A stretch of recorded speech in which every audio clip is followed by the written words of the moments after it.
The Royal Commission into Defence and Veteran Suicide is now in session. Please be seated. Good morning, Mr Singleton. Good morning, Commissioners. Most of today will be focused on the regime of compensation and pensions and benefits for veterans, and in particular the processing of claims for such benefits. Our first witness this morning is Douglas Humphreys, OAM. After a short break, there will be a panel of advocates who deal with these kinds of claims to provide their perspective on the same issue. And then after lunch, a panel from the Legal Aid Commission, which runs a Veterans Advocacy Service. The final witness of the day on addressing different matters in part will be, or in large measure, will be Penny Mackay, the Acting Commonwealth Ombudsman. Mr Humphreys is already in the witness box, so I don't need to call him, but might he be administered the oath?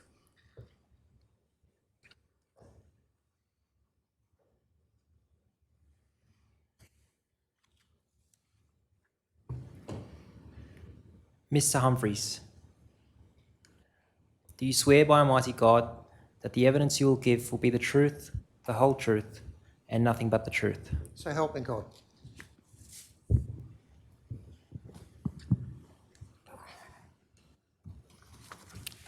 Sir, could you tell the Commission your full name and occupation? My full name is Douglas John Humphreys. I am currently employed as a judge of the Federal Circuit and Family Court of Australia, Division 2. And given that the detail is in a statement to which we'll return in a moment, but in brief, in the past have you been both a serving member of the ADF in the reserves and also, among other things, a principal member of the Veterans Review Board? I was principal member of the Veterans Review Board from 2003 through to 2010 to 2018. I am a serving reserve member. I joined the Army Reserve in 1976.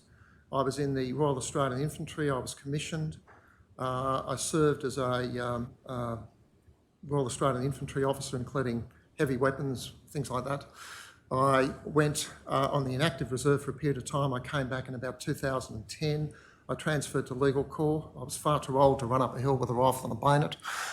I am now hold the position of the Senior Reserve Officer for the Army Command Legal Panel with the rank of Full Colonel. I'll ask the operator to bring up the redacted version of the document DHU.000.0001.001.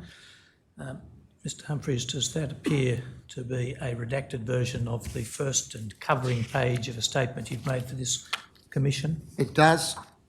And subject to one correction to which we'll come in a moment, is it true and correct to the best of your knowledge and ability? Yes, it is. I'll ask the operator to go to page 0011.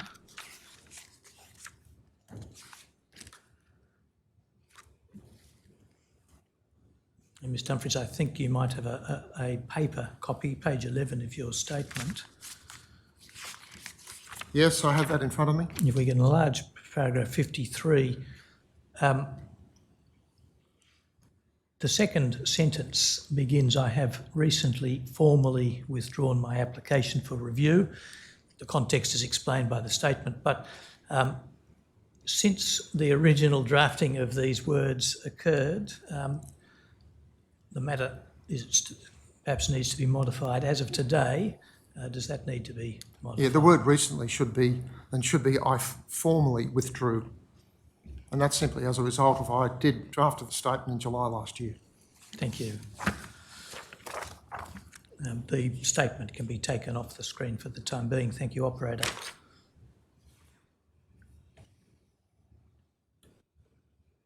I first, Mr Humphreys, would like to begin with a large question, or a broad question. We have heard quite a bit of evidence about the complexity of the legislative regime, comprising not just the Veterans Entitlements Act and the MERCA and DERCA, acronyms with which we're now familiar, but several other statutes as well. And we have also heard evidence about the difficulties of processing claims for benefits, pensions, compensations and so forth. Addressing the two issues is not mutually exclusive. Perhaps you might comment on whether it is, but what's your perspective as to which is the larger problem and which might be the greater priority to be addressed?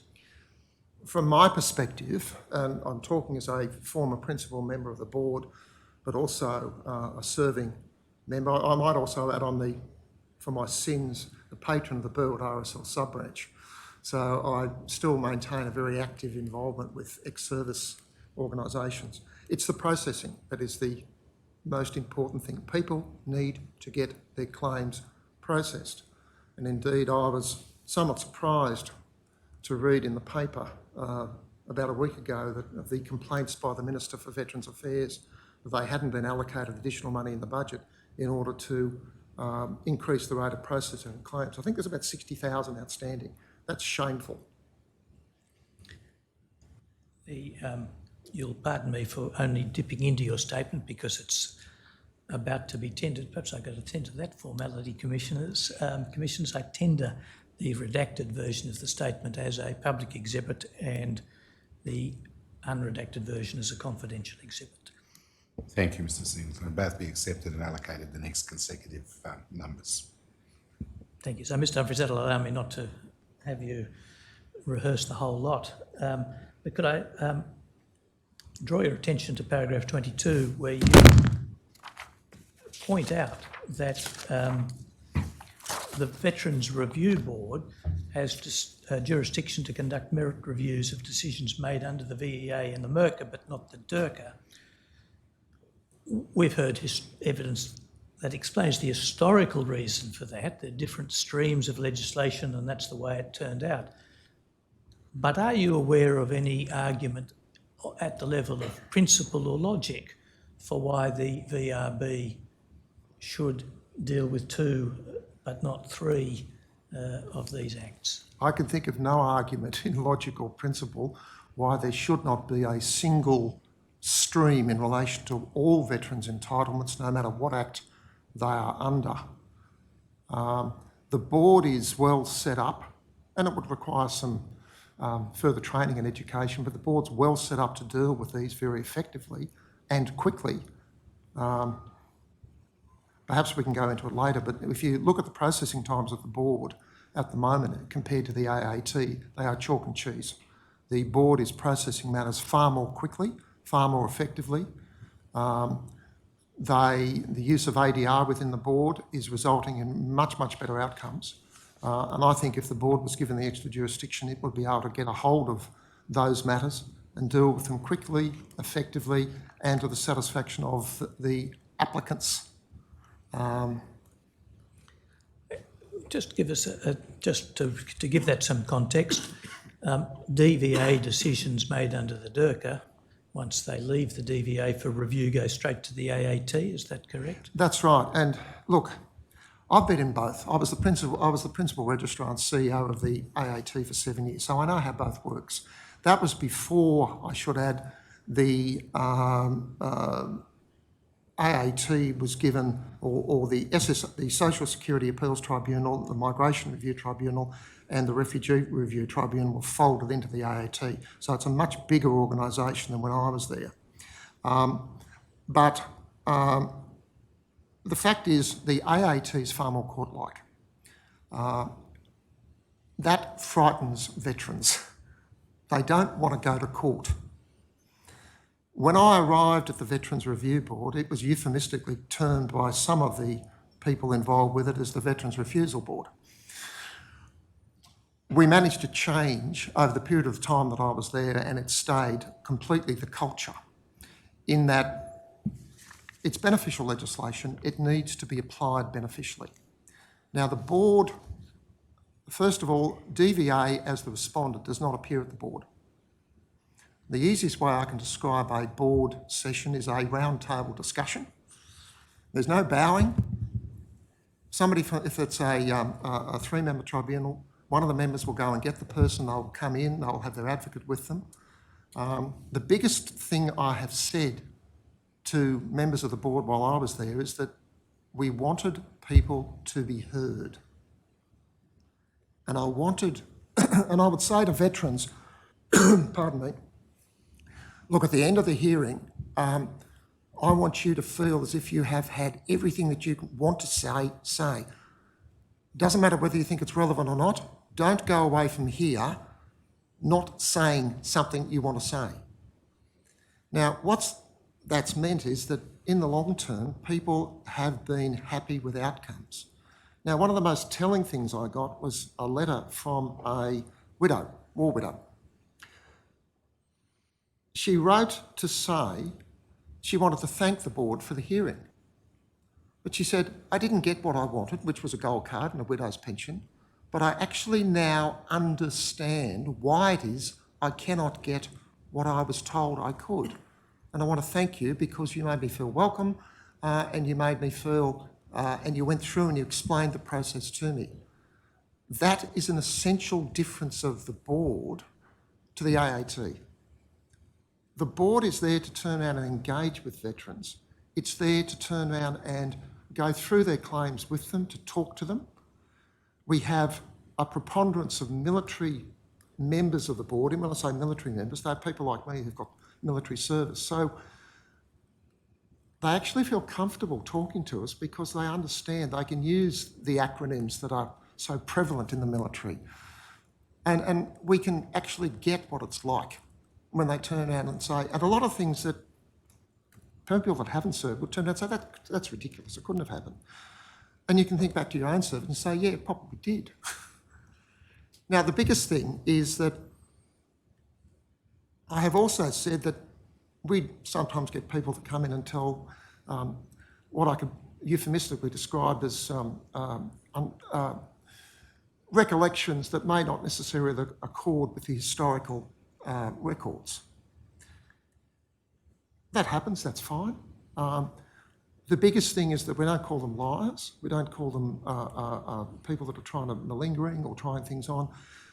We simply find that the evidence doesn't satisfy the standard of proof. We respect the veteran, we respect their service. That's the important difference. We don't have to necessarily accept what they're telling us, but they're still entitled to respect for being a veteran and being and having served. To the extent that you have described a qualitative difference and experience, could I ask you now to turn to what might be called a qualitative difference, and that is to ask you about the efficiency of the VRB, how quickly it can deal with processes, what administrative techniques it's got to handle the workload? When I started with the board, they didn't have alternative dispute resolution as a big thing.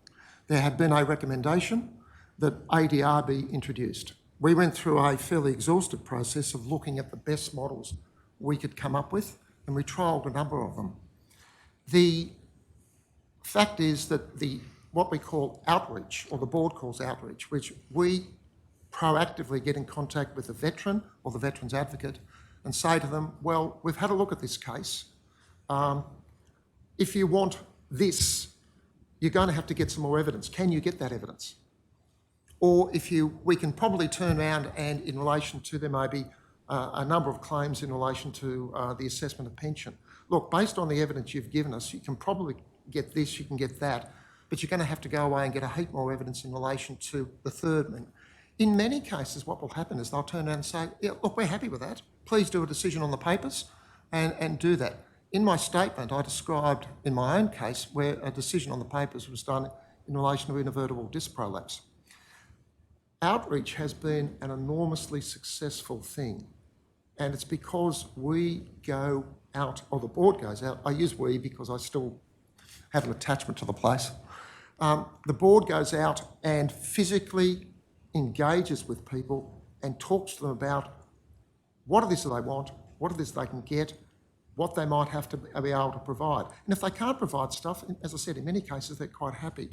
So, look, there was some evidence given by Professor Craik about the board on Tuesday. I've read what she said, and she made some comments about that she felt eventually the board could be folded into the AAT. Can I be honest? I think that would be a disastrous mistake. When I was at the AAT enjoyed bipartisan political support. It doesn't today.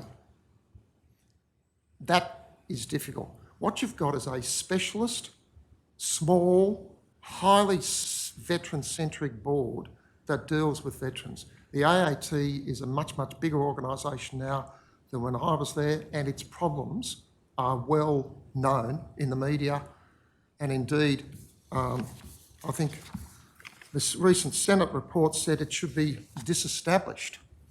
I don't know what that means. It doesn't sound real flash.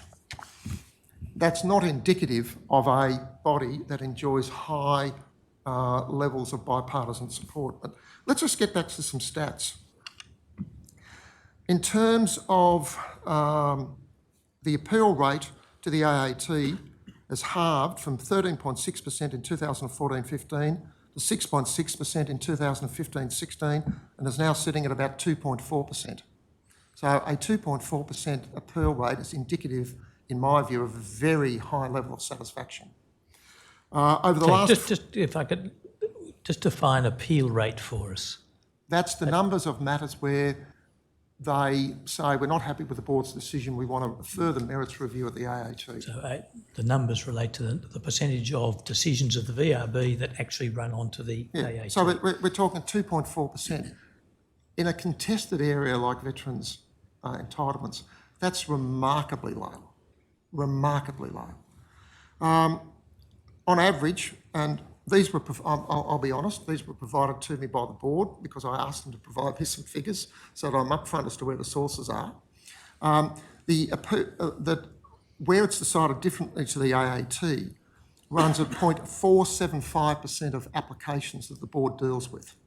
So in terms of the overturn rate, it's less than 0.5% overall. In terms of the speed of processing, in 2021, the AAT finalised 210 veterans applications, or 0.4% of all AAT finalisations, as compared to 2,978 by the VRB. 43% of veterans matters in the AAT were not finalised within 12 months. The VRB applications were finalised in average on 4.7 months.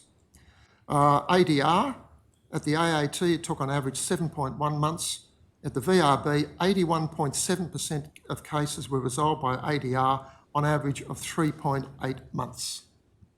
Now, I can tell you, having kicked around courts and tribunals, they are figures that most courts and tribunals would kill for. Is there a difference in resourcing that the VRB is flush with resources so it can achieve those results? The No. AAT, which you have some familiar with, is completely strapped by comparison? Look, the VRB has achieved these results, notwithstanding the fact that it's been subject to resource decreases over the years as a result of the pernicious effect of the efficiency dividend, or so-called efficiency dividend. When I started at the board, we had a registry in Perth, we had a registry in Melbourne. The South Australian registry had been closed. While I was at the board, we closed Perth, we closed Melbourne, and we now concentrate on 2 registries.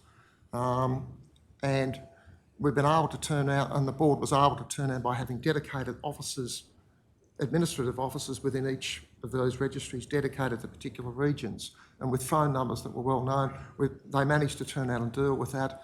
The board's been able to use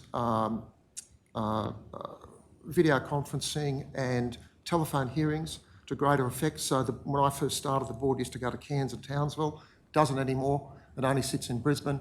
It sits in Melbourne. We had 2 full-time members. There was now only 1. And let's just say that people move very quickly to get things done. But ADR has meant that a lot of work that used to be done in preparing a matter for hearing now gets dealt with by our conference registrars, and matters are resolved quickly, cheaply and more efficiently. But there's only so much squeeze left in the lemon. Yes, before we come back to... let me just finish that topic. The You started by referring to the efficiency dividend and moved on to the closure of facilities in Adelaide and elsewhere. Was there a causal link that you were indicating? Well, look, while I was there, we were allocated a certain amount of money. That money decreased year after year, and we had to find ways of making savings, and that's what we did. During my time at the board, we never received an increase in our annual allocation. And just for completeness, the euphemism efficiency dividend, what does it actually mean? A way that our government can save money on budgets. There's nothing efficient about it. There has never been anything efficient about it. It is simply a way of making people turn around and take a cut to their annual allocations and leave it up to them to try and find a saving. And inevitably, in organisations where there are high staff numbers and it's staff driven, that ends up falling on staffing. But look, DVA it's done an enormous number of things to try and cope. They've reduced floor space, they've consolidated offices. And I can remember having some fairly large fights with DVA over the size of our tribunal premises, which are housed within DVA premises. They'd have been happy to have us in a broom closet if they could have. And I said, I don't think so. Perhaps you could give us a description of the practicalities of the VRB's relationship, well, a structural connection with the DVA. There's a sense in which it's, although statutorily established, statutorily independent in some ways, but in terms of administration, budget, other practicalities, it's embedded. Could you just address that issue? And well, probably the most accurate and probably colourful description I can give is that the principal member walks with 1 foot on each side of the barbed wire fence and tries to avoid causing themselves a nasty injury. Whilst you are undoubtedly completely independent in relation to decision making, because all of your resources, your accommodation, your IT, the staff are all provided by DVA, there is a constant tension between DVA, which is the respondent in appeals, and the board in terms of getting adequate resourcing. And it gets down to things like even compliance with occupational health and safety requirements. At one point, I had a dispute with a then Deputy Commissioner about whether or not people coming to the board had to go through the DVA check-in process. And I said, no. And I said, they're not going to DVA, they're coming to the board. Anyway, we managed to resolve that eventually, but it got fairly acrimonious over the course of time. There are issues in relation to, for example, it was suggested to me at one point of time that my registrar should not accompany me when I attended RSL state congresses. I think it was a situation whereby there was a desire to either be seen to be saving money. The reason why I took my registrar was because people would talk to her that wouldn't talk to me, and I got a lot of feedback on that. I felt it was a grossly inappropriate direction to an independent tribunal to say that the principal registrar of the tribunal should not be attending various things. I think that was a matter for me. But you're in that constant situation of how far do you turn around and appease your funder, and at what point do you have to turn around and simply say, no, that's not appropriate? Apart from having an argument with an official, it would be, in theory, possible to legislate to protect the VRB's resources or to have a DVA policy that committed to such a protection. Is there anything of a formal nature other than corridor arguments? Look, my view is there needs to be a formal memorandum of understanding signed between the DVA and the board as to a whole raft of matters in terms of resourcing, staffing, accommodation, etc. And another example I'll give is that... Sorry, just before you give the example, I gather there isn't such a formal, and is there anything equivalent at all? No, nothing whatsoever. So that's why I talk about, as I said, the euphemism of walking on one side, on each side of a barbed wire fence. At one point, you are there to turn out and do the right thing. on the other hand, you're in a situation whereby you are beholden to your funders.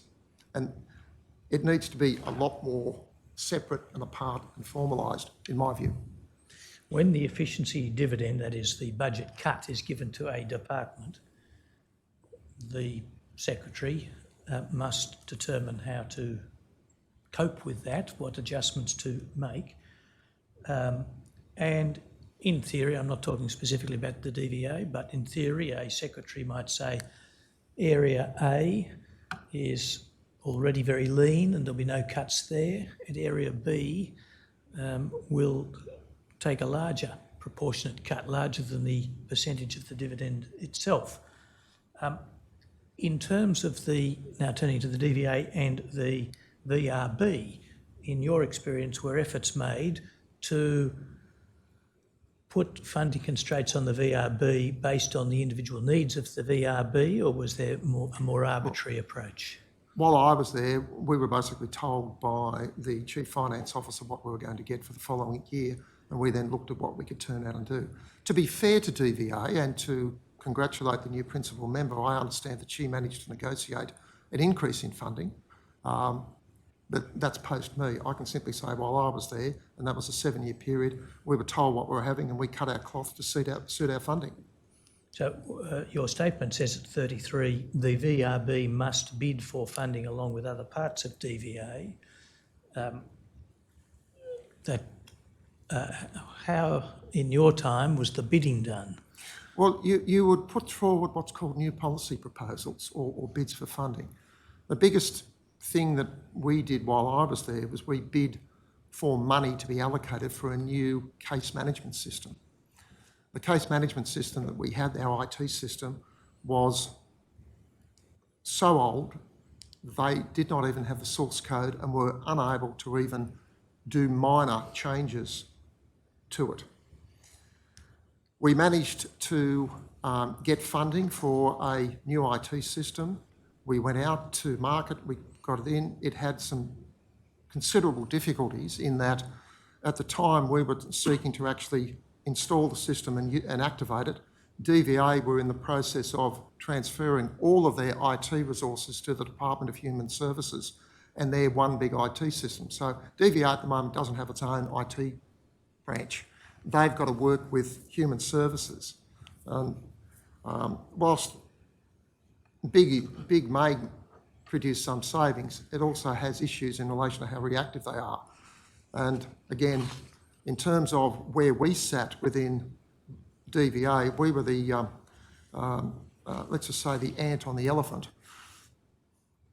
And in relation to DVA, then in relation to Human Services, I don't know what they were the elephant as compared to the whale. Acknowledging, now that you mentioned IT, acknowledging there may have been some changes recently, your statement at 41 refers to a systemic failure over at least 20 years to properly fund the DVA, to allow it to update its systems and invest in appropriate IT systems, to get rid of what has been until recently an entirely paper-driven system. What were the effects on veterans and the claims processing system, so far as you could see, of this long failure to update IT? The biggest problem related to calculations where people of entitlements, where people had entitlements under more than one of the schemes. So if they had a VEA, a CIRCA or a MERCA claim.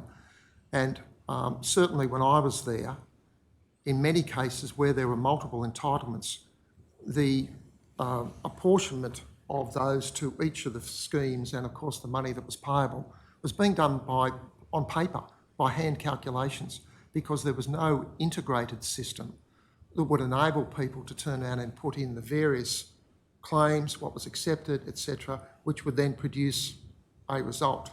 Now that required highly trained claims assessors who actually understood how each of the systems worked and were then able to produce an outcome.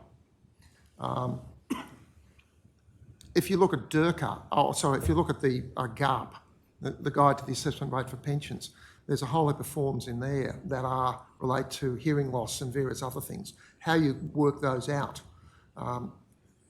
may not be as automated as it could be. I use that as an example because we used to have to go through and check, and we do it by hand. We've actually heard some evidence that's all quite complicated, so we can't go into every detail, but if it's possible to give an overview, would it be correct, and tell me if I'm wrong, would it be correct to think that any given claim may well involve some fairly conceptually simple decision-making, like was the person in the ADF, was the person deployed between this date or that date and that date? And there may also be evaluative judgments that have to be made. How bad is this injury or something like that? Now, is that a fair comment or not? Conceptually, there are quite easy situations. Do we have their identity? What's their service? Do they have qualifying service under MERCA or in older cases under CIRCA or the DIRCA or the VEA in case of older veterans? You know, all of my service, even though I've served since 76, my service has been for liability and determination. It's all been under MERCA, and I've got no issue with that. You then go through to the situation of looking at whether or not there is a diagnosis. Does the diagnosis fit the criteria under the statement of principle? Are there the ticks? You then look at the situation of whether or not there is evidence that would mean a factor under the SOP is met. You then have the quite difficult conceptual issue of whether or not the matter is under the balance of probability or the reasonable hypothesis. And Justice Giles, when he was on the federal court, suggested that the case of Delidio, which is the leading case in relation to the way in which one undertakes an assessment under the reasonable hypothesis, had concepts that would defy a philosopher. Because you're talking about a reverse onus for a civil matter. So what you've got to do is determine whether or not there is evidence that points to a factor being met. If you're satisfied that there is, you then have to go through and say, is there evidence that satisfies me beyond reasonable doubt that it is not defence service caused? Now, as I said, that can get a bit tricky. So there are those. But look, some of the stuff, and in my own case, in relation to the invertible disc prolapse, it's clear that the delegate, and can I say the contracted medical advisor, just didn't understand the legislation, didn't understand the SOPs, and didn't understand the diagnosis, and they just got it completely wrong. But we will come to that particular example in a moment. Another topic I wanted to raise with you is the ability of the system to correct itself if, for example, the VRB is finding that a particular kind of claim determination is regularly being overturned. Is there a feedback mechanism that enables the DVA to adjust what it is doing at first instance so that that repeated error doesn't keep occurring? And if so, is the mechanism working? Or was it in your I object to that. I experience? think my friend needs to put that in the past tense, given the experience of the witness.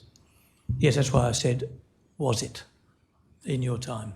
I think I did start in the present tense, but just at the end I said, or was it in your time? Perhaps if you take the or out, it'll work.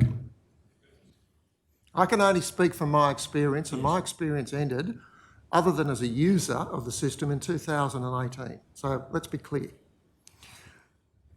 While I was at the board, we did written decisions. We provided a copy of the written decision to DVA because they had to implement it. At one point, DVA came to us and said they'd like some material as to the basis upon which we're overturning decisions. And we sat down and went out 4 categories and we did a sample and did it to them. I was somewhat astounded because it was a situation whereby they were getting the decisions. As the respondent, I would have thought that they should have been analysing those as a matter of policy and looking to where there were trends.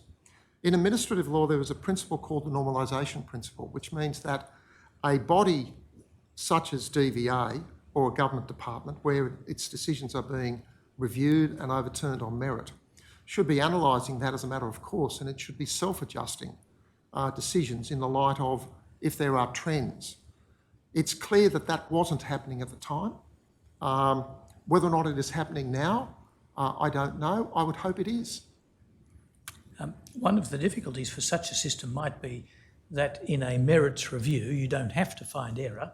You might just articulate the basis for the correct and preferable decision. That's quite true. And in many cases, let's be fair, while I was at the board, in terms of what I call clearly just wrong decisions, they were actually in the minority, very much so. What would happen, however, is that when the matter came to the board as a result of outreach or whatever, we'd get additional information. And it was a result of that additional information that we were able to find in the veteran's favour. Now, in many cases, had DVA actually engaged with the veteran and said, look, there's a problem here, you haven't given us this information, if you can give us some information, they could have made the right decision at the beginning. There have been suggestions put on various occasions that some advocates would hold back material. Why, I don't know. But if they were self-represented applicants, or we had advocates that perhaps weren't as good as they might have been, it took the prompting of the board to turn around and get the additional material to enable us to turn around and give a good decision. In some cases, what would happen is because of delays between when it was first went in, the decision was made, and then coming to the board, the additional information that was provided indicated there had been an aggravation or deterioration in the condition during the time lag. So I don't want to be unfair on DVA. As I said, the two examples I've given, however, are my recent experience, and they were just plain wrong, in my respectful view. And in the ultimate outcome. Indeed. But just before we go to them, at that systemic level, in your time, or from any other perspective where you actually reasonably know,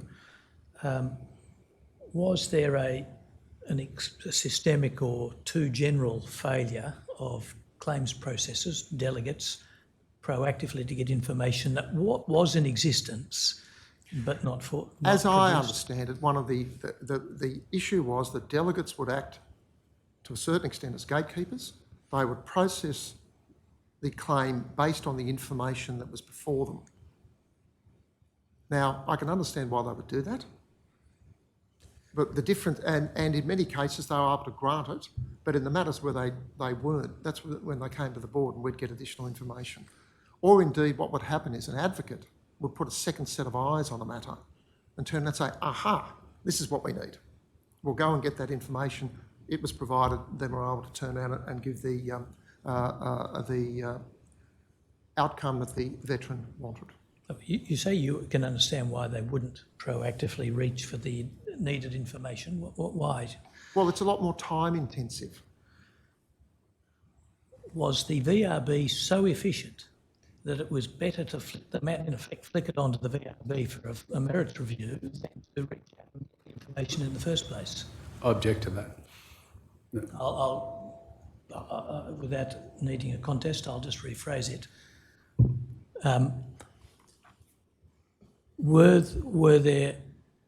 Was there any proper argument in favour of efficiency in not reaching out for the needed information when the decision was made at first instance by a delegate? Look, I object to that too. It contains an assumption in relation to what individuals may or may not have been doing. Mr. Singleton? Yes, the evidence was that frequently delegates would not reach out for information that was needed, but which could be discerned to be needed, and instead make an adverse ruling, and later the board would get the matter and it would reach out and get the information. Now, maybe that's the more efficient way of doing it, but it would at least be potentially the case that the system as a whole, including both the delegate and the board, would be more efficient if the delegate reached out for the information in the first place. And I'm asking this witness whether at a level of generality I accept, but is there any systemic or structural or other reason that would militate against the conclusion that it would be better for the delegates to get the information in the first place? In my opinion, my submission, respectfully, the evidence already given is a sufficient foundation for that question. Mr. Fordham, do you wish to say anything in response? Yep. Firstly, that I'm not sure that was the question that was actually asked. The question that's actually asked by the record is, was there any proper argument in favour of efficiency in not reaching out for the needed information when the decision was made at first instance by a delegate? I think I'll allow the question. I think there's enough of a background laid. Thank you. Do you understand the question, Mr. Humphries? If I didn't before, I do now. Thank you. The difficulty is this. Many of the delegates are in fact not highly graded. And they can process a matter based on, they've got guidance, they've got standard operating procedures and things like that. It really takes somebody at a much higher level to be able to turn out and do that reaching out. I'll be a bit controversial here. In my view, the Section 31 internal review system within DVA is the inefficiency. In my view, if you were to give the resources that were in the Section 31 review mechanism to the board and say, we won't do internal reviews, they'll go straight to you. In my view, the board could actually dispose of those matters quicker, faster and more efficiently. It was suggested to me anecdotally that review officers in the 31 area were under enormous pressure to turn out and finalise matters, and the fact it was easier just to turn around and affirm the decision rather than to turn around and actually overturn it. And again, unlike the review officers would simply review the decision on the papers and on the material that was before it, they don't reach out for additional material. No doubt we'll be able to get the actual statistics on the following question, but if you are able to recall in a general way for our interim information, did the internal review mechanism that you've just mentioned under Section 31 in practice screen out a lot of matters that... That's not information that's within my possession. No, but we'll get the stats. Could I turn to a question that arises from a couple of answers ago, the grading of positions, and let me ask a double-barrelled question subject to any objection, or raise two issues at once that seem to be linked. The impact on any changes of the grading and the pay and conditions of certain positions on claims processing, and secondly, the impact of the average staffing level cap on the same processing. All right, so within the board, the conference registrars, who are the ones that do the screening and the ADR, are all at EL1 level. In many cases, they're legally trained.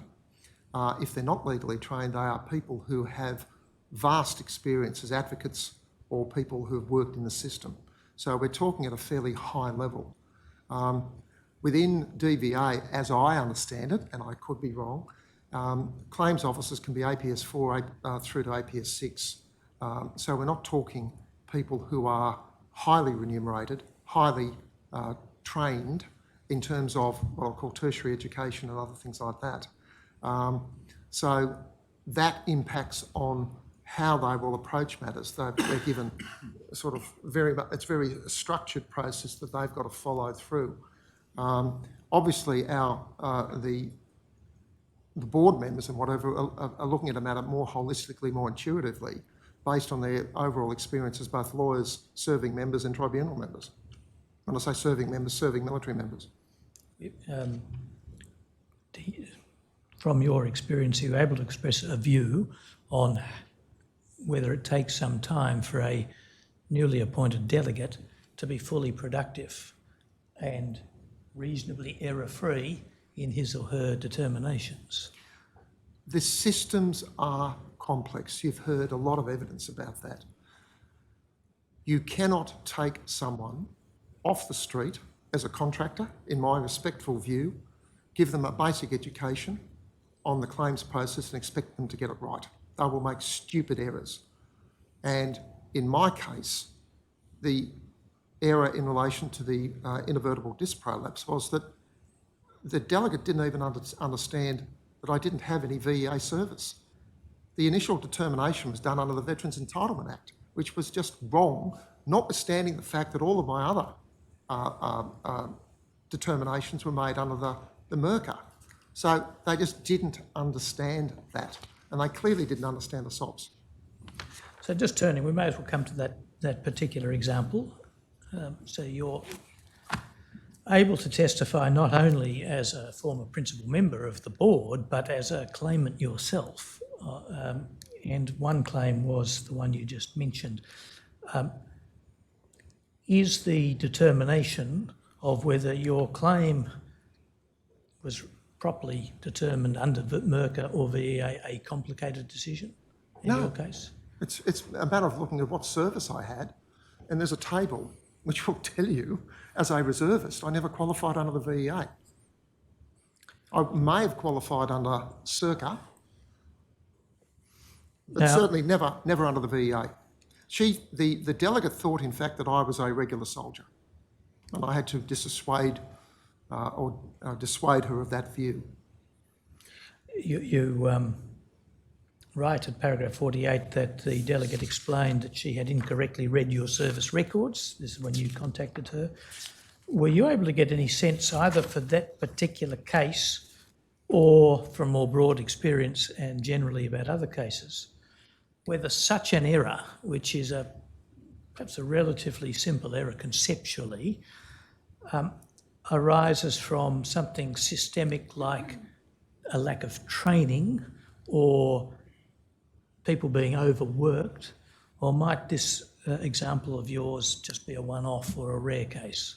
Look, to be fair, the PM keys printouts that people get from Defence require a degree of interpretation. Again, there are issues even within the records kept by Defence. For example, I joined on the 26th of February 1976. According to Defence on PM keys, I didn't join until 1979. They have lost my paper records. The difference being that the date that they say I joined was in fact when I was commissioned, not when I joined. I've got 3.5 years service prior to when Defence says that I actually joined. All of my qualifications that I had in my paper record were never transferred over to PM keys. Now, I'm an old person and my service in Defence is limited. At some point they're going to say, thank you very much, we've had enough of you, on your way, thanks for your service. The medical records in Defence for reservists, can I tell you, are appalling. I've got my hard copy medical record. I never let it out on the site and I managed to keep it. The modern system contains none of my records in terms of my medical when I was enlisted or anything that happened since.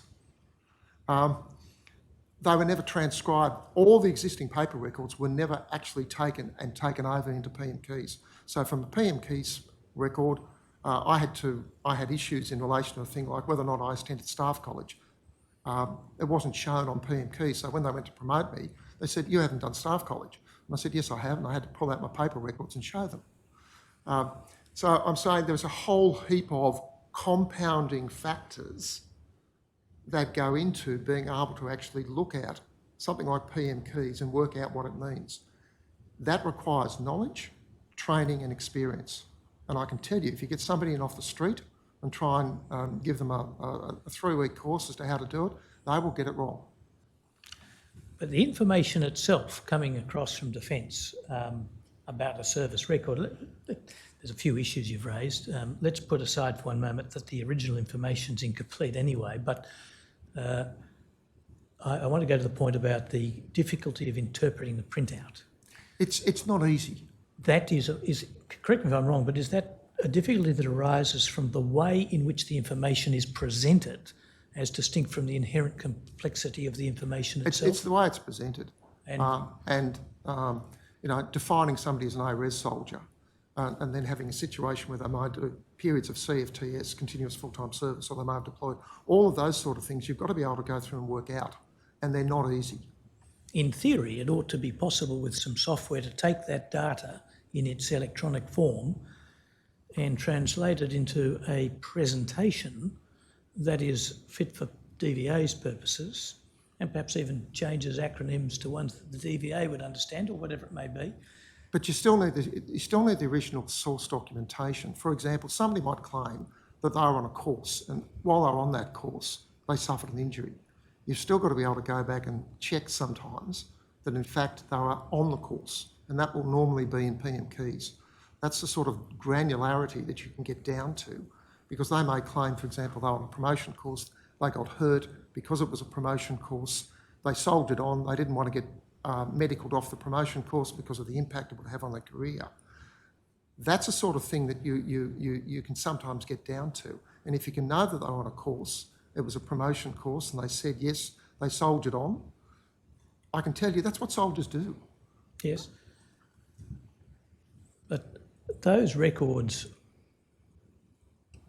there may be a cost issue, and I accept that, but in theory, it ought to be possible to capture all of that data electronically and present it to a delegate in a more readable form. Oh, I'm sure it could be. And the question is whether the cost of doing that is greater than the cost of having delegates trained a bit more and then making a mistake anyway, and then it goes to the board. I object to this. I don't want to be disrespectful, but I'm not sure this witness can actually answer this question, given his expertise as a judge, amongst other things.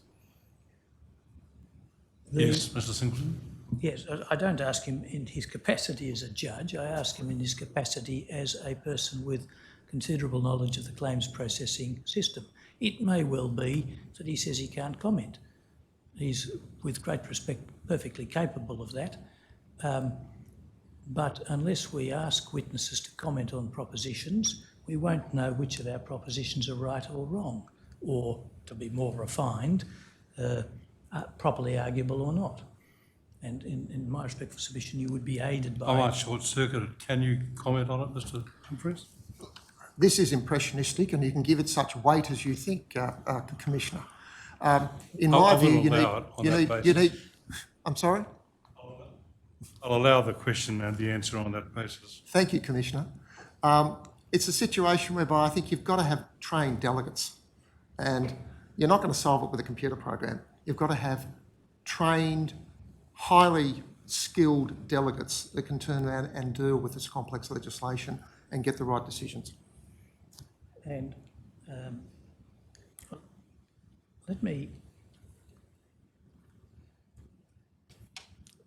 turn to another point that arises from the same individual claim. This is still at paragraph 48 of your statement. So that, just to put it in context, we've mentioned that the delegate misread your service records, but she also referred the matter to a CMA. You could tell us what... Contracted medical advisor. Who in turn misinterpreted the relevant SOP, which is a statement of principle. Yes. The first question that arises from that is whether you're able to say from your general or specific experience whether the error of the CMA in not being able to read the SOP arises from the inherent difficulty of understanding the SOP, or from a lack of training, or from some other cause, or a combination. Look, I object to this. I'm sorry. This witness just can't answer that question.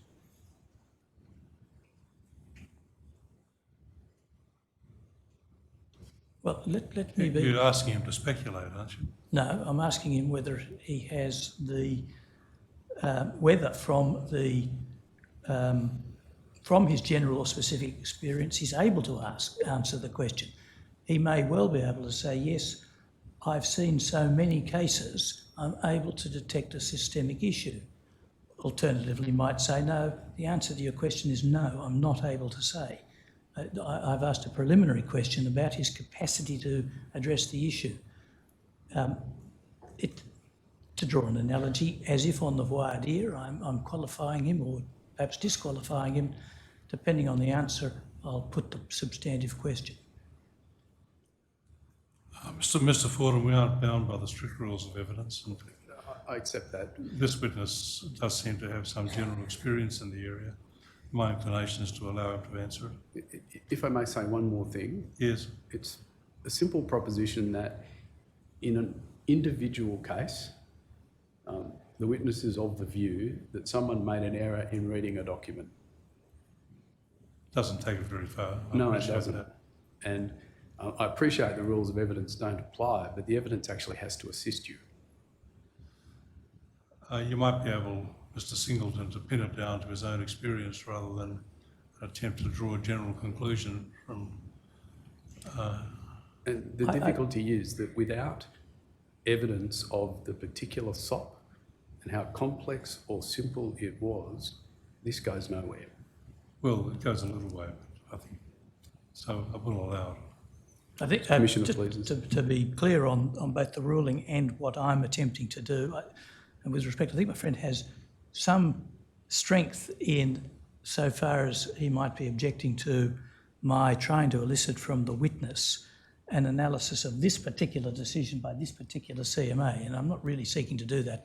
I am seeking it at a general level to ascertain whether there might be a systemic issue, or what are, if he's able to say, what are the key matters that need to be addressed, whether it's training or rewriting the SOPs are the two possibilities. Well, I'm allowing you to go on. No, please, the Commission. So, Mr Humphries, let me attempt to phrase this crisply, but firstly, are you able to comment at a level of generality on whether there is a systemic issue of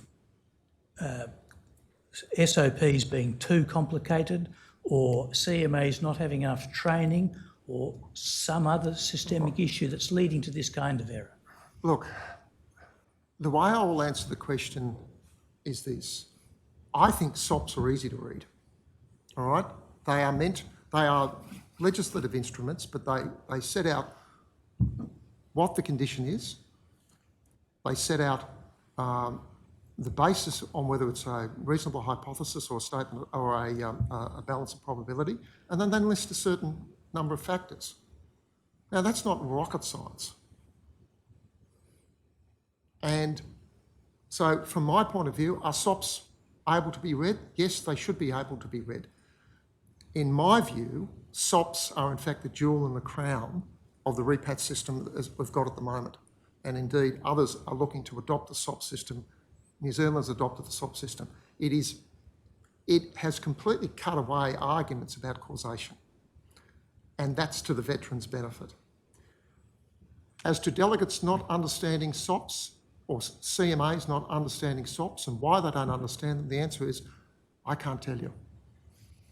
Now, I'm just going to the process. Here, correct me if I'm wrong, but at the first level, the delegate, him or herself, should have, herself in this case, has a role in reading the SOP and attempting to apply it to the claim made. Yes. There's no rule requiring a referral to a medical officer or Not CMA. that I'm aware of.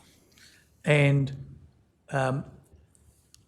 given your experience as a board member in particular, but applying it to your own case, and we know that bias would not allow you to adjudicate your own case in a real circumstance, but could you see any necessity or sufficient convenience for the delegate to have to refer your matter to the CMA at all? There was an issue as to whether or not on an MRI, fissures meant that there was a leaking of the disc. The MRI had shown that there were small fissures and there was a leaking.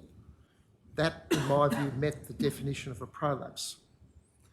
I think that was a distinct issue, and perhaps it would have been appropriate to get that level of advice. But in terms of whether or not I met the factor through weightlifting, the answer was both the delegate and the CMA got it wrong because they were both looking for trauma. and there is no trauma required under weightlifting. So the first issue goes to really a diagnosis, Yes. and the second issue goes to causation, and the SOP says don't really need a trauma to be the cause. It can be like the quid pro quo is, Yes. it can be a long period of service. But had you supplied a medical report that addressed the diagnosis? Yes, my local GP, and indeed what had happened was I'd gone through and I'd put in the claim, I'd go through and have periodic medical examinations. My doctor was very good in terms of trying to be proactive in looking at what might be going on in me. So we got a diagnosis for osteoarthritis in the sacroiliac joint. We then went through and she got I think it was a CT scan. I can't remember if it was a CT scan or an MRI. I think the MRI was later. And then that came up with the intervertebral disc prolapse. As a result of that, I then put in a subsequent claim. But she was the one that made the diagnosis. I didn't come up with it myself. Yes, but was that diagnosis express? Yes. And the referral to the CMA, correct me if I'm wrong here, but the referral to the CMA might be thought to imply that the diagnosis that was provided from your doctor was in doubt. Look, I object can't. to that. I can't postulate. I think the answer is about to come the way it should, because that question can't be asked of this witness. You are asking him to speculate, aren't you? I'm asking you to and I don't think he's going to. is the beginning of his answers. But yes is the answer, but from a position. Can't you reframe it? Well, I could. Okay.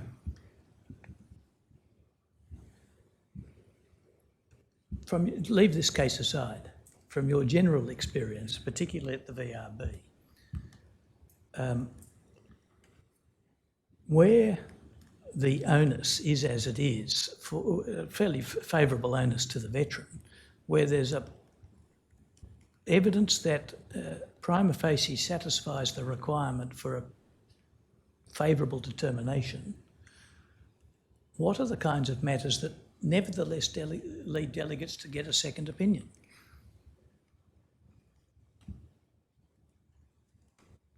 General practitioners who are not experienced in the Veterans Affairs systems will sometimes make statements that do not correlate with the diagnostic criteria under the SOP. And that's where you run into issues. There's a set of diagnostic criteria under the SOP, and you'll go to those. Now, particularly when you get to mental health conditions, there are a number of criteria. Now, a psychiatrist may form a view that somebody's suffering from a particular a condition. Whether or not that satisfies DSM-4, which I think at least one of the commissioners will be very familiar with, or indeed whether or not it satisfies the SOP, and sometimes there can be a misalignment between the SOP and the DSM. They're issues where it's appropriate to do so. And it may well be that where there is a complex medical condition, that it's not within the realm of a delegate who's a non-medical person to be able to turn out and actually interpret the medical evidence itself. Some of the medical evidence defied me, and that's not unusual. And that's not saying anything about me. Your other claim mentioned in the evidence was in respect of tinnitus. I won't repeat all that's written about it, but have you recently had some reflections on the scheme for calculating injury in this respect? I've thought about it actually quite a lot. As I understand it, DVA are using a new system which involves some questionnaires, and I filled in 1 out of 3 questionnaires. That questionnaire did not make any reference to the criteria under GARP in relation to the allocation of points. So I had 10 points. I filled in it, and it may not surprise you if I said I'm fairly good at my records, and I do try and keep an idea of what I've said previously to make sure that I'm not varying. When I say varying, that I'm remembering what I've put, and I'm consistent in what I've put. So I went through and I tried to answer the questions as best I could. I provided an audiogram. The audiogram showed I had high-level hearing loss. I know I've had high-level hearing loss for some time for the upper frequencies.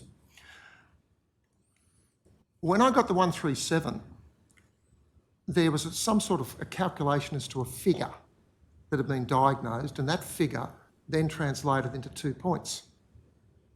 Now, that is completely inconsistent with the diagnostic criteria in GARP. Now, I'm going to put on another hat and say if I was reviewing it under judicial review, I'd probably find it, I'd overturn it, that it was unlawful. If the system does not relate to the criteria under GARP, then it's not proper, it's not lawful. So, as I understand it, the VRB, where there are claims in relation to tinnitus, are now getting applicants to fill in a questionnaire that actually relates to the criteria under GARP. Now, for the life of me, I can't figure how I could go from 10 to 2 to 15.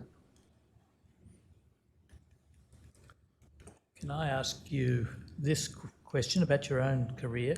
You were a reservist for something like 40 years and on duty for countless days. Do you qualify for non-liability health care? No. Well, when I say mental health care. Mental health care. Is there do you have an analysis or an opinion on the policy question of whether someone in your circumstance, a reservist of many years and many days of work, should be getting non-liability mental health care, bearing in mind that the regulars do? As a reservist, I found it insulting, deeply insulting, when non-liability health care for mental health conditions was introduced, that it was available for anybody who had 1 day's continuous full-time service, which is like a reservist on a contract, or indeed within the ARA. If they had been 1 day at Kapuka, they didn't qualify. Oh, they qualified, I don't. Now, I've never been asked to go overseas and go onto a two-way shooting range, and I'm very happy at this point of time to say that it's an experience I'm prepared to turn around and go without for the rest of my days. But my service is exactly the same. I wear the same uniform, I have the same rank, I have the same medical requirements, I'm required to turn around and meet the same fitness requirements. My service has involved traumatic events. When they introduced it, they were basically saying that reservists were second class, in my view, second class people in the military in terms of their service if you are only served as a reservist. I found it deeply offensive. Now, what they did was, after there were strong representations made, they took the criteria in relation to the statements of principle and inserted them for reservists. Now, the irony with that is if you can meet the statement of principles, you can get liability anyway. The whole idea was to turn around and provide mental health care where a person was suffering from a condition, where they may not necessarily meet it, but it may be referable to service. So, look, it's probably got to do with money, but I can assure you in my discussions with other reservists, they also feel deeply offended that their service by DVA is regarded as being some way second rate. Now, reservists were called out compulsorily for Operation Bushfire Assist. Reservists have gone and assisted in the floods. Their service is their service. It's exactly the same. When I put my uniform on, I'm no longer Mr. Humphreys. I am who I am and subject to exactly the same conditions, requirements and restrictions as any other member of the military. There's also a distinction been made between warlike service, non-warlike service, peacetime service. That's one of the legal regimes, but let's just stick with that perhaps simplified trichotomy. And it is argued by some that warlike service leading to the injury arising from such service should be compensated in a different way from the very same injury arising from peacetime service. Do you have a view on that policy question? I've never been able to actually get the distinction. If you serve, you are serving. If you are injured, you are injured. How you are injured, to my point of mind, is irrelevant. You suffer the same injury, the same disability. Therefore, the fact that you may do it on training, where you're jumping out of an aircraft, is no different than if you turn around and you suffer the same injury if you turn your ankle when you're on deployment.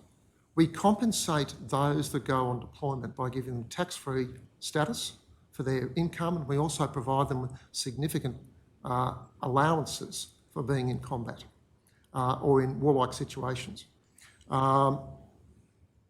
So I don't understand the difficulty.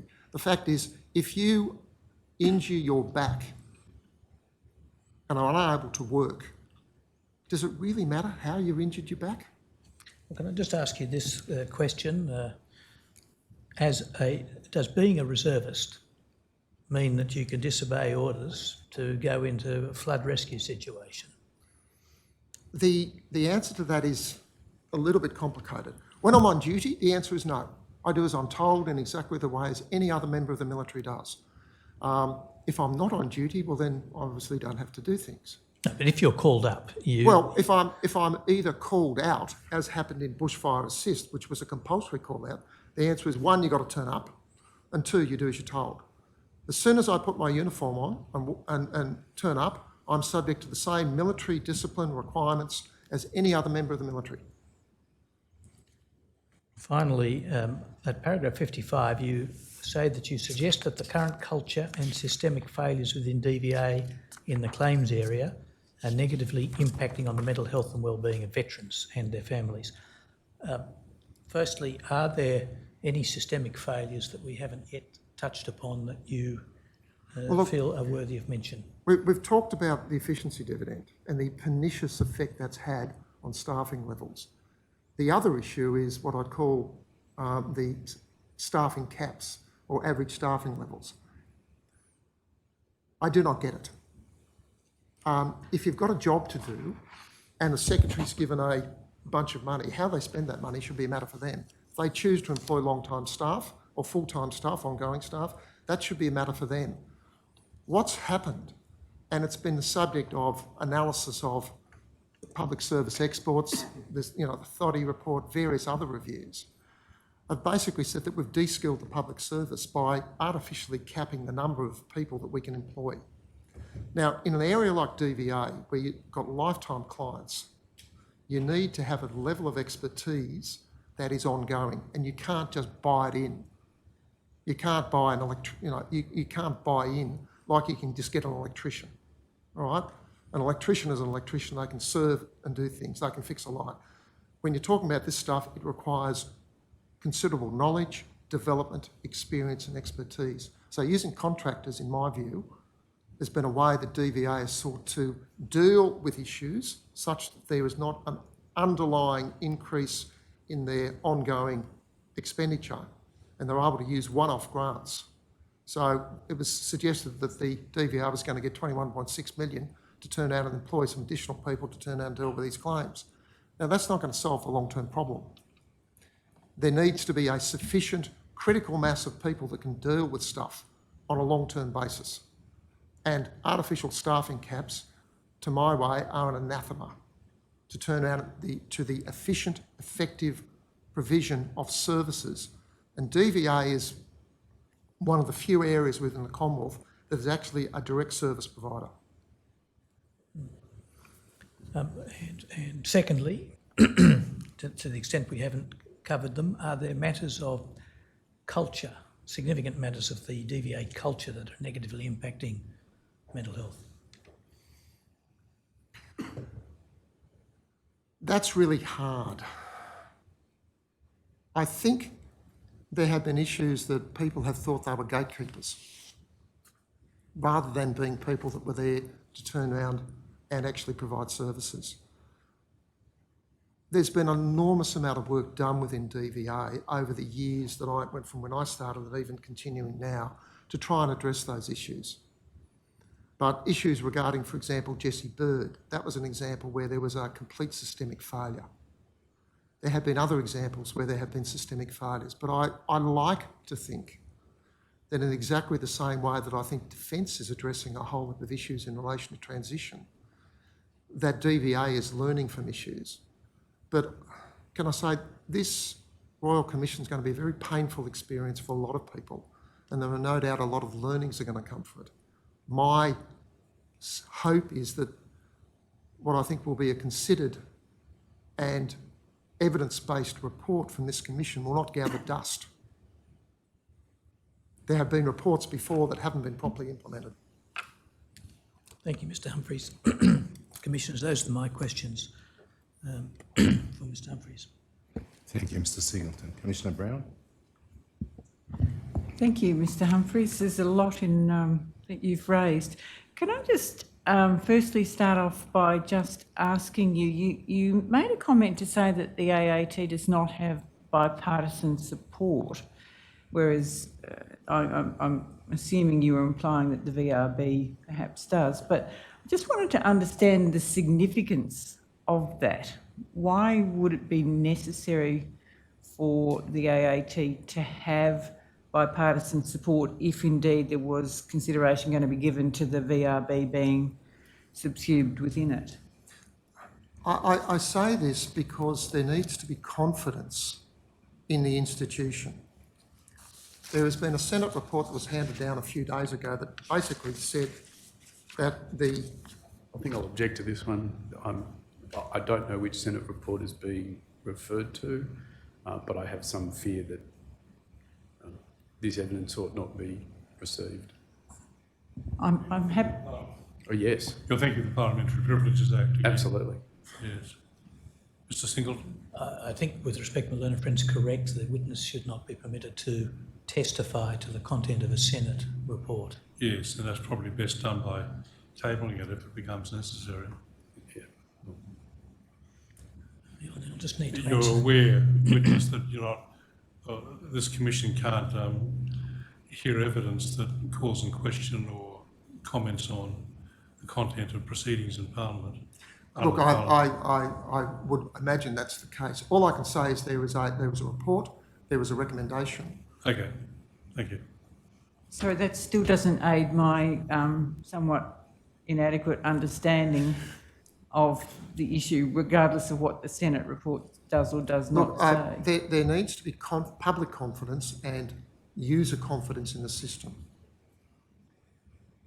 I think there are media reports that the tribunal has become highly politicised. That is problematical from my point of view. It undermines public confidence in the system. Okay, you also spoke, Mr Humphries, about the tensions of having the VRB within DVA. Is that perhaps, could that be an argument for not having the VRB or having it having the review process sitting outside of DVA? Look, it does sit outside DVA because we are statutorily independent in terms of decision making. It's the tension between being part of it from a corporate services point of view and other points of view. My view is that weighing up the different options, you are better off with what we've got at the moment, with its faults, subject to perhaps some delineation, than trying to go into the AAT, where honestly I think it would be lost. And the figures show that. Now, I think Professor Craig was saying that that shouldn't happen at the moment. But the fact is, look, in terms of the number of claims that are coming through, I can't see them decreasing for years, and all we need is another deployment, and we'll have a whole new batch of veterans who are going to be going through the system at some other point in time. Can I just ask you, you quoted a lot of figures earlier on in support of the efficiency and effectiveness of the VRB. I just wanted to understand, and I apologise if I've missed it in the statistics you gave, but in terms of the cases that go from the VRB to the AAT, what percentage get overturned at the AAT? What I said was that, I'll just go back. The VRB has got a case holding of approximately 2,600 to 2,900 cases. That's been fairly steady over the last 4 years. It goes up and goes down, but it's been within that range. Now, in terms of matters finalised, the appeal rate was 2.4% of those matters finalised within the board as at this year, going to the AAT. And when you took it as a whole, so of all the matters finalised, the overturn rate was 0.475% or less than 0.5%. So it's about 1 in 4 of the matters that go up to the tribunal, if I understand those figures correctly, gets overturned. Okay, thank you. That's important for me to clarify that. Can I just ask, do you, and you may not be able to answer this, but do you have any sense in relation to the SOPs, whether they are updated in a timely fashion to reflect any changes in the contemporary evidence base? I think the Repatriation Medical Authority do the best they can with the resources they've got. But medical evidence is a fast evolving area. They will concentrate on areas that may be particularly apposite, and they can be asked to actually look at a SOP and they will deal with it. I think they do a really good job. In terms of whether or not they would like more resources, I can't answer that question. Okay, thank you. And just my last question, sorry, I've got so many questions here. You gave some reflections around the staffing challenges that DVA has with the ASL and the impact of that, and then talked a little bit about the culture and how you think it has perhaps changed over time. Do you think, in your experience, is the culture of claims processing within DVA in line with the beneficial approach to veterans? Look, that's so subjective, I don't think I can answer it because I can only look from the outside. Okay, thank you. Thank you. Commissioner Douglas? Thanks, Judge. I want to ask a few questions related to your concerns about funding of the Veterans Review Board and dealing with its structure, which appears to be set up under Part 9 of the VEA. The principal member seems to have a lot of the administrative responsibility under the Act, plus something that can be done by the National Registrar. And I gather the members under Section 158 are appointed by the Governor-General, and under Section 160 they're remunerated according to the Remuneration Tribunal. Section 172 deals with the appointment of staff to assist the board, and they're people engaged under the Public Service Act and made available for the purpose by the Secretary, who's the Secretary of the Department, and that includes the National Registrar, the Registrars, Deputy Registrars and Conference Registrars, a lot of whom can do the alternative dispute resolution you're talking about. Do you have in mind any alternative regime to take, and it doesn't address funding for physical resources such as premises or a budget for, say, travelling and that sort of thing. So I imagine that's all done within the department, is it? Yes. Do you have an alternative model in mind to improve the independence further? Look, in terms of staffing, can I say we pretty much get left alone. We conduct our own recruitment processes, we used to. I'm thinking structurally, not just what Structurally, might I happen think now. that the Act could be tinkered with. First of all, the appointment terms for both the principal member and the members are only for 5 years. If you go to the AAT, it's 7. I think that could be improved. Do you have any objection to that limited term model?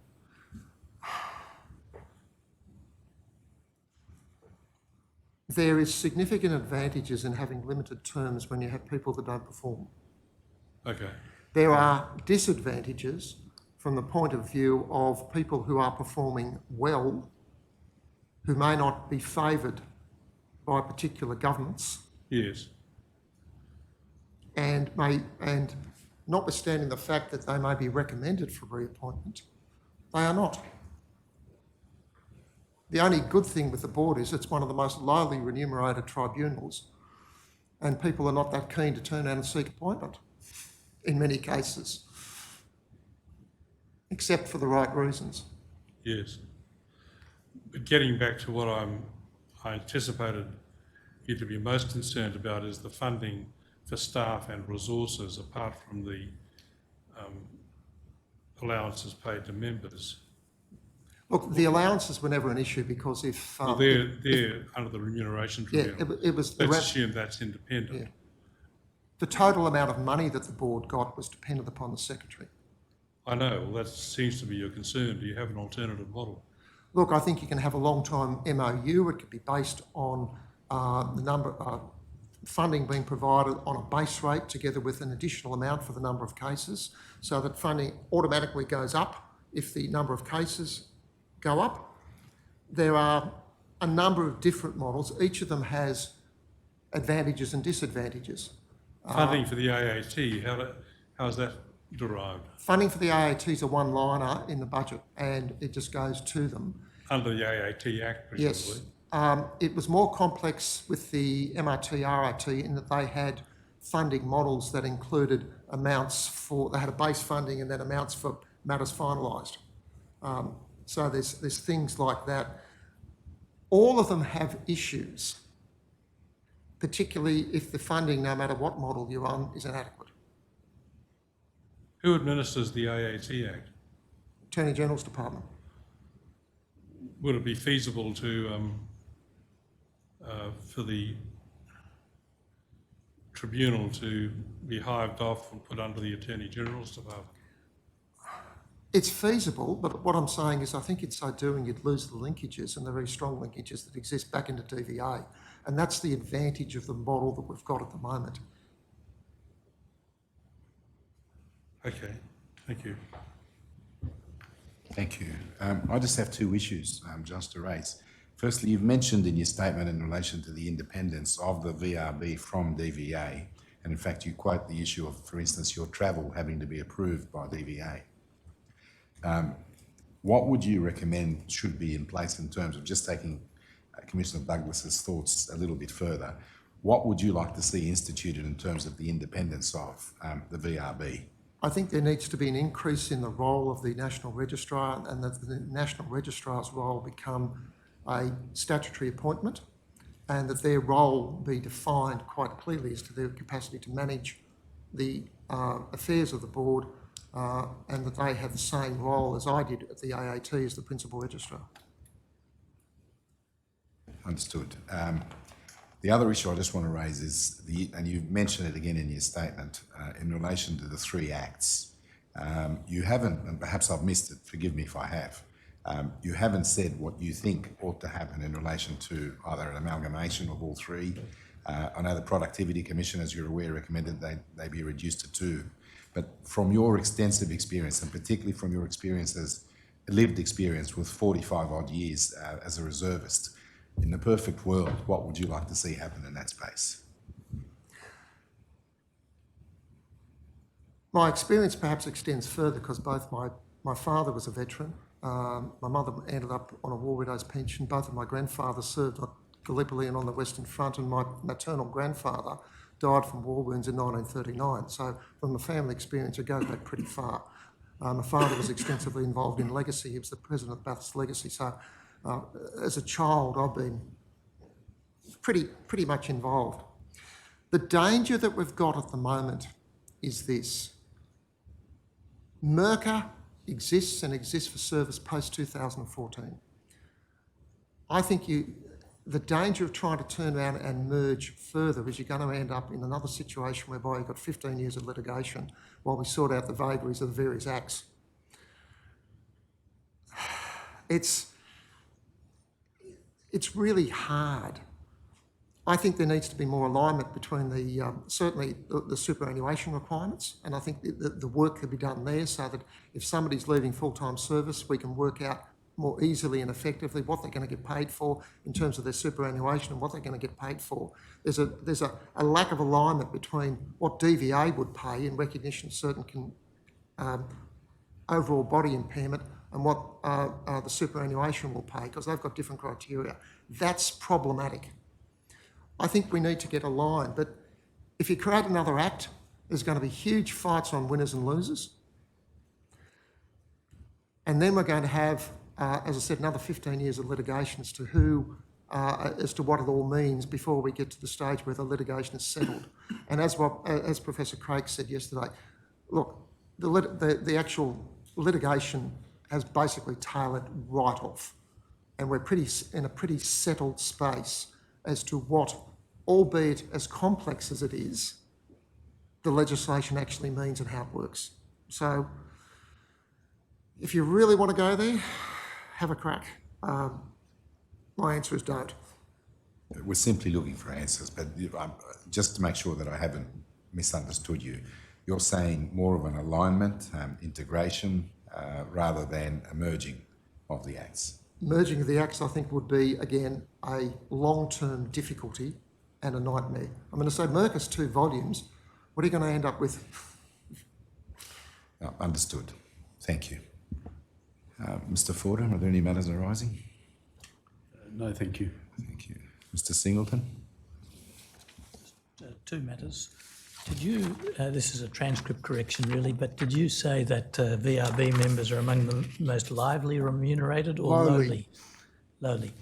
And I think that their remuneration is below Division 2 of the SSA, what was the old SSAT. You may know that the Productivity Commission rejected the proposal of merging all three acts, but to oversimplify, for pragmatic reasons, suggested that the VEA should continue, but Mercer and Durker might be merged. Do you have an opinion on that particular model? That's possible with minimal change. Those are my questions arising. Thank you. We'll adjourn for morning tea. Thank you. All rise.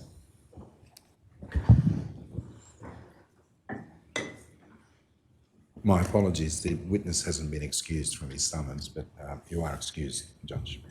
Thank you, Commissioner. Thank you. We'll now adjourn for morning tea. The Royal Commission will now adjourn until 10:45.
The Royal Commission into Defence and Veteran Suicide is now in session. Please be seated.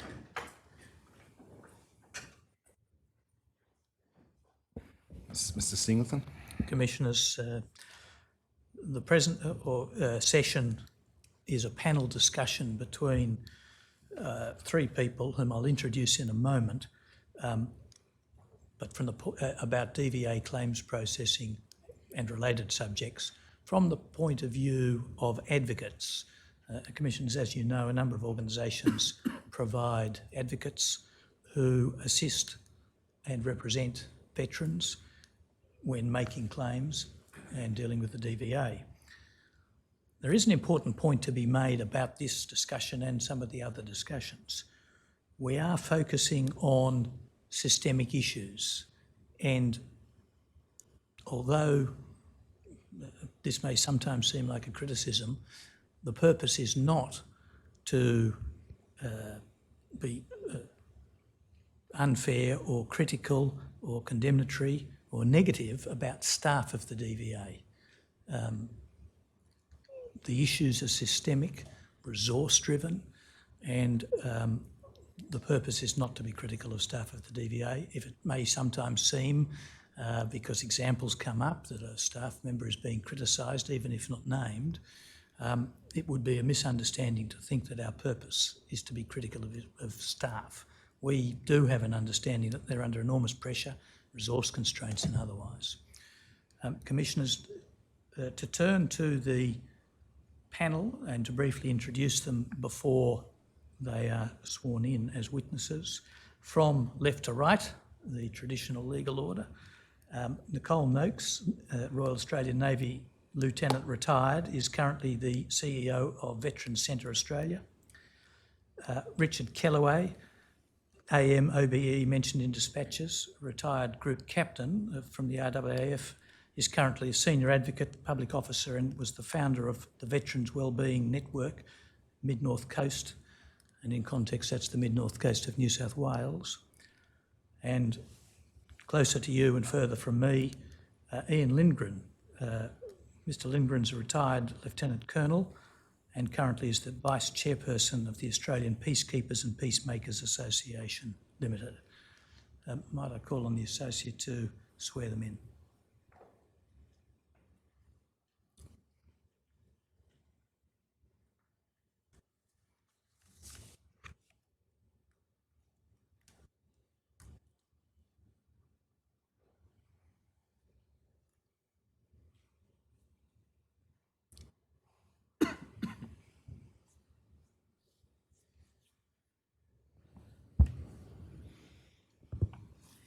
Ian Lindgren, do you swear by Almighty God that the evidence you will give will be the truth, the whole truth, and nothing but the truth? I do.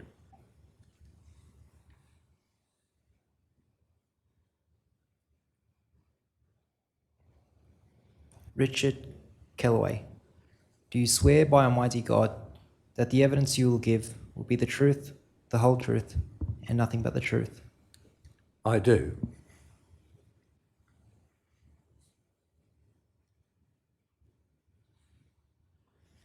Nikki Noakes, do you swear by Almighty God that the evidence you will give will be the truth, the whole truth, and nothing but the truth?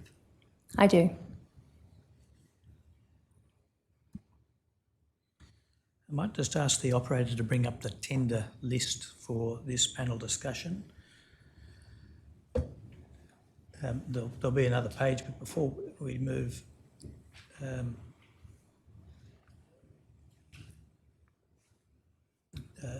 I'll be tendering all of these documents and over the page a confidential document.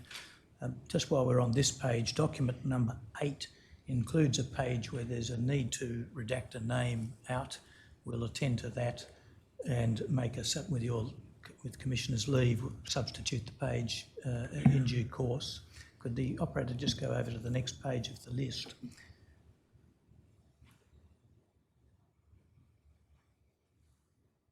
There is no next page of the list, so back to the first page. I tender all of those documents. one of the documents, which is a confidential document provided by Mr. Lindgren, it's specifically identified as a confidential document in his submission. I tender those documents with the confidential brief, as it's called, being a confidential exhibit. Thank you, Mr. Singleton. They'll be accepted into evidence and allocated the next consecutive numbers with the provisos of the issues you've raised. Thank you. Ms Noakes, if I could turn to you first. Your full name, please. Nicole Ann Noakes. And did I get your former rank and current position correct? Correct. Mr Kellaway, your full name? Richard Neil Kellaway. Was my description of you accurate? Yes, sir. Incomplete but accurate? Yes, sir. And Mr Lindgren, the same question, your name, and was I correct, accurate, even if incomplete? Ian McNaughton Lindgren, and yes, it was accurate. Could I invite each of you to, in order to give us an idea of the perspective from which you'll be giving your information and evidence today, to introduce your respective organisations, yourself and your role in the organisation, and whether or not you're testifying officially on behalf of the organisation or in a personal capacity today. I might just keep the order for the moment, Ms Noakes. Thank you. Firstly, thank you for the opportunity to introduce Veterans Centre Australia today and to provide the Commission with an insight into what it is like to be an advocate in the ex-service community. So my name is Nikki Noakes, CEO of Veterans Centre Australia. I've spent the best part of my 30 plus years growing up in the Royal Australian Navy. My father was an ex-submariner chief underwater controller of 18 years, and his brother, my uncle, was a seaman officer of 30 years before he passed away on Operation Resolute in 2017, tragically leaving his 2 sons and wife and a devastated family. I enlisted in the Navy in 2008 as a Navy Maritime Logistics Officer and served on HMAS ships Newcastle, Sydney and Canberra. The best parts of my naval career was spent working within the Fleet Personnel Division. I was responsible for providing HR technical advice and support to the fleet, which at the time had approximately 9,000 personnel across seagoing and shore units. And I was a team manager to 12 HR advisors. In 2018, after returning from maternity leave, I transitioned from the Navy voluntarily, and I returned to the service community in 2020, where I joined the Veterans Centre Sydney Northern Beaches as the centre manager, which is now rebranded to Veterans Centre Australia last September. I'm here today in a professional capacity, representing our advocates. We have a workforce of 7 staff and 10 volunteers. And as CEO, I've been fortunate to contribute to the development of VCA strategic and operational planning.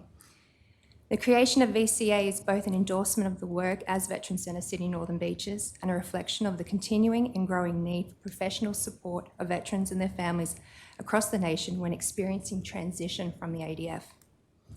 At VCA, the team recognises that veterans and their families have multifaceted needs when transitioning from the ADF, which can either be tactical in nature or require long-term assistance. We use a wellbeing first approach to drive our system, which creates a team around the veteran and sharing opportunities for veterans and families to better respond to their own health, social and physical needs. It's a lifetime service with no membership required. However, we do encourage our clients to keep connected with the centre, and where able, many have become volunteer ambassadors to be better informed to help their own peers and communities who also may need a helping hand. Yes, thank you very much, Mr Kellaway. Like all panellists, your resume is in the material that I tendered. You don't have to embarrass yourself completely, but if you could introduce yourself and your organisation and whether you're representative of your organisation today. Yes, thank you, sir. My name is Richard Kellaway. I'm the Senior Advocate of the Veterans Wellbeing Network Mid-North Coast. That's an organisation comprising 15 practising advocates with a further 30 linked to our organisation. Those advocates come from 11 different ex-service organisations collaborating, in fact, in partnership with each other. Currently, we have some 300 cases active in our books, And since we formed in 2013, we have supported over 900 veterans and families. Like Nikki, our organisation practices veteran wellbeing centred advocacy. Compensation is just one small part of one of the 7 domains of that model. Personally, I had 28 years in the Royal Australian Air Force. I have been practicing as an advocate since 2004, doing my own case, and then started actively practicing and supporting others in 2008. In that 15 years, I have trained and accredited at level 4, which enables me to represent clients at the Administrative Appeals Tribunal, and I'm a wellbeing advocate at level 2.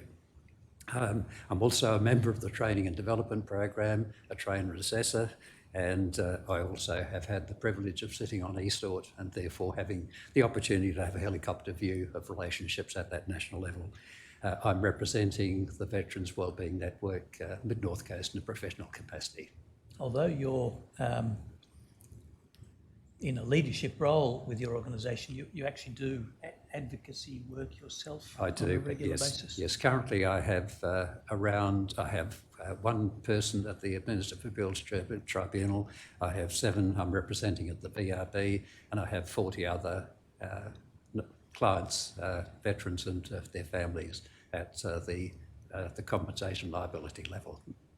Mr. Lindgren, perhaps I could turn to you for the introduction as well, but with a particular focus on the level, for want of a better word, at which you're doing advocacy work, and it's a different kind of advocacy to some degree. Definitely. The Australian Peacekeeper and Peacemaker Veterans Association, which is a bit of a mouthful, so I'll just refer to it as the Peacekeepers, was formed, I think, 1997, largely by veterans of peacekeeping operations who felt that they weren't recognised by the wider veteran community as people that had participated in warlike or non-warlike operations. They weren't recognised as veterans and couldn't march on Anzac Day. So that's why the organisation was formed historically. It was formed as a state-based organisation, but always operated nationally. And when I joined the organisation 2.5 years ago, I immediately became the vice president and recognised that the governance of the organisation could do with some polishing in terms of operating nationally as a company limited by guarantee, and that's what we do now. We have a board and we have an operational level of organisation. There are 10 volunteers that run the organisation on a day-to-day basis, and 4 of those work almost full-time every day as a volunteer. We've got 4 advocates and about 76 cases running at the moment. We did have some more, but we had, unfortunately, a recent passing of a member, and it's a very close community, so it reduced our numbers. The purpose of the Peacekeepers is to support the participants in modern operations,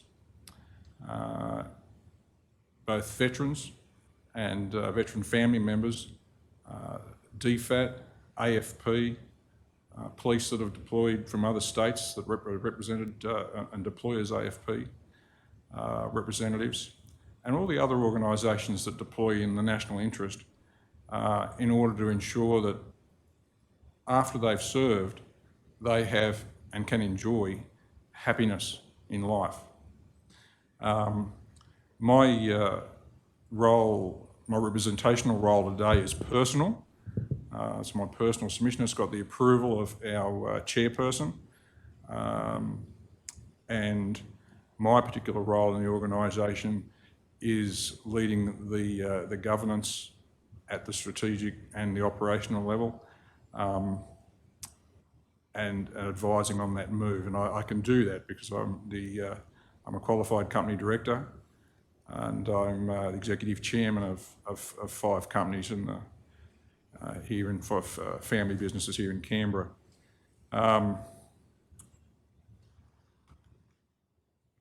Do you yourself have dealings with the DVA? Yes, And so my what kind of- dealings with the DVA are at the strategic level. When I do manage with another fellow our advocates, but I put myself, I stand back and I look at the processes that the advocates and the veterans and the veteran families are going through, and I apply what I think is a test of reasonableness. Is that reasonable? And if I don't think it's reasonable, I get involved, and then I approach the senior levels of DVA to ask for support and for rectification of an issue, and that's worked very successfully. I'm sure we'll talk about it later, but that's the level I work at, and I also provide advice to the Office of the Minister for Veterans Affairs when it's asked, and sometimes when I decide to give it. That's about it. Ms Noakes, what is the source of most of your work? Where do your clients come from? Are they referred? Do you find them? And in what circumstances? And where are they up to in their claims journey when they come to you? So the Veterans Centre Australia has a good working relationship with the ADF. We support currently 400 active clients across Australia, working with the ADF rehabilitation program. So we're seeing a lot of clients medically transitioning, so starting to engage with advocates before they leave service. We are seeing a lot of word of mouth referrals from both ADF and trusted peers. We've received government referrals, both from state and national. There is a greater uptake in DVA My Service portal, but a follow-on and an unintended consequence is then a veteran coming to VCA to get assistance with how to interpret My Service data. Does that mean that the veteran is attempting to make his or her own claim, finding it difficult and then coming to you? Correct. And is that reflective, leave aside the My Service portal, which we'll come to in due course, but at a more general level, do you find that the majority of your clients, if that's not inappropriate word, or veteran claimants, are they coming to you after they've already attempted to make a claim, or are most of them coming to you before they start the process? So on average, we would receive 10 inquiries a week. I would say 4 of those 10 would start the process with an advocate straight up, and 6 would attempt to use My Service by themselves, and then either stop halfway through and then revert to using an advocate, or need to interpret data after they have submitted. Mr Callaway, could I turn to you? It's the same question, but where are you getting your work from? It is all word of mouth, sir. We have never had to advertise. To continue with your second part of your question, overwhelmingly the people are coming to us as a cold call. They have heard of our support program, the nature of our support. I can think of only one case where the veteran had submitted a claim through My Service and came to us because he had had difficulties in the nature of the brevity, I guess, of the submission that he had, the statement of that he had made in his claim form.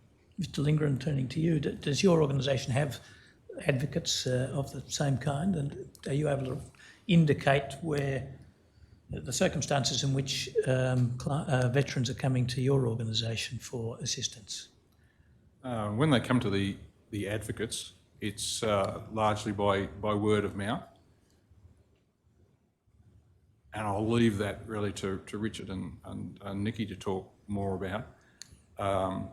Where they also come to our organisation is that we do not require membership to the organisation, and we let people, advocates, medical, those from the veteran support community, such as doctors, and veterans themselves know that if they're up against a brick wall and they can't get anywhere, they can contact me and or one of our team, and we'll investigate it and take it forward. And that is where for example, someone that could have not had contact with their with a delegate for over 700 days, I would say that's unreasonable, and then we'll act on it. So that's how they come to us. So it's quite a variety of people. It's advocates, doctors, veterans, quite a variety. There's no extent to it.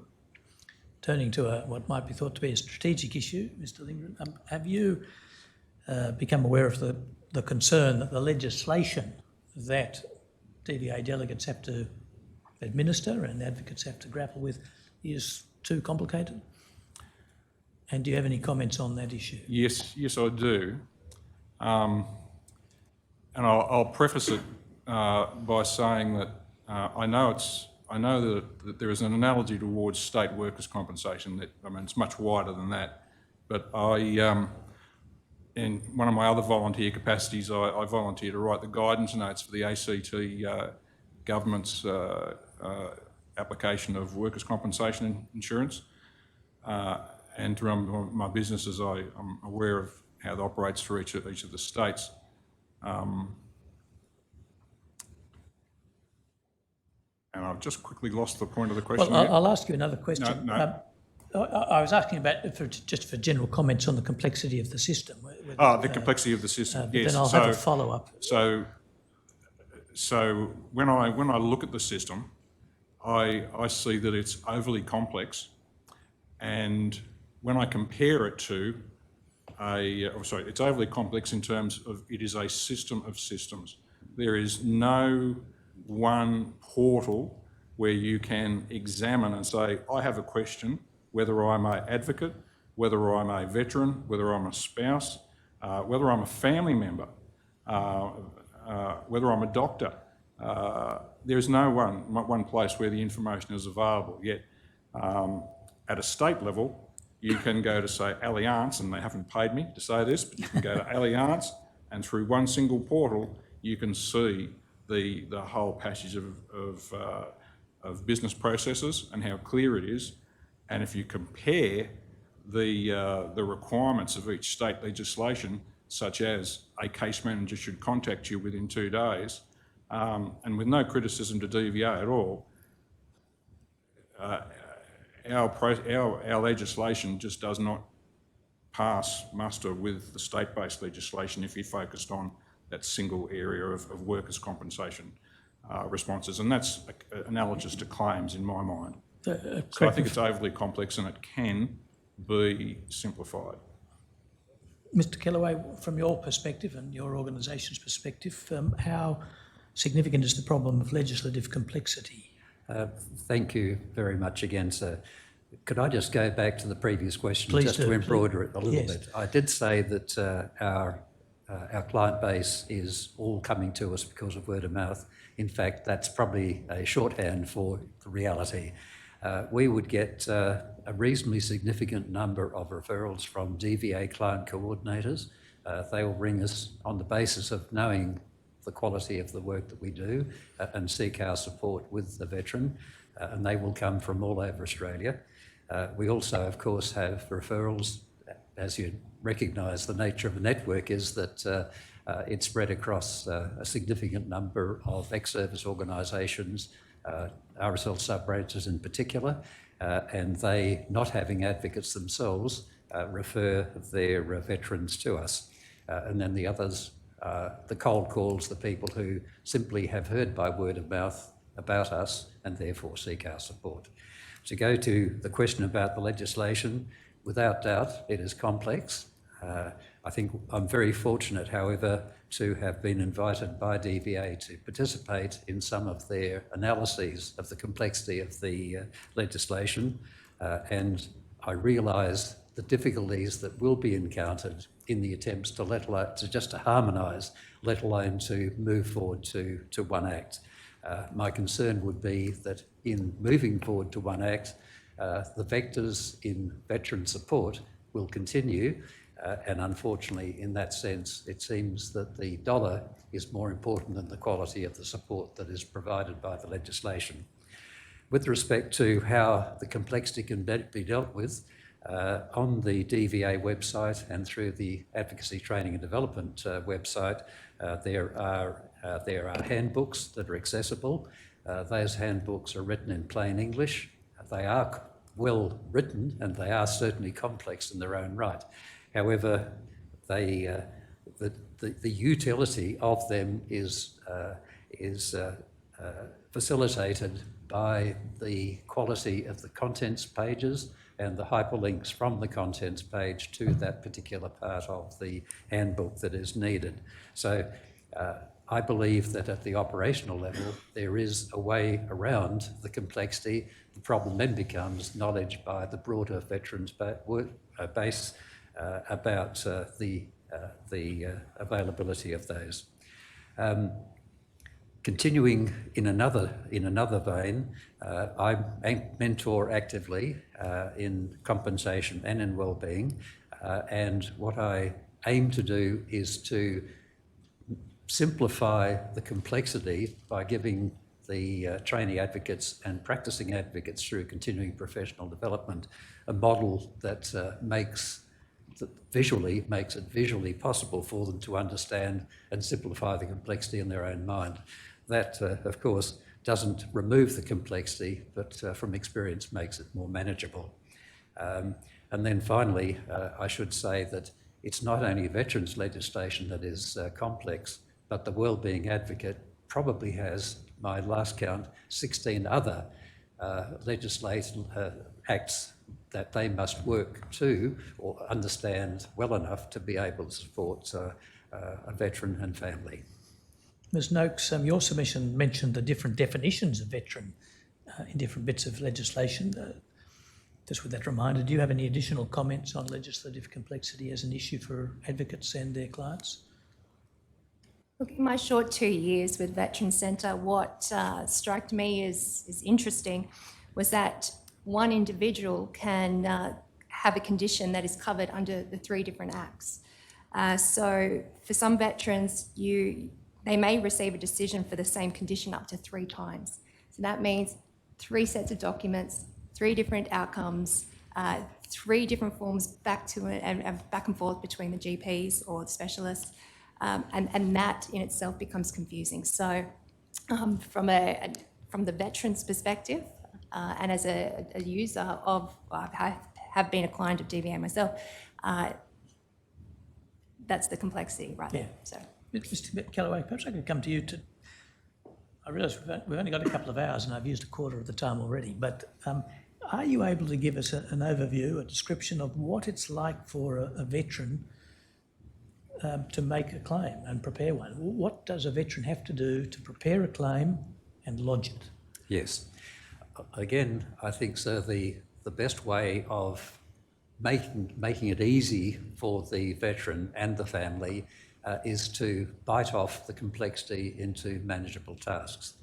To start a claim, the essential information is proof of identity, a current health summary, and an authorisation to act. So there are basically 3 essential bits of information, or 3 documents that we require the veteran to provide us before we can start working with them. That would almost indicate that we don't do anything until we've got those 3 those 3 documents. That's not the case. From the moment that the veteran comes to us, we are providing them with wellbeing support.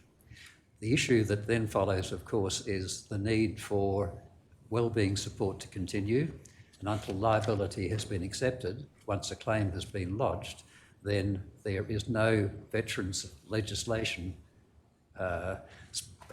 support available to them. Therefore, the wellbeing advocate must provide support that's available to the broader community. And again, those 7 domains of the veteran-centric model are taken from by Australian Institute of Health and Welfare from that broader wellbeing model.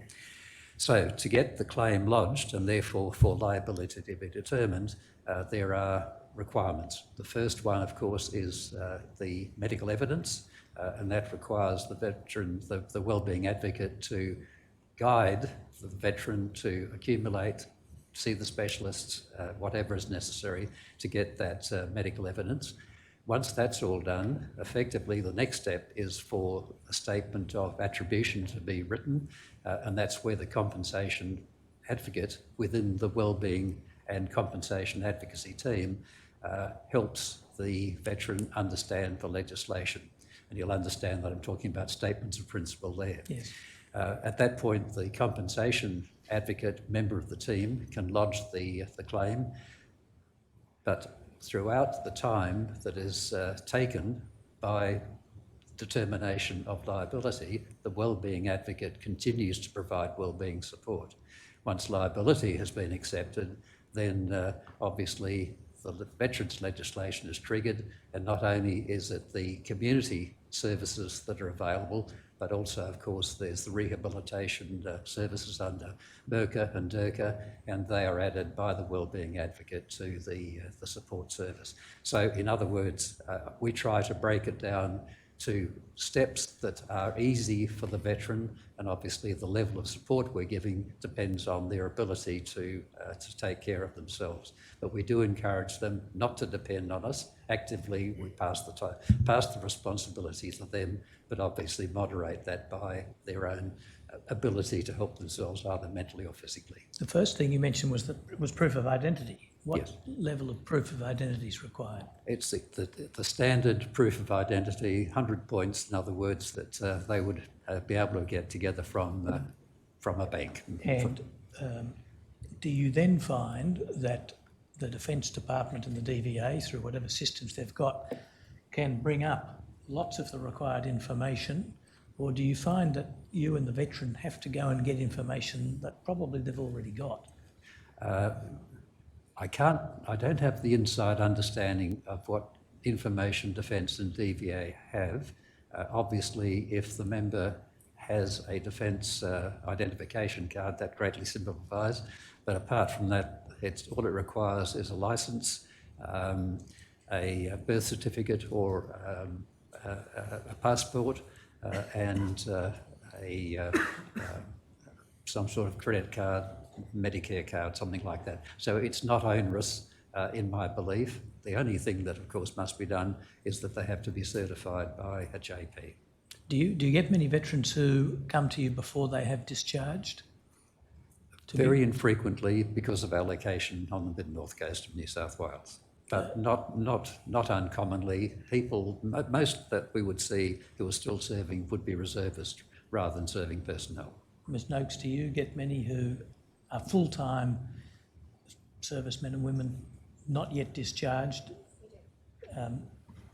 That's they come correct. to you before, but they come to you before discharge? They do come to us before discharge. So the process, can I share a slide? I'm not sure we've got the technology. Oh, no, that's fine. Okay, so you just make the Veteran point. Centre Australia process. Step one for our clients is engagement phase. And this is where the client, either in service or out of service, will engage with the centre.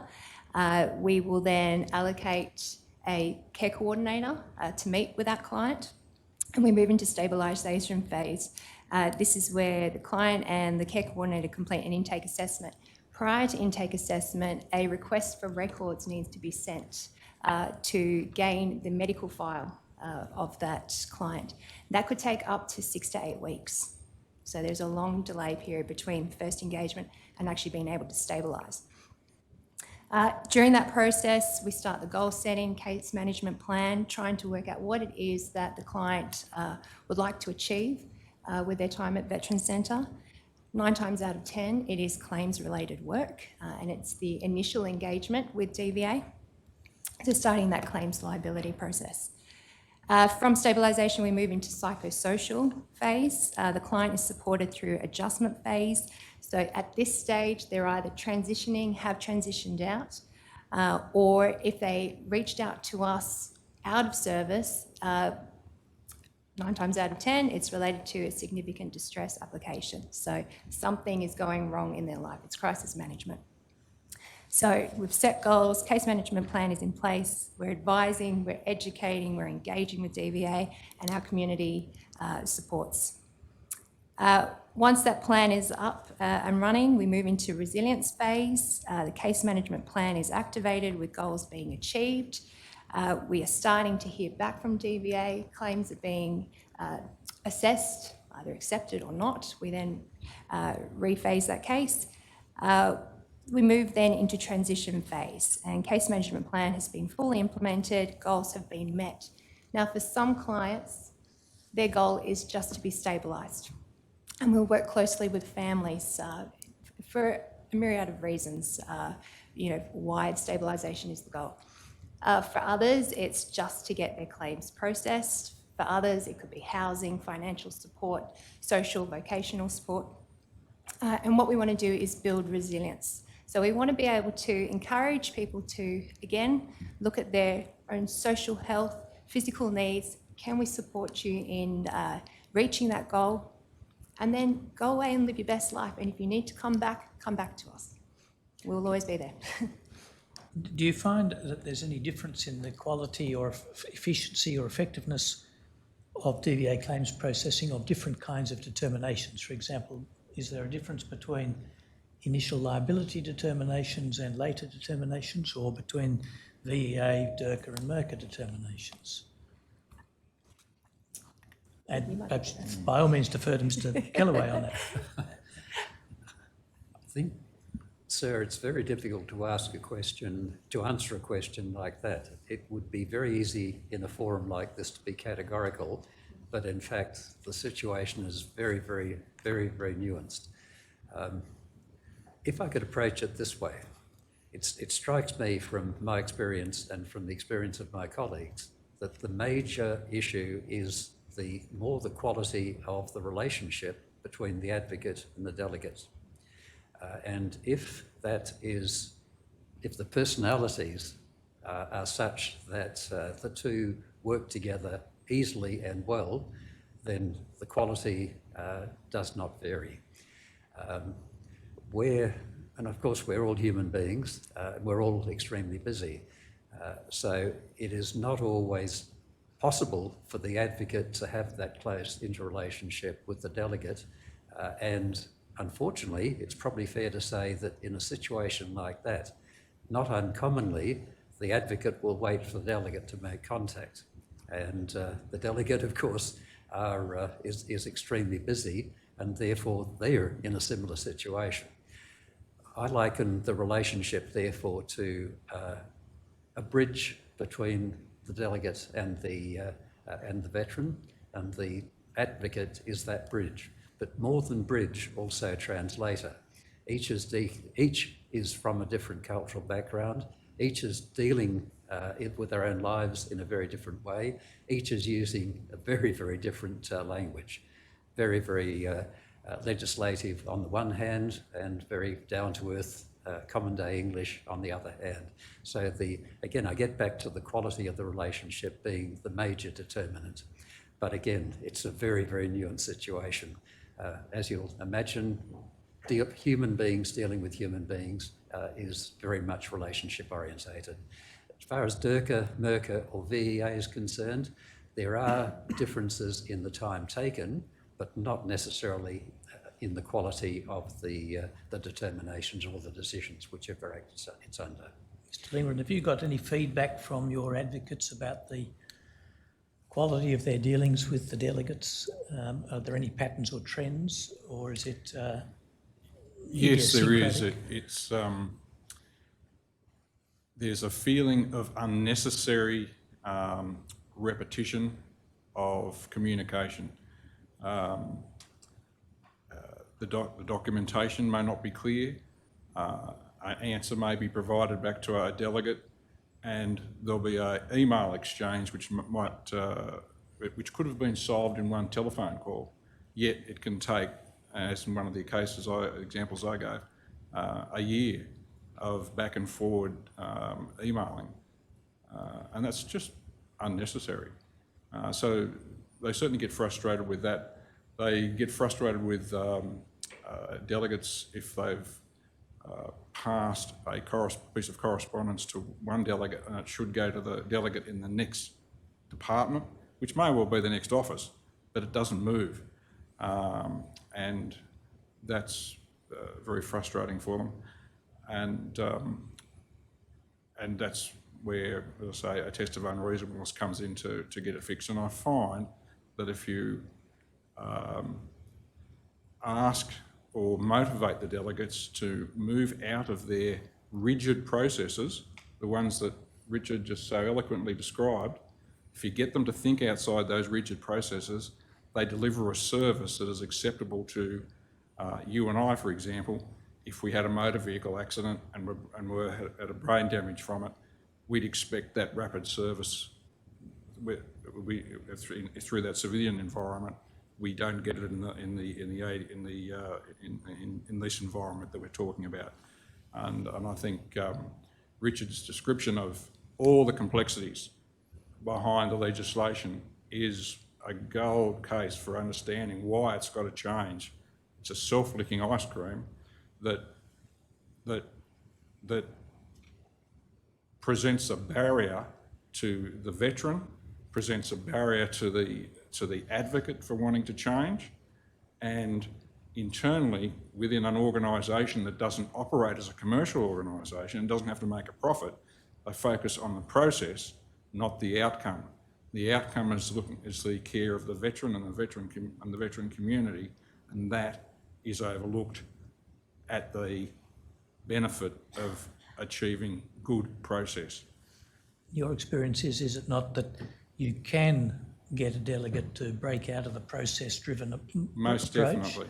How hard is it to do that, and how often does that happen, to overcome that barrier? It's a project I personally initiated after discussing it with the Secretary, and I found cases where, 4 cases in particular, some over 560 days without contact with the delegate, and I raised with a SES Band 1 officer in DVA, and determinations were made in 2 days. I had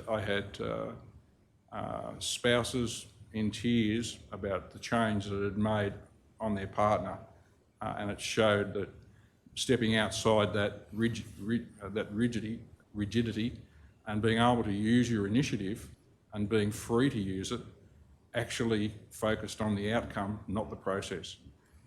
I think you may have used a term like program in the context. You had a discussion with the Secretary and it led to a program. Oh, sorry. Yes, I had a discussion with the Secretary because we do attend the peacekeepers do attend the ESORT, and I attend on behalf of the chairperson when he's not available.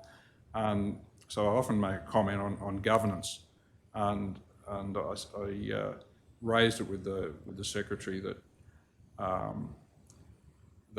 I felt that there were better governance practices that could be applied, and I would like to test them.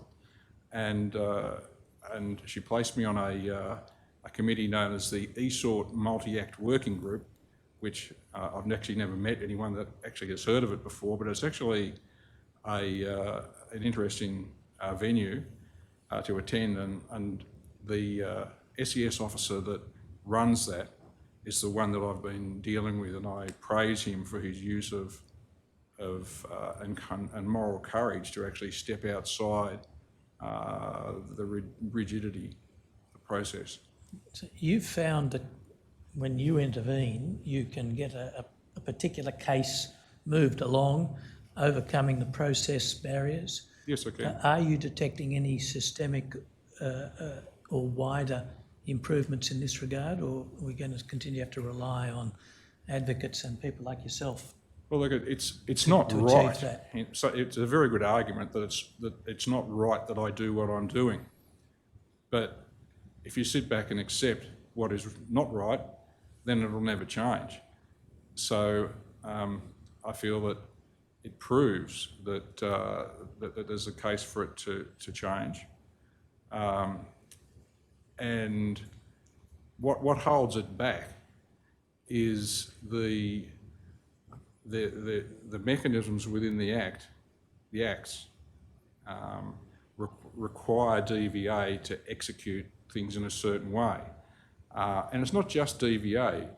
This is what the linkages with other departments, other secretaries, other ministers, isn't recognised.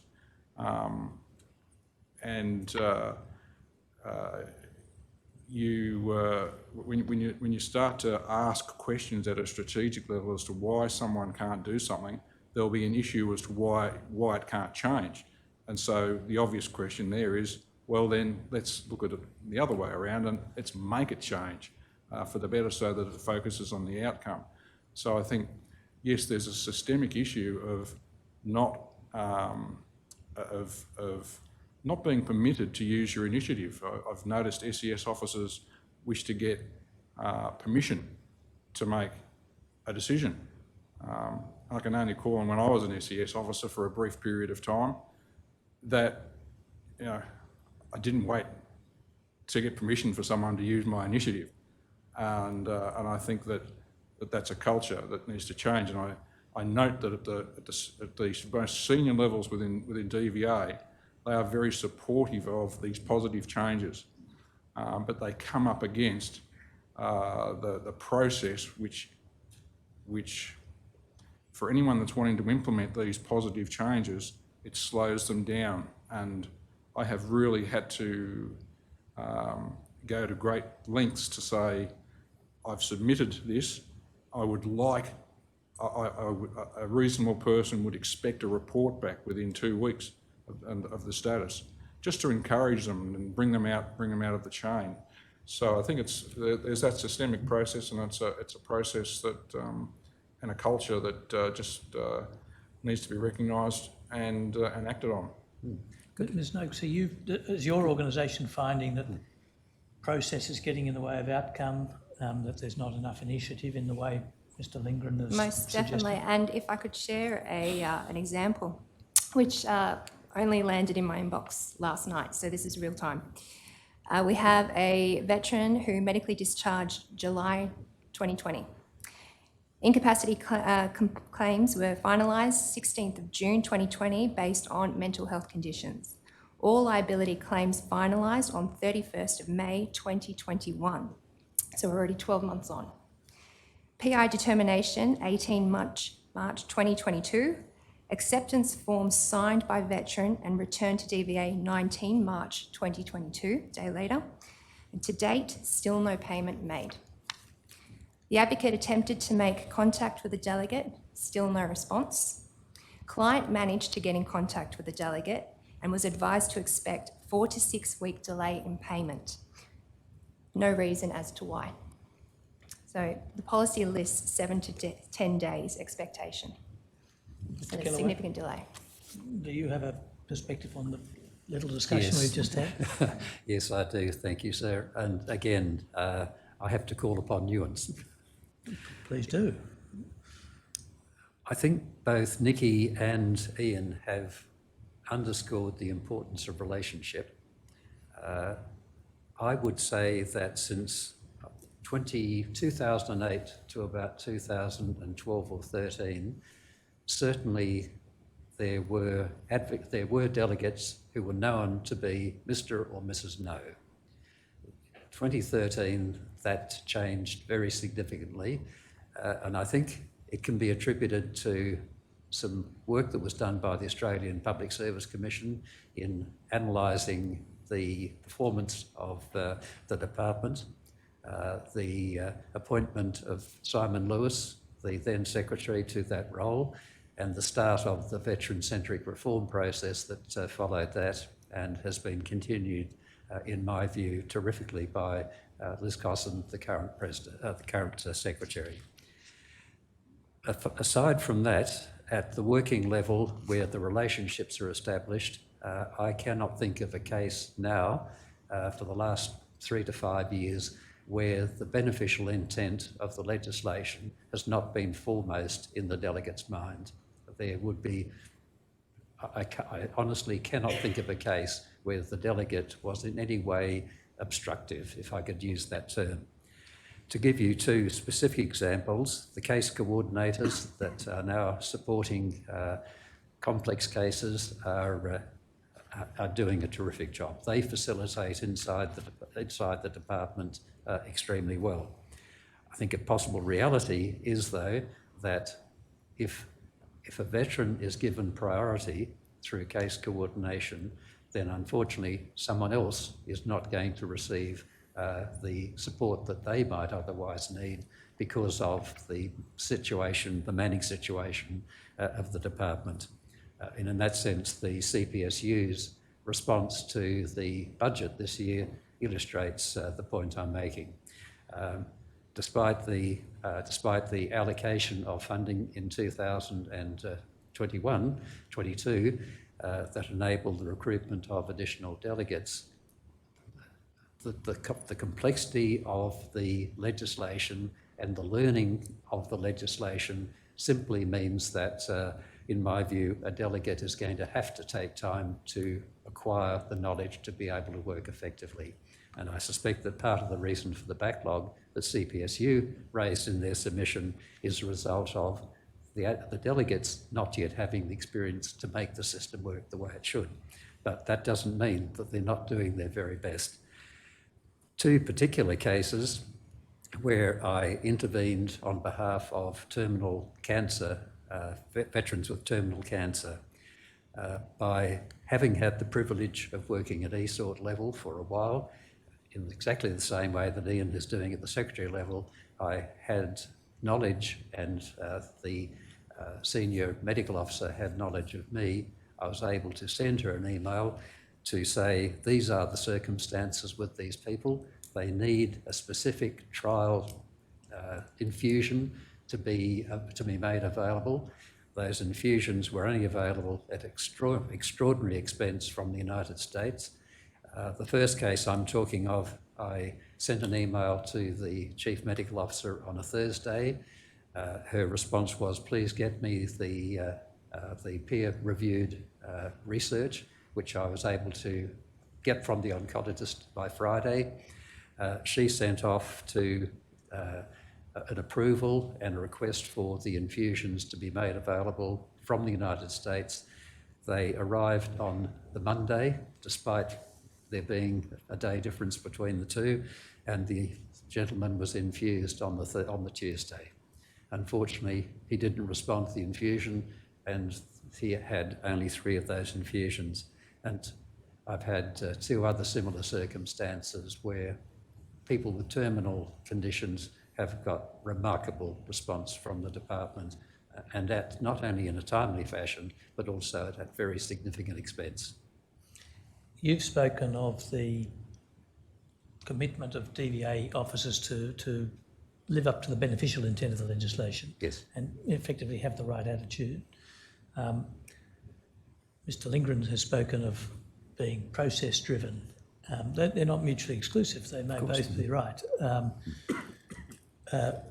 Is it your experience that advocates can achieve a real kick-along by intervening in the way Mr. Lindgren described to get a case moving when it might otherwise not?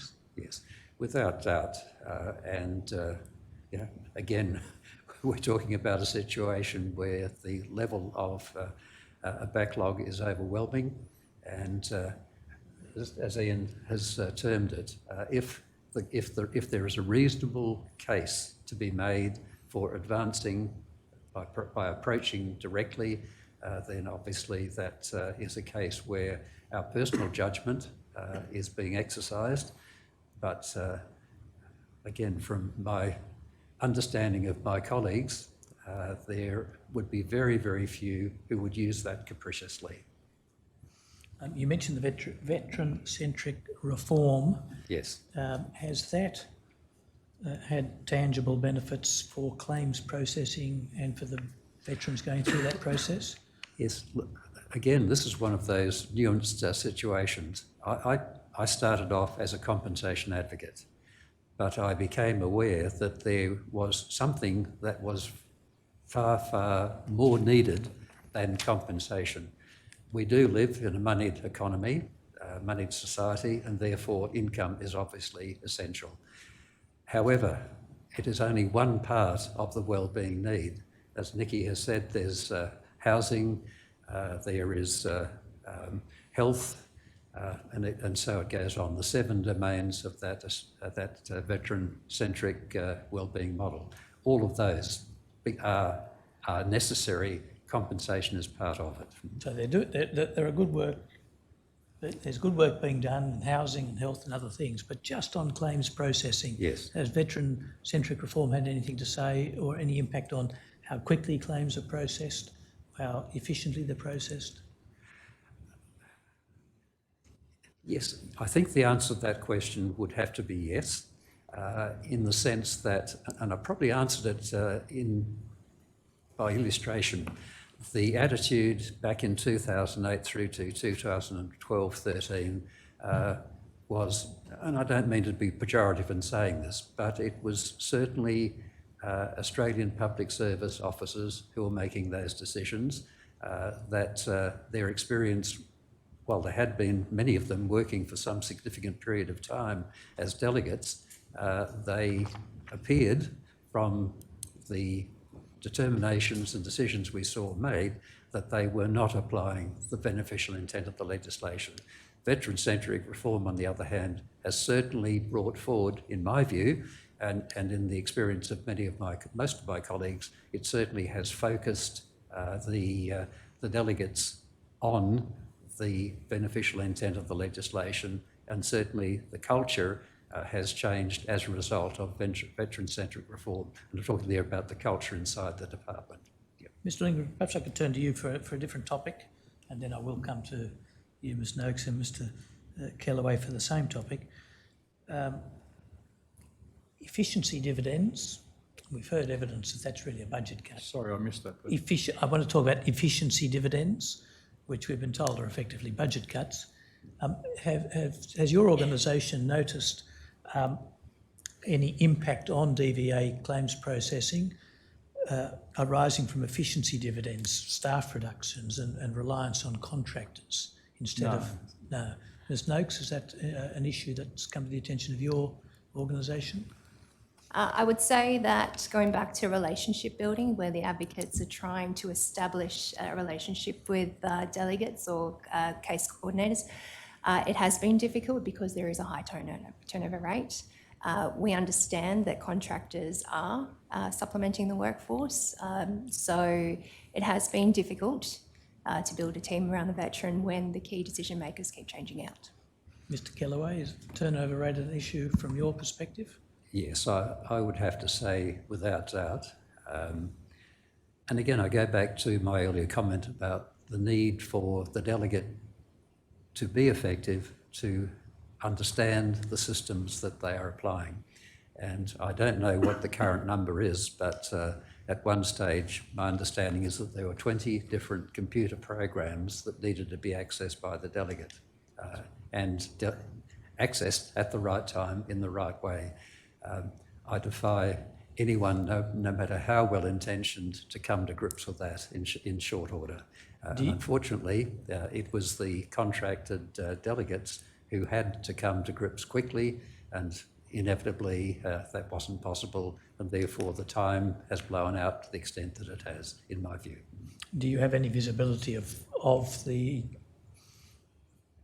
modernity and efficiency of the DVA's computer systems that are behind the delegate?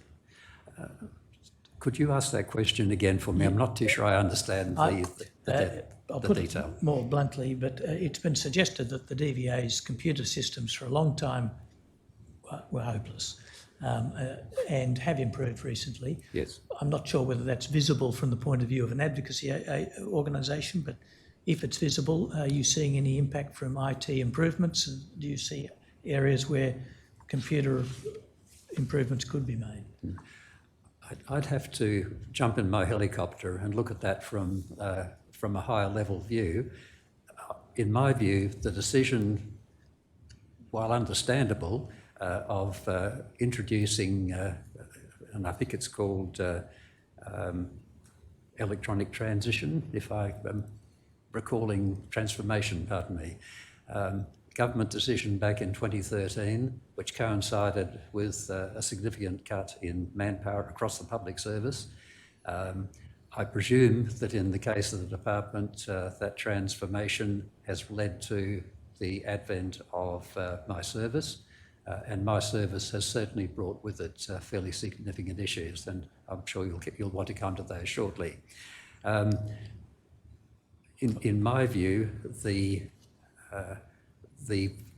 situation that the department finds itself in, with the quality of claims processing and the delays in claims processing, can be sheeted back to a government decision, and therefore something that's been inflicted not only on the Department of Veterans Affairs but on other departments, and the contracting out of the functions that were otherwise performed by experienced public service officers has been lost. That experience has been lost. The corporate knowledge has been lost.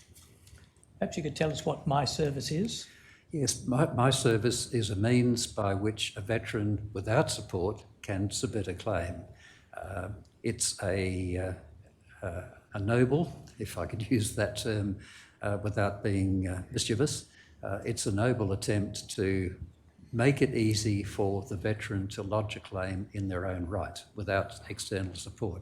And of course, if you think of that in the context of electronic transformation, it makes a lot of sense.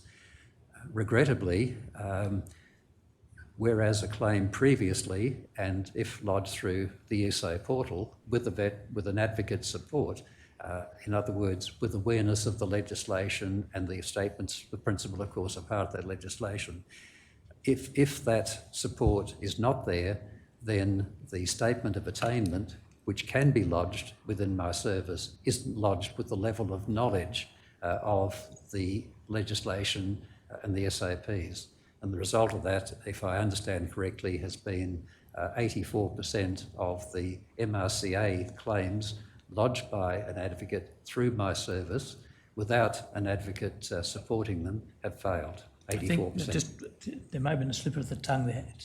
You said 84% of claims lodged by an advocate. I'm sorry, I mean by a veteran. By a yes, veteran without an me. advocate. Yes, thank you for picking me up on that fundamental point. I try and be pedantic in private, but this time I thought I'd that pedantry is very welcome. Do advocates use the My Service system, or do they have to communicate in a different way, or both? No, we in the case of the Veterans Wellbeing Network, we communicate with each other by phone, by email, and we lodge through the ESA portal. We don't use My Service. However, if a veteran comes in and prefers to lodge through My Service and wants our support, we will help them complete My Service by bringing our knowledge of the way in which they need to express their statement of attribution. Have you yourself helped a veteran in that way? I have not, no. Many of my colleagues have. I'm, if you call it stuck in the mud, I use the ESA portal. It is, to my way of thinking, a far more comprehensive way of supporting the veteran. So far as you have heard from your colleagues, yes. Is the My Service portal well designed, clear and easy to use, or is it? I would say, having looked at it myself, that it is an eminently sensible and forthright form to use. However, its major failing is in its application, not in its design. But Nikki would be better positioned, I think, to talk to that. So, Ms. Noakes, over to you. So I personally haven't used My Service, yes. But my colleagues through Veterans Centre definitely have, and I hear all the time about how clunky the application is, just in the way that documents need to be saved. So we're talking about documents that are 6 to 10 megabytes large. Documents need to be saved individually. Once you refresh the page, you go back, it's missing, documents are lost, and this is where the frustration starts to build up. So what we find with a number of our clients, they will get so far in the My Service process and stop because it all becomes too hard. And that's a functional aspect. Does a veteran who wishes to act for her or himself have a different avenue? Can they go down to a DVA office and say, I'm here, I'd like to fill out a form? At the bases, there are veteran support officers who are DVA staff who are there specifically to assist members with claims processes, and they will refer the member to use my service. That gets you back to my service. Can a veteran avoid using my service without getting an advocate to use the ESO portal? Is that possible? Yes, I think I'm probably not going to answer that question directly, forgive me for that. But the difference is that it's the advocate who is doing all the clunky bits, and ESO portal is clunky in that sense too. Yeah. You have to manually link the evidence that you have on file electronically with the portal to lodge the medical evidence and other statements. The statement of attribution is typed into a place, a field in the ESO portal, but all the clunky bits still exist under ESO portal. Just getting right down to how it works in practice. If a veteran has obtained a medical report from a doctor on an injury, let's say, yes, and they want to lodge it, do they have to have a scanner and a computer before they can lodge it? Or can they take a piece of paper to the DVA and say, here is my medical report? In the case of the ESO portal and working with us as advocates, either we would receive the report directly from the specialist or alternatively from the GP, and we therefore save it electronically. On other occasions, it'll be a paper file that is brought to us, a paper report, and we will scan that and save it and return the paper report to the veteran for their attention.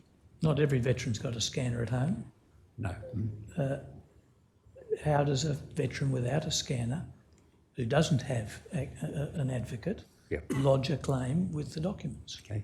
Those who, I'm sorry, no, Nikki's... No, whoever is better placed to answer. I'll defer to Nikki in a second, but in a case like that, not uncommonly, the veteran will take a photograph using their phone, and they will send us the photograph, and that is accepted by DVA as the evidence that's needed. Yeah, so in our experience, our more senior veterans will physically come to the centre with their documents for us too. If you're an advocate firm. That's right. The purpose of the My Service portal is so that a veteran can lodge his or her own claim. It appears that the veteran can only lodge his or her own claim if they've got a certain amount of electronic equipment, including perhaps a scanner or an alternative like a camera that's linked to it. I would agree with that. Mr. Lindgren, do you want to add anything to that nitty-gritty? I think if I just took it from the front, I've sat on this ESORT multi-act working group that I mentioned the other day, and one of the purposes of that was to look at the information systems. And I did look at the information systems that were there. I have a strong information system background at the defence level, and in my own private business. The information systems I saw were, 1990s through to modern systems, and through my experience, I see no reason why these multiple systems need to exist in a modern information system environment where you have, and I don't want to get technical, but extract and transform information into a single system so that it's available to everybody. It certainly restricts. There's always an excuse why you can't do something, but when you look at information systems and it's just ones and zeros, there is no practical reason why it can't be achieved, because that's all it is at the base level. You've done some study into the similarities or differences between the state workers' compensation insurance systems and the DVA system. Do those state systems, which are run by private companies, I needn't name any because you've already done it, do they have better IT?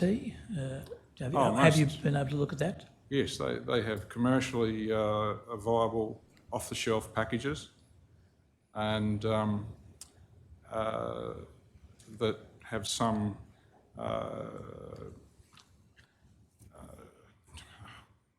have some modification to represent, you know, the logo and what have you, and the actual individual business system. That's my understanding of them, and they're certainly there and they're repeatable systems, and they're one system where it's all integrated. Yeah, it's totally the reverse of what I saw the other day, and what we saw through the journey of you know, all information systems from the 1980s through to now, you know, the different stovepipes and things like that. It just shows that it still does continue, because it does, but it can be. We've got the technology today to make it a lot better than it currently is. Mr. Kellaway, your written submission makes some comments about the DVA's response to the criticism and pressure that have been directed towards them in recent years. Could you just give us a brief summary of your view of their response to those pressures? Yes, in my submission as well, so you'll probably recall that I've referred to, I think it was the Australian Public Service report of 2013, in which, and maybe it was a later report, I don't recall the detail, but as I guess a study of organisations. In fact, perhaps I could give an example. Part of my career was with ADAB, the Overseas Assistance Development Bureau. I joined that in 1989. At that stage, the old predecessor ADAB, the Australian Development Assistance Bureau, had come under sustained criticism for its concentration on development and its lax performance in terms of managing the dollars and the cents. Bob Brown, Dr. Bob Brown, was the incoming Director General, and I still recall, I can still hear his words in my ears, and they were spaceship ADAB, sailing through space, surrounded by hostile forces. And the result of that, and this is me being critical, the result of that was an inward-looking organisation that was focused on the dollars and cents, and the enormous potential in the development was unfortunately, this came in second. I liken that organisationally to the situation that the department must find itself in. And again, I think there's some history. My reading of The Last Shilling, which was written recently but looks at the history of repatriation, talks in terms of Senator Geitselt, the Minister for Veterans Affairs in the 1980s in the Hawke government, and I have no political affiliation, so please let me point that out. There was pressure, sustained pressure from the three central agencies that saw no need for DVA, and in the Productivity Commission report, I can read a continuation of that same vector.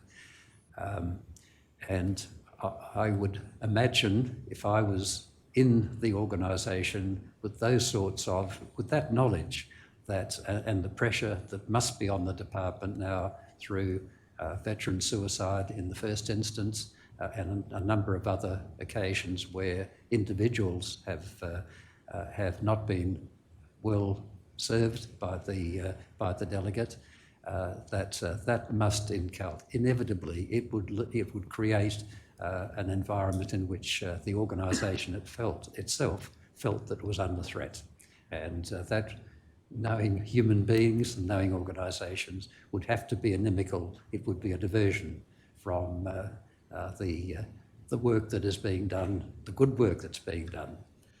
Your written submission, and I may be mischaracterising it, so correct me if need be, but your written submission appeared to point to some positive aspects to the way the DVA was responding to the pressure and criticism in recent years. Yes. Are there positive aspects to the way they are responding? Yes, I believe that there are.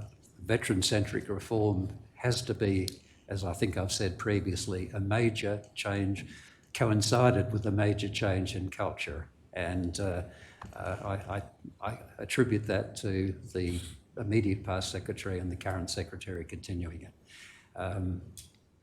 Apart from that, there is the current initiative that's being taken, which is focusing wellbeing care on the family. And again, an initiative that is much needed and will again fundamentally change the direction of the department.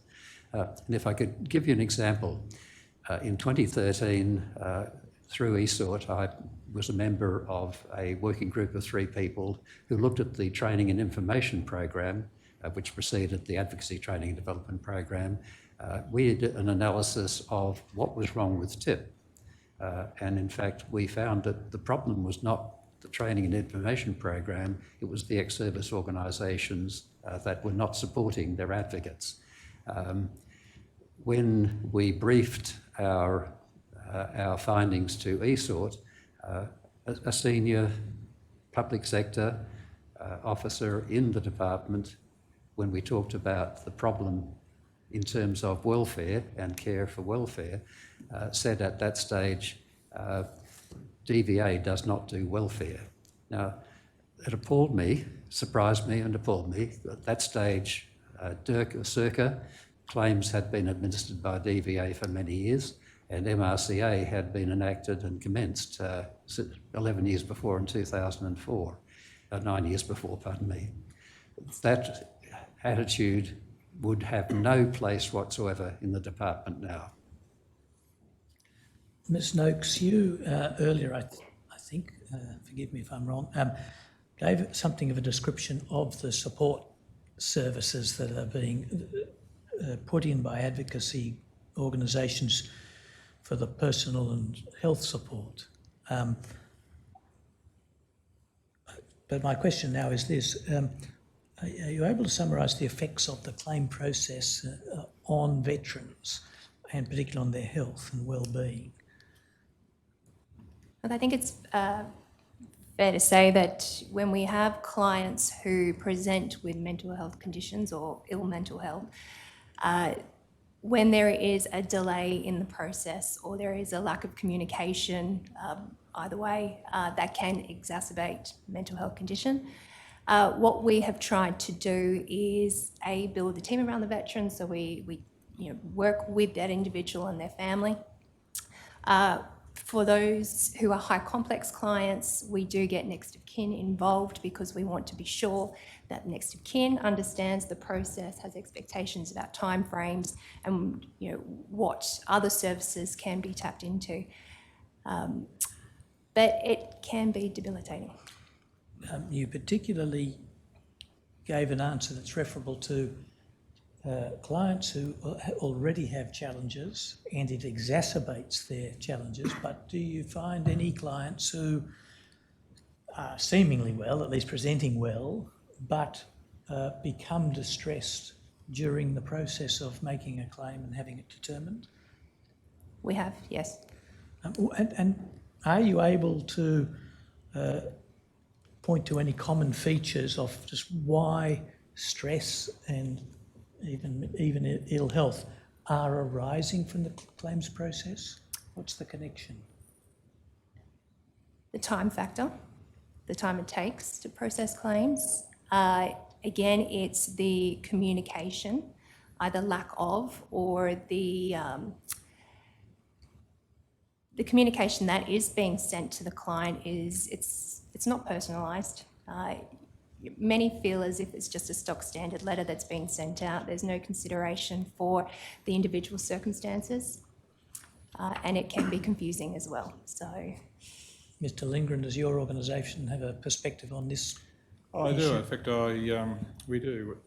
Well, in fact, I do, because I'm speaking on behalf of myself today. But certainly, I've spoken to psychiatrists that are central to what we're talking about at the moment. I think there's some 1,200 odd psychiatrists in Australia and 320 odd, give or take, that work with DVA.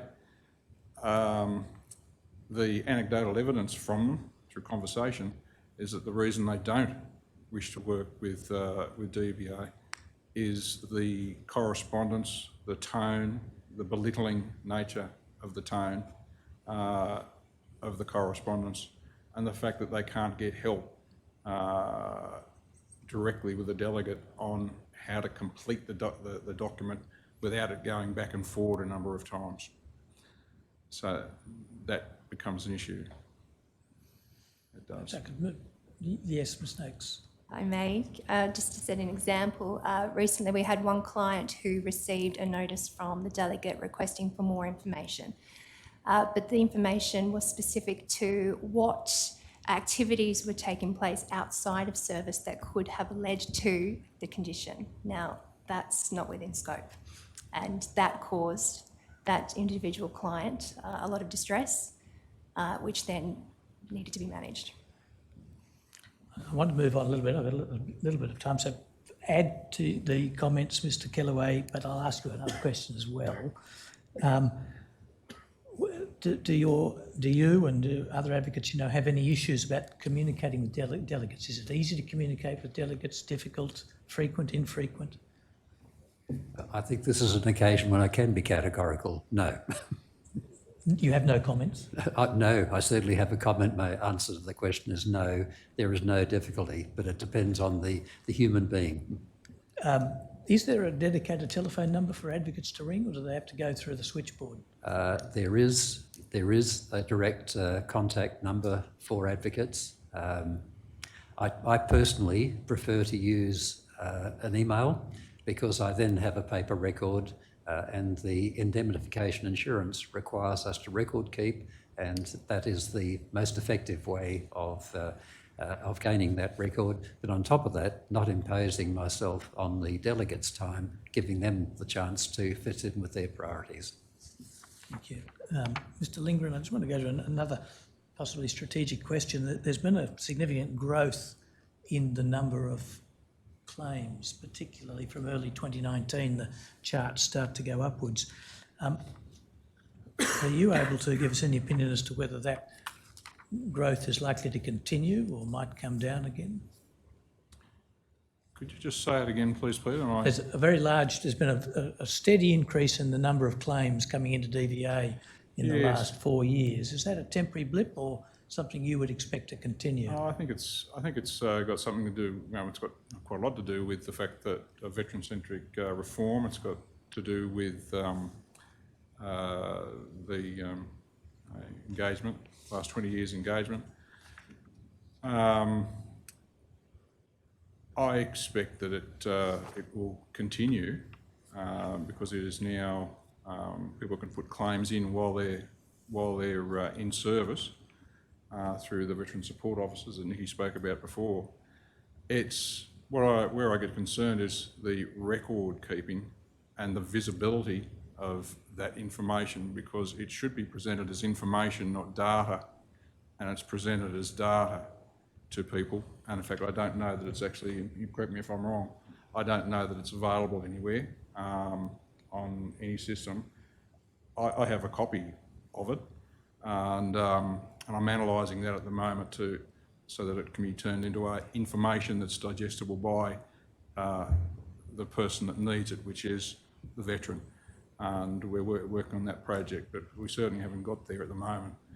I certainly think it will increase, and we need to do better to be able to manage it and then look at its performance over time, just not in a static moment. Ms. Noakes, are you detecting any tapering off of the number of claims coming in? Are they going down? Are they going to go up? No, actually, I think there's a mindset shift within ADF at the moment. So culture is changing. A lot of language is changing now around the medical space, that it's okay to see the doctor. It is okay to talk about mental health. So as an example, VCA at the time, Veteran Centre City Northern Beaches, was invited to attend a toolbox talk at HMA's Penguin. So invited by Executive Command to come and discuss what the ex-service community looks like and how is it that their members can engage with DVA. So we attended. It was open to all ranks, all categories. We had 42 attend by their own admission. And after we gave our spiel about my service account and how to actively engage with DVA, we had 14 members remain back and wanted to learn more about how to connect with a care coordinator and start that claims process, but with an advocate. So we didn't sell the My Service too well, wanted an advocate. Out of those 14, 2 identified as medical officers, and they both were unaware of the level of detail that was required to make a claim submission. So they wanted to learn more, and we were able to assist. Mr. Kellaway, is the upward trend likely to continue? Yes, certainly the trend is upward. Yep. Final question, and it will be for each of you. What do you think are the key reforms or improvements or applications of resources that the DVA or anybody else could make to improve claims processing? And what perhaps should this Royal Commission be focusing on about claims processing for further inquiry? Ms Noakes, perhaps you can have a first crack at that double-barrelled question. Look, our understanding is DVA is focusing on trauma-informed strategy. At VCA, we talk about solution-focused strategy. So giving clients self-agency in how to support their own social, health and physical needs. Where I think the mind shift and the change in relationship could be is it really is looking at the individual, build the team around the individual. What does the individual need in order to achieve their own goals and work to their strengths rather than staying stuck in their trauma? And that's very broad. Thank you. I'll go back to the default position, left to right. Mr. Kellaway, major improvements that are needed or other areas for inquiry? Yes, I think that there are 2 issues that stand out for me from my experience in particular at ESORT. And this will be a generalisation. It won't be something that's applicable to every ex-service organisation. But I think it's fair to say that advocacy, and this is paradoxical because the traditional ex-service organisations were formed with the mantra of mates helping mates. But over the 100 years, there appears to have been a drift, and as a result of that, advocacy seems to have been something that was done on the side, with commemoration and other similar activities being the major focus of the ex-service organisations at the national level.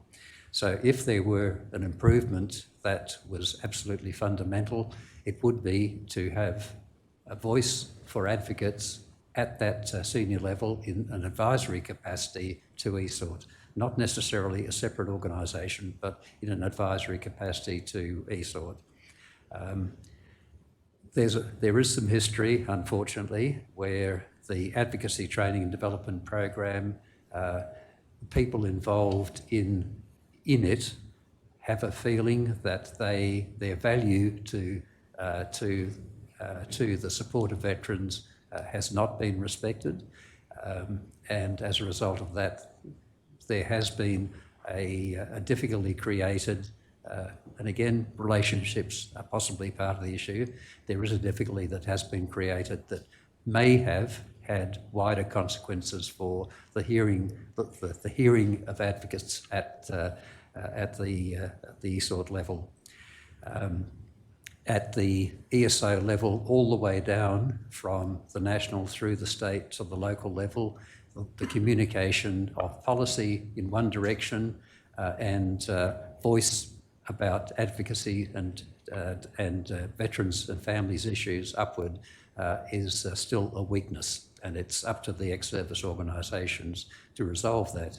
And hence I go back to my proposal that one of the remedies is to have advocates having a voice at the most senior level, at the policy and strategic level. And really I think that would be the major point. The other one that I think will improve, that I know will improve the quality of advocacy and therefore make the delegates' job that much easier, is for the advocates themselves to create an institute, a professional institute of military advocates. I know that that's not something that we need to explore at this stage, but I certainly think it is a fundamental reform or an initiative that needs to be taken, and it'll be one that the veteran and the department benefit from. And Mr Lindgren, any major improvements for claims processing or areas for inquiry that you would recommend? I'll go back to governance, because I know it is my focus. We should not be here. I mean, these issues were covered back in the early 2000s, and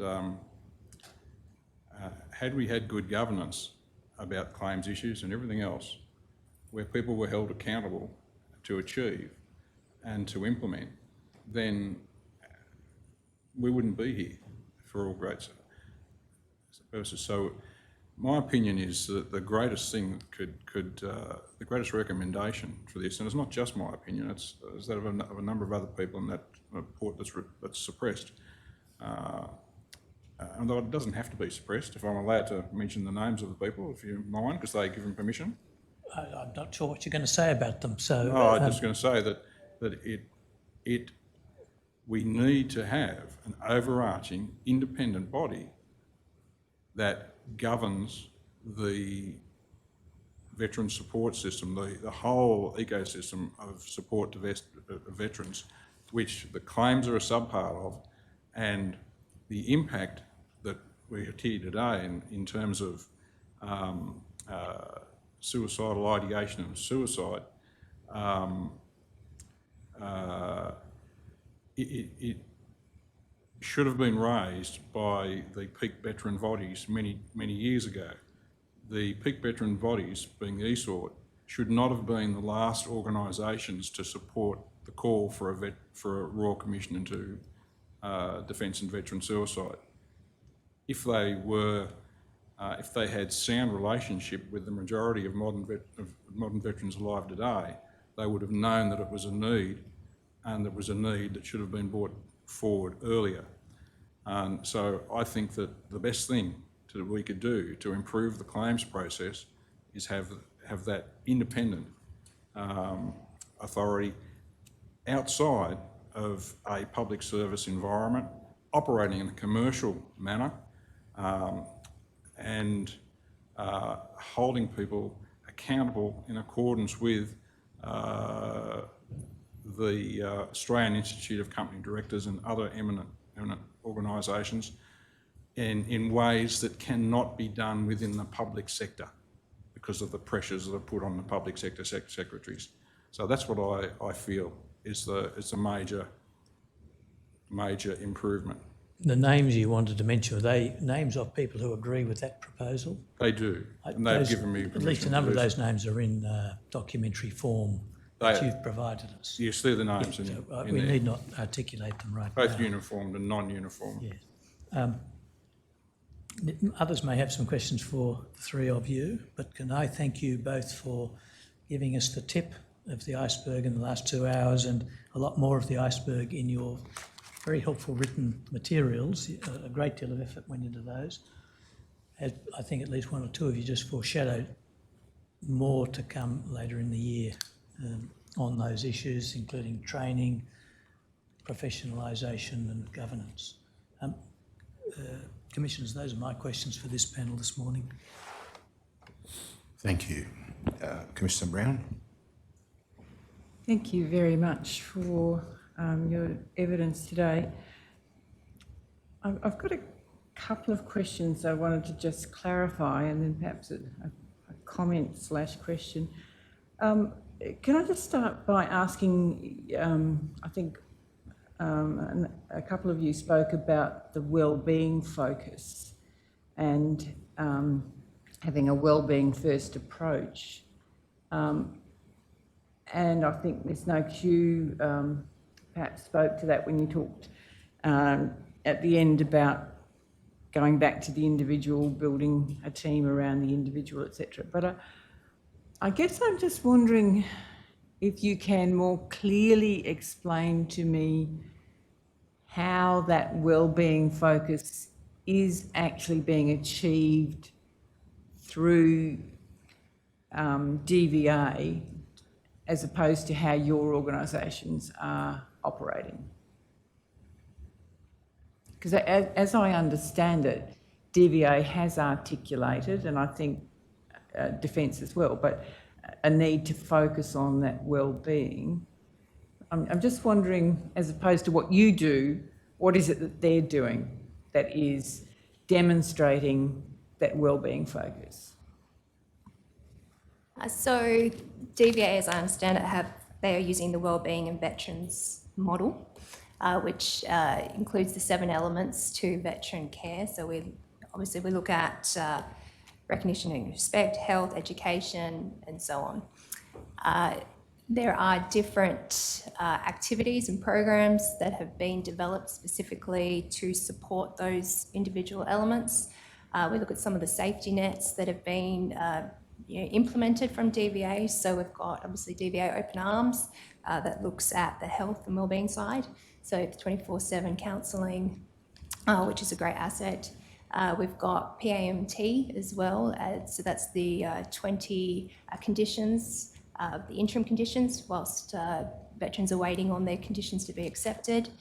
And then we look at education and skills. So I know there's a lot of training also being done in the mental health first aid space as well, which is very productive, and we're seeing great results. Okay, thank you. That's kind of helpful, I guess, to make me think about it from the other side.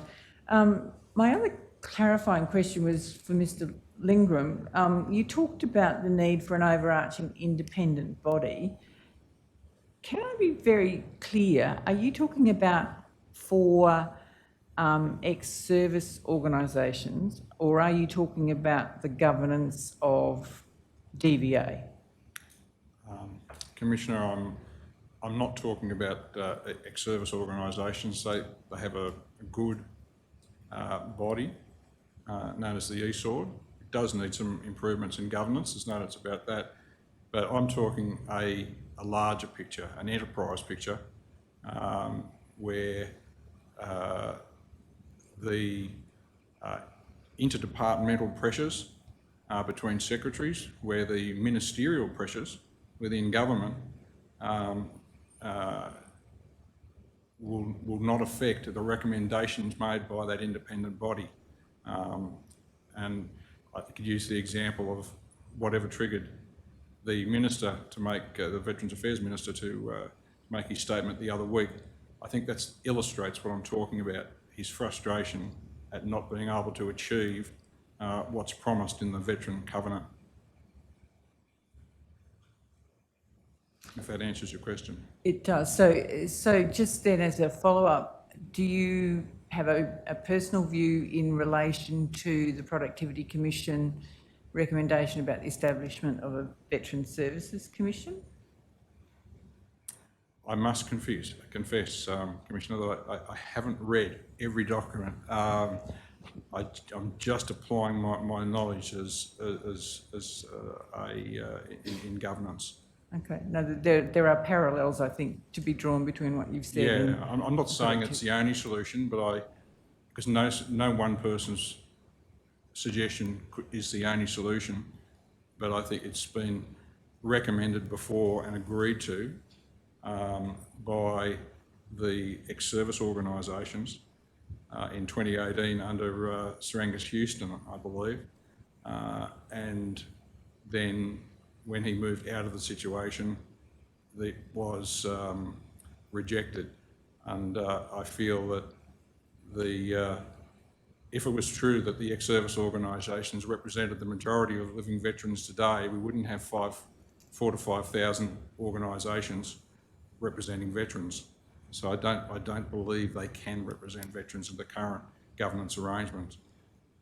Okay, thank you. And my other comment, I guess, is probably more a comment than a question per se, but I guess just listening to your evidence today, it just seems so abundantly clear, if it wasn't already, that veterans who've served their nation face the challenge of not only complex legislation, but administrative processes that are impacted by current staffing levels, training and knowledge, culture, communication, IT systems, such that pretty much most people seem to need an advocate to be able to navigate the system. And not only that, the outcome depends on the quality of the relationship between the advocate and the delegate. There just seems to be something mismatched between service to your nation and what follows. And each of your opinions is that the demand on the system is going up.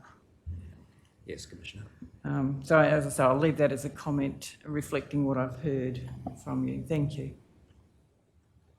Thank you. Commissioner Douglas? Thank you all for coming, and my questions relate principally to your helpful written submission, Mr. Kellaway, and to the other written submission too from Mr. Lindgren. I just want to tease out some of the ideas you expressed, Mr. Kellaway. You canvassed the idea of abolishing the Veterans Review Board and come down on the side of saying, no, keep it, and extend its alternative dispute resolution processes to other claims made through DVA, presumably under the other legislation. Is that how you anticipate it working? I'm sorry, I don't know that I've understood the question entirely, Commissioner. Well, the Veterans Review Board ADR processes Yes. currently apply to claims made through it. There are other claims, of course, under other legislation which go to the AAT on Yes. review. Are you suggesting the ones that go to the AAT on review should be diverted first to the ADR processes of the Veterans Review Board? Yes, I certainly endorse that interpretation from what I've written. You're quite correct. What about introducing such processes to the existing review stream going up to the AAT? Yes, I think we're both talking about the DIRCA. Yes, yes, DIRCA and correct. MERCA, instead of the VEA. It would be, I would see enormous advantage given the fact that we have the backlog and the backlog is therefore going to impact on the AAT. I would see the extension as part of the harmonisation process of the legislation, the inclusion of the ADR process through the VRB. What I want to clarify for my own mind is whether you think it's because of the particular people administering ADR in the Veterans Review Board, or whether it's simply an extension of the processes across the board. Yes. I'm probably going to answer this question indirectly in the sense that I am critical of the approach that is progressively being taken more by the members of the Veterans Review Board. Increasingly, there are now qualified solicitors, qualified lawyers on the VRB, and the culture of the VRB appears to me to be more directed at the legislation in its written word rather than the beneficial intent of the legislation. So the ADR is therefore to some extent a mixed blessing, in the sense that if you are unfortunate enough as an advocate to have to be bringing a case to the VRB through ADR, that you have, as the member, the conference registrar considering that case, someone with legal qualifications, the nature of the hearing will be different than it would be it would have been going back to the 2013 period, 2014 period. And I understand Mr. Humphreys may have spoken to you this morning, and probably he has had a view as to why it was necessary for that to happen. And his view, if I can summarise it, is that the ADR processes introduced have been very successful. I agree, it certainly has been successful, no two ways about that. But my question is focused not so much on the success of the processes as to whether it's dependent on personalities or because of the processes themselves. No, the ADR itself is a very fair process. At the process level, but again, it gets back to the qualifications, the approaches taken by the members themselves, and the ability, it can't be all one-sided, and the ability of the advocate to be able to put the case in such a way that that difference of culture, that difference of expertise and outlook is coped with on the veteran's behalf by the advocate. Thank you. The second area I wanted to ask you about related to where you suggested that the Repatriation Commission could be merged with the Military Rehabilitation and Compensation Commission under the Mercer Act on the argument that there was no need to have two such commissions. You could have one commission doing the issues under both acts, or all acts. No, look, I'm very sorry if I've given that impression in my written submission. That was certainly not my intention. So what was your intention? I think perhaps if I could ask you to read that particular section, just so that I can, if that's possible, Commissioner. I'm sorry to do that to you. Yes, it's a long way back, sorry. It's certainly a long way back in my mind too, unfortunately. It's an early part of your written submission, so I might have to scroll back a fair way to get it, but My apologies. it's in one of the annexures. Okay. No, you're quite right. I think I mentioned in paragraph number 5 or 6 that I was including the comments of some of my colleagues in good faith, and I didn't necessarily hold that view myself, and I do not hold that view. It starts on wit.0004.0001. Yes. .0077. It's an annexure. So they're not your views. No, that is not my view, but in good faith I have included that view that is not my own. Yes. Well, you may not be able to answer this part of the question then, because that author, whoever it was, I read as recommending the merger of those two commissions. Yes. But then also referred to what Commissioner Brown has just referred to, the Veteran Services Commission proposed by the Productivity Commission. Yes. Yeah. And what I read suggested that perhaps they should be merged into it. Was that your understanding of it? That would be my understanding of my colleague's point of view, yes. Do you have a view on that? Yes, I do have a view, Commissioner, and I guess, again, I have to refer to my experience. Through the Air Force Association, Soldier On, and with the assistance of KPMG, going back some 4 years ago, we looked at the creation of an entity that very, very much is like what came out in the Productivity Commission, and certainly our views were picked up by Mr. Cornwall in his report.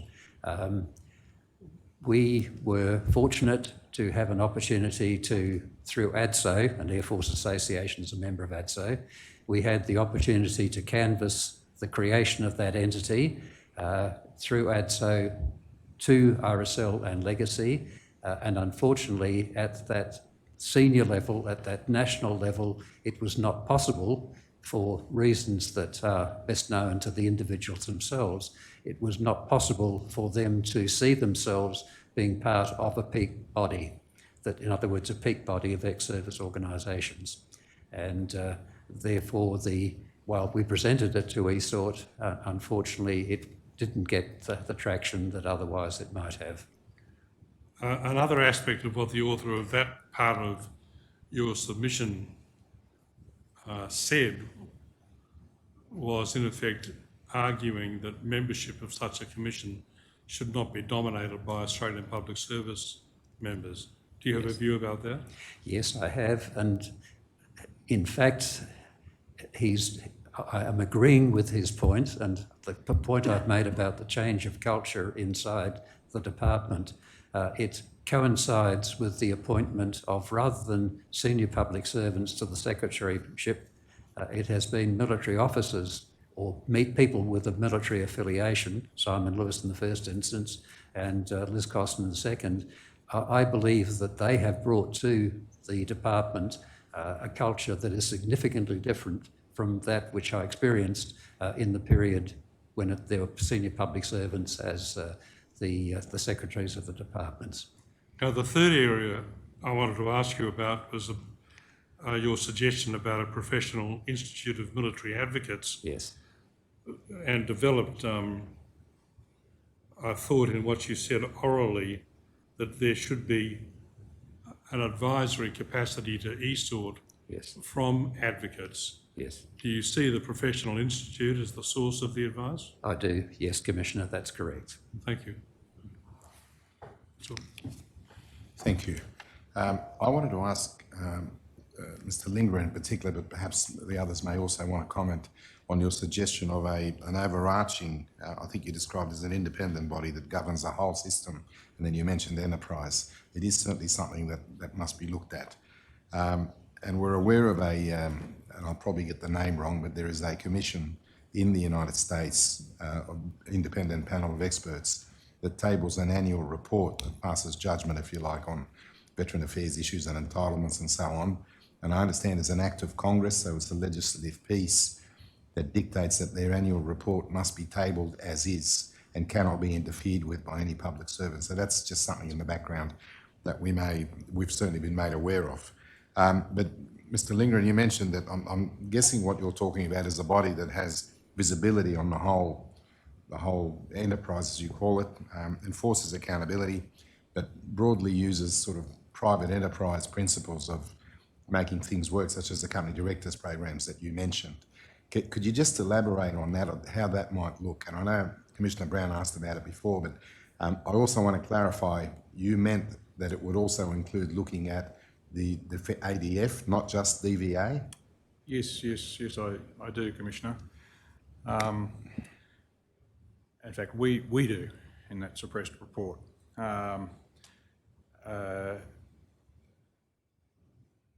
Governance, good governance, occurs through systems and process and people being held accountable to achieve outcomes that are recommended. And I think the best way to illustrate that is that our fear is that the outcome of the Royal Commission will be excellent, but we won't have a governance structure able to implement the recommendations in a way that holds people accountable. If we're aware of the strengths and weaknesses of the public sector organisations, how they interact, and also the private sector, I think that the private sector has a method of operation, has a better chance of getting those recommendations executed. I'll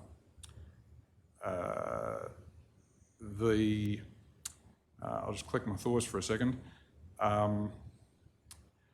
It's important, I think, that it is not governed by a ex-service organisation, or an ex-service organisation doesn't have a lead role in it, because they are a stakeholder in that whole organisation, and that it covers the life of a veteran from day one through to when they should deserve happiness for the rest of their life, a veteran and a veteran family. Thank you. Mr. Fordham, are there any issues? No, thank you. Mr. Singleton, any matters arising? Nothing arising. Might the witnesses be excused? Yeah, I just want to thank you again, all three of you, for the evidence you've given today, for the submissions you've made, for the thoughts that you've given us to consider. They are very much valued, and we appreciate it, and I certainly appreciate your time today as well. Thank you. So you're excused from your summons to appear today. And if there's nothing further, we might adjourn for lunch.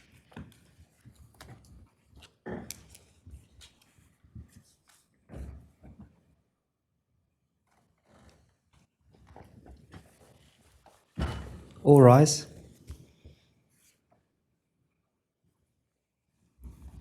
The Royal Commission will now adjourn until 1:45.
The Royal Commission into Defence and Veteran Suicide is now in session. Please be seated. Mr. Singleton. Commissioners, the first set of evidence for this afternoon is a panel discussion with 3 solicitors from the New South Wales Legal Aid Commission. That commission has a Veterans Advocacy Service, and I'll be asking them questions mainly about, although not exclusively about, their perspectives on DVA claims processing and the system that the DVA has to administer. The 3 panellists are Mr. Gerard McAleese, who is a senior solicitor with the Veterans Advocacy Service, Jeff Lazar, a solicitor with the same service, and Mr. Bill Georgianis, who is the solicitor in charge of government law in the Legal Aid Commission in New South Wales. We thank them for helping the Royal Commission at slightly short notice. Their present intention is to provide a written submission to the Commission in due course, and we welcome that if they proceed with that intention. The 3 witnesses are on screen and thereby appearing virtually. I would ask that each of them be affirmed before proceeding. Mr. McAleese, do you solemnly declare and affirm that the evidence you will give will be the truth, the whole truth, and nothing but the truth? I do. Mr. Georgianis, do you solemnly declare and affirm that the evidence you will give will be the truth, the whole truth, and nothing but the truth? I do. Mr. Lazar, do you solemnly declare and affirm that the evidence you will give will be the truth, the whole truth, and nothing but the truth? I do. So I could ask the operator to bring up the tender.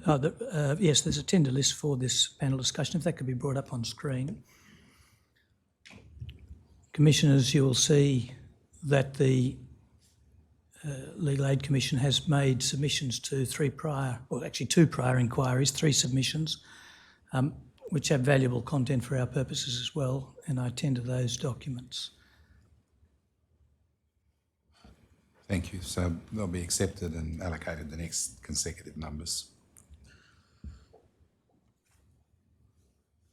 Gentlemen, could I begin by asking one of you to describe the position that the Veterans Advocacy Service fits in, or where it fits into the milieu of veterans advocacy and claims processing? Obviously, we know there's a DVA. There are many ex-service organisations that provide advocacy services.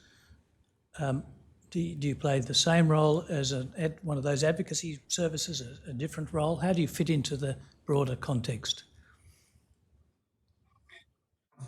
Answer that. So Legal Aid New South Wales has 3 divisions: civil, family, and crime. Within civil law, we have the government law team, which comprises several specialist teams in areas of federal administrative law, such as NDIS, social security, immigration, and of course, veterans entitlements. And with veterans entitlements, we have the Veterans Advocacy Service.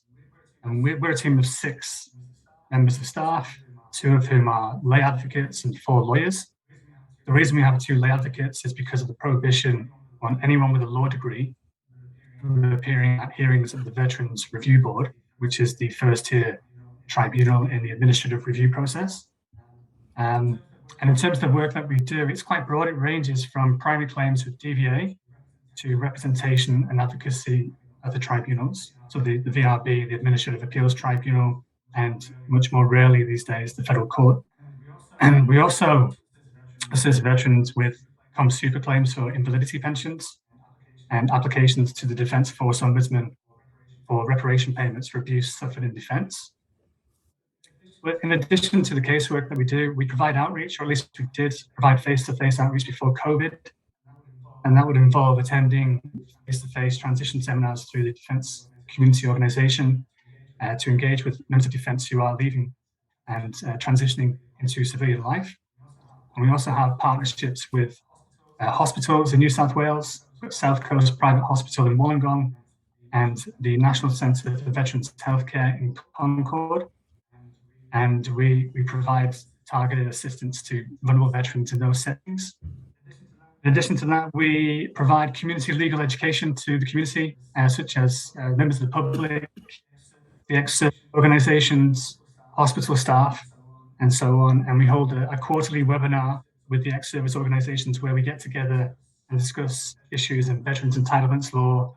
We host and facilitate that, and we invite the ex-service organisations to contribute by way of presentations. And lastly, we also contribute to law reform. So we've made submissions to previous inquiries, such as the Productivity Commission's inquiry, the Cornell Scoping Study into Veterans Advocacy and Support Services, the National Commission for Defence and Veteran Suicide Bill, and we are currently in the process of preparing a submission to the Royal Commission. One of your activities is, or used to be, to attend transition days, and you'd have a stall. Is that still something you do?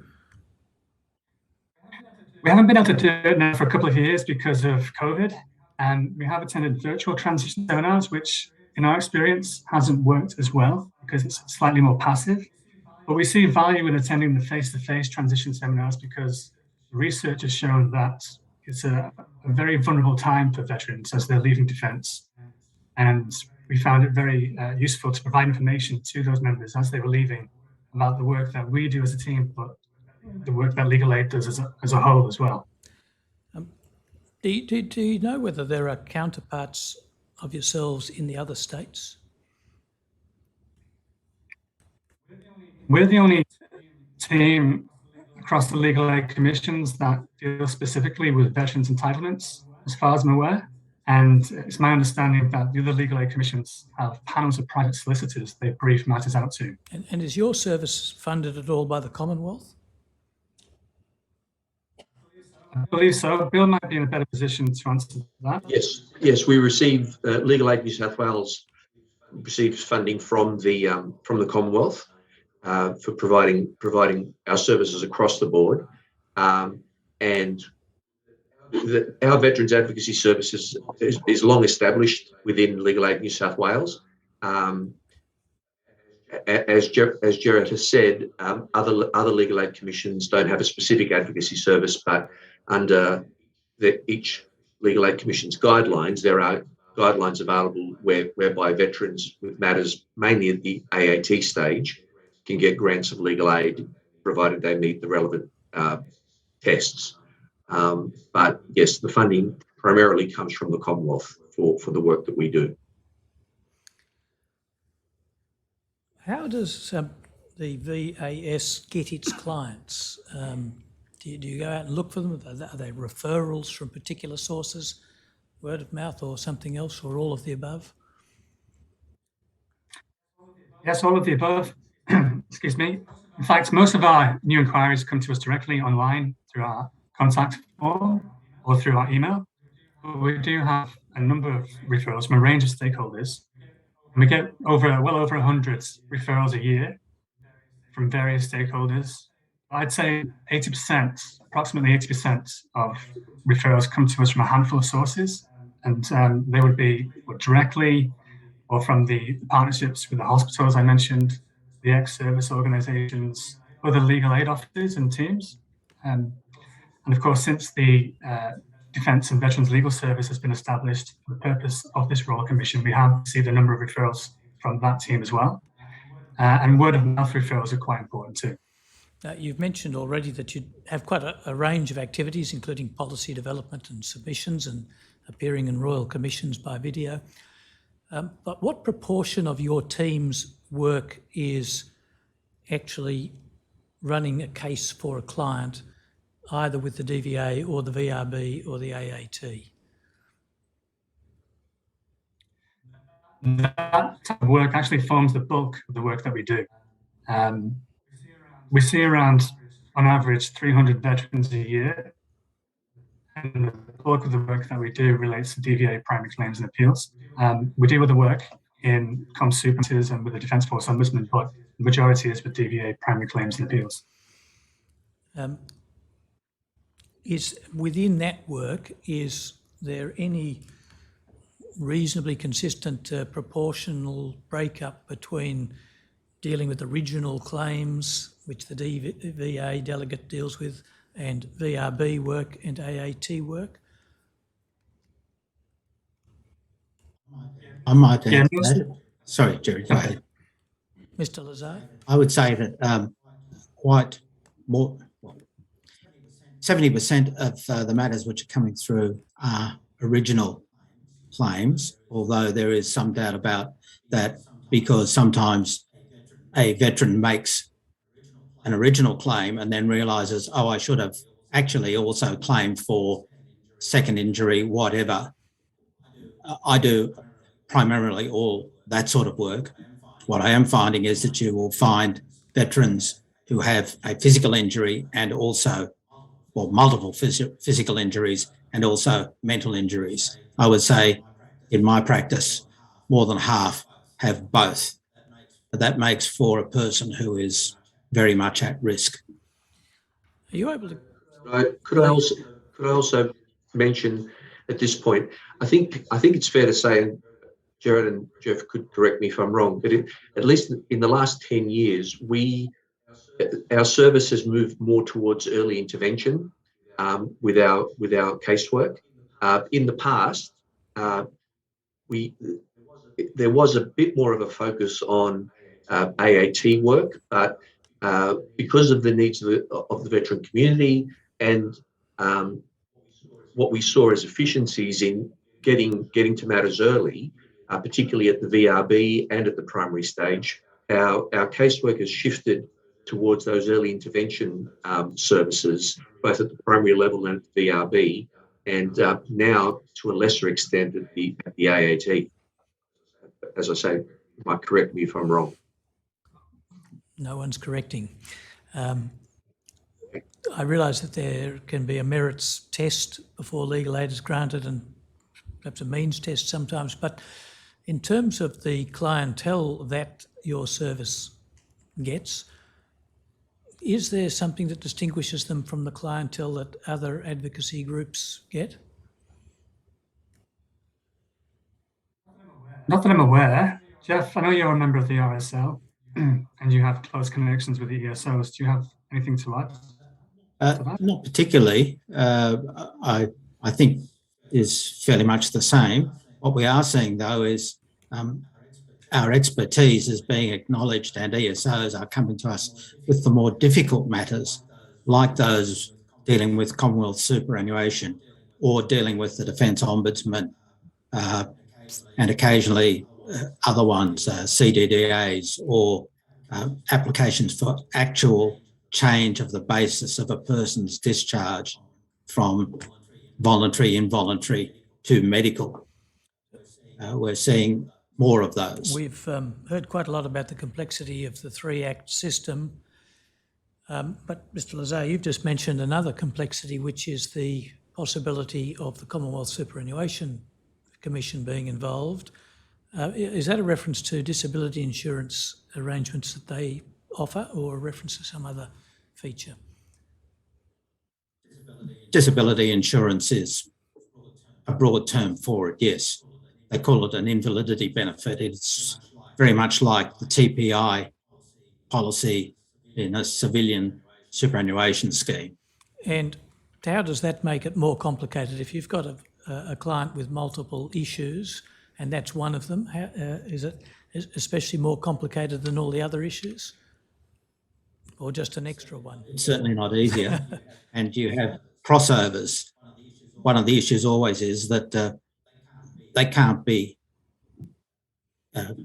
given more than they would be entitled to. So if a person is entitled to an invalidity benefit from the Superannuation Corporation and an incapacity benefit from DVA, then one has to work out where each of those sits. You can't get double what you would have been earning in the Defence Force.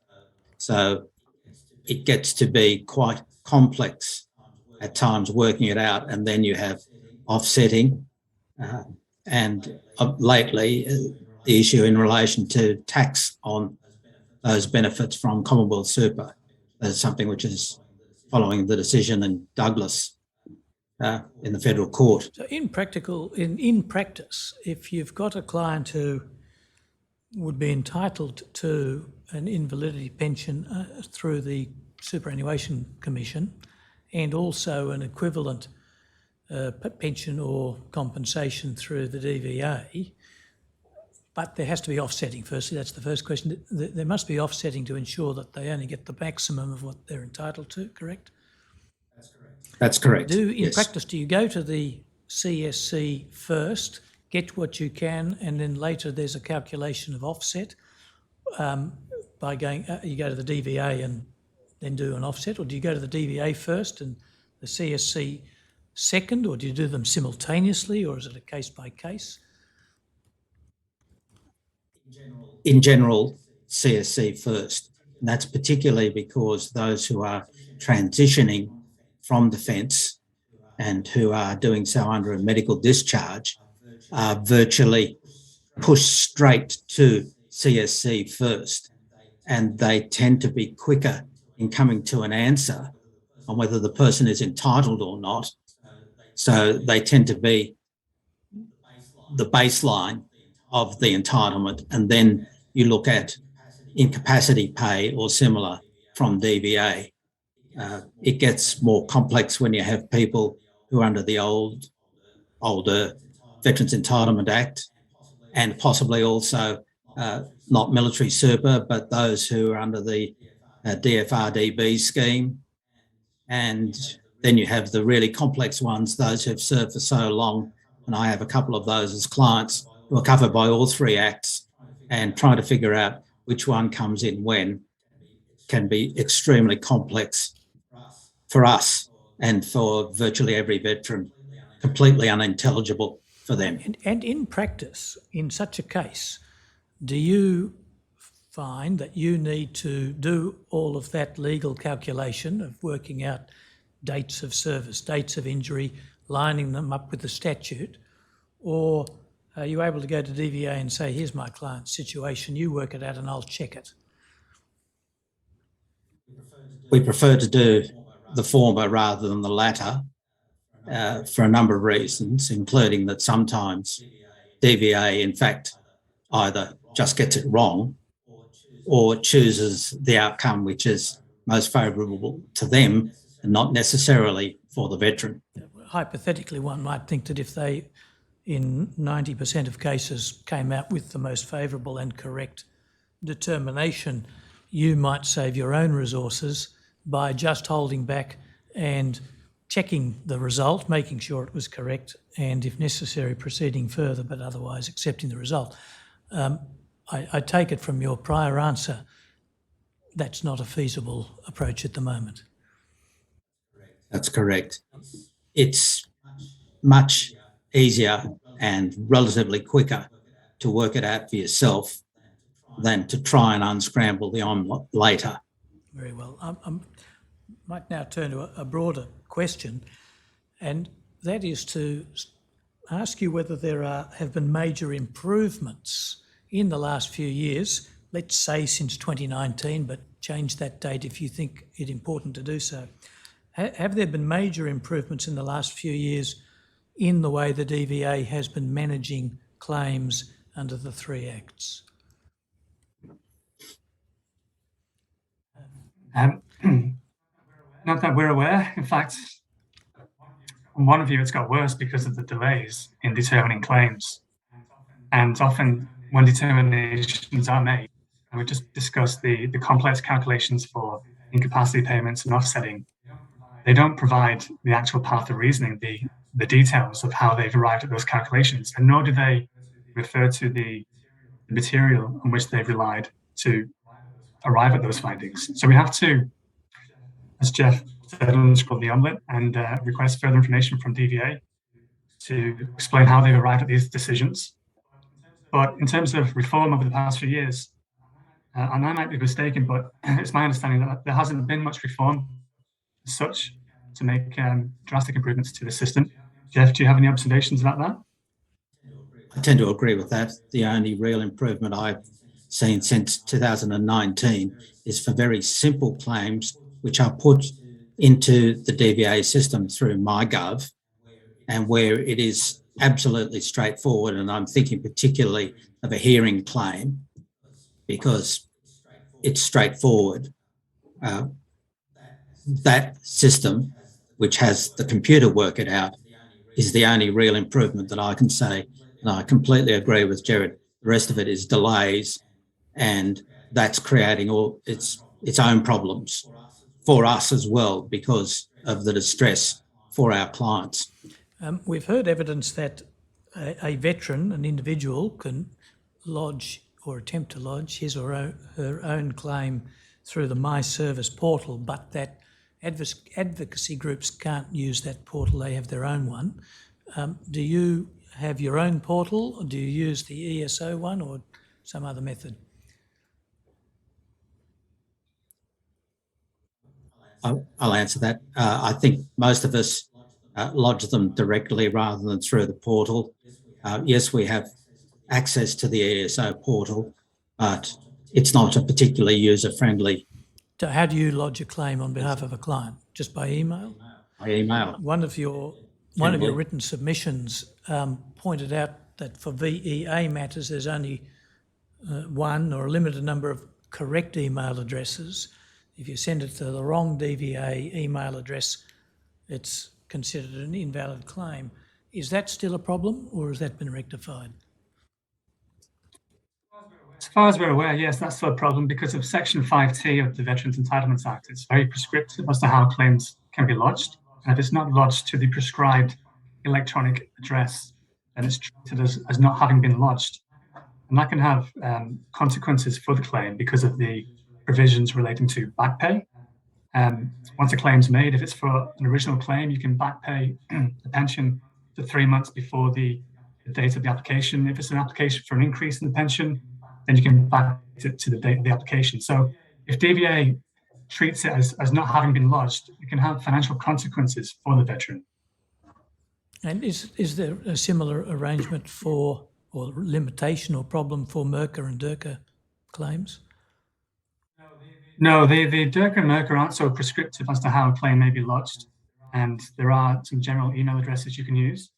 It's more to do with the Veterans Entitlements Act. Well, if I might add, sometimes when you're not sure, the only way really is to lodge multiple claims for the same thing, particularly if it's DIRCA and VEA.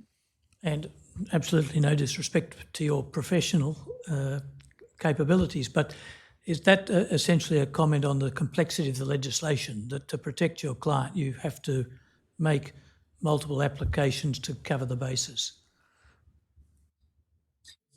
It's not just the complexity of the legislation, it's also what does the client want to get out of making the claim, particularly where it's VEA and DIRCA. Does the client want to get a disability pension, or is the client looking for a lump sum compensation, or a little bit of both?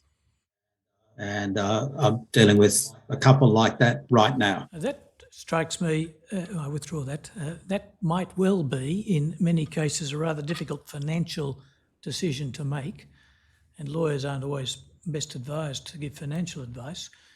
Do veterans have access to sound financial advice for the purpose of making such a choice? No, and we recommend that there should be access to free financial advice before embarking on a claim because of the complexity of the system. There are 3 schemes, and the veteran essentially has to make a choice as to which scheme is the most appropriate for them in their circumstances. And if they choose the wrong scheme at the beginning, it can have consequences later on if they actually decide later, after receiving the benefit of advice, that they should have gone down a different scheme. So, for example, different veterans will have different needs in terms of rehabilitation and compensation. A younger veteran with eligibility under more than one scheme may have different requirements than a veteran who's approaching retirement. So it's really imperative that veterans are given sound advice in the very beginning before they make these decisions. And that's not available to them at the moment. Through DVA, I should say. Through DVA, but is it available from anyone else on a relatively economic basis, or for free? Not that I'm aware. No. For free, no. it may be available through financial advisors, but that's obviously at the veteran's Yes. cost. Yeah. Well, perhaps we could just step back and take a broader view. Would you consider to be the most, I'll ask this broad question, do you consider from your perspective that the legislative complexity, which is perhaps a burden on DVA staff as well as on veterans and yourselves, is a bigger or lesser problem than the way the legislation is being administered by the department? I would say it's a bigger problem because everyone has to interpret and apply the law. And if the law is really complex to interpret and apply, then that's going to have a downstream effect on how it's administered by DVA. And we've seen federal court justices struggle with, for example, the Veterans Entitlements Act. In our submission, we quote Justice Raries, who really, he commented that the court took 2 days to get to the bottom of sections 23 and sections 24 of the Veterans Entitlements Act. And he observed how much cost this is imposing on the community. So the first obvious complexity arises from the legislation, and in particular, the way it's been drafted. So I would say that would have a downstream effect as to how it's been administered by DVA, because DVA ultimately must interpret and administer the scheme based on the legislation.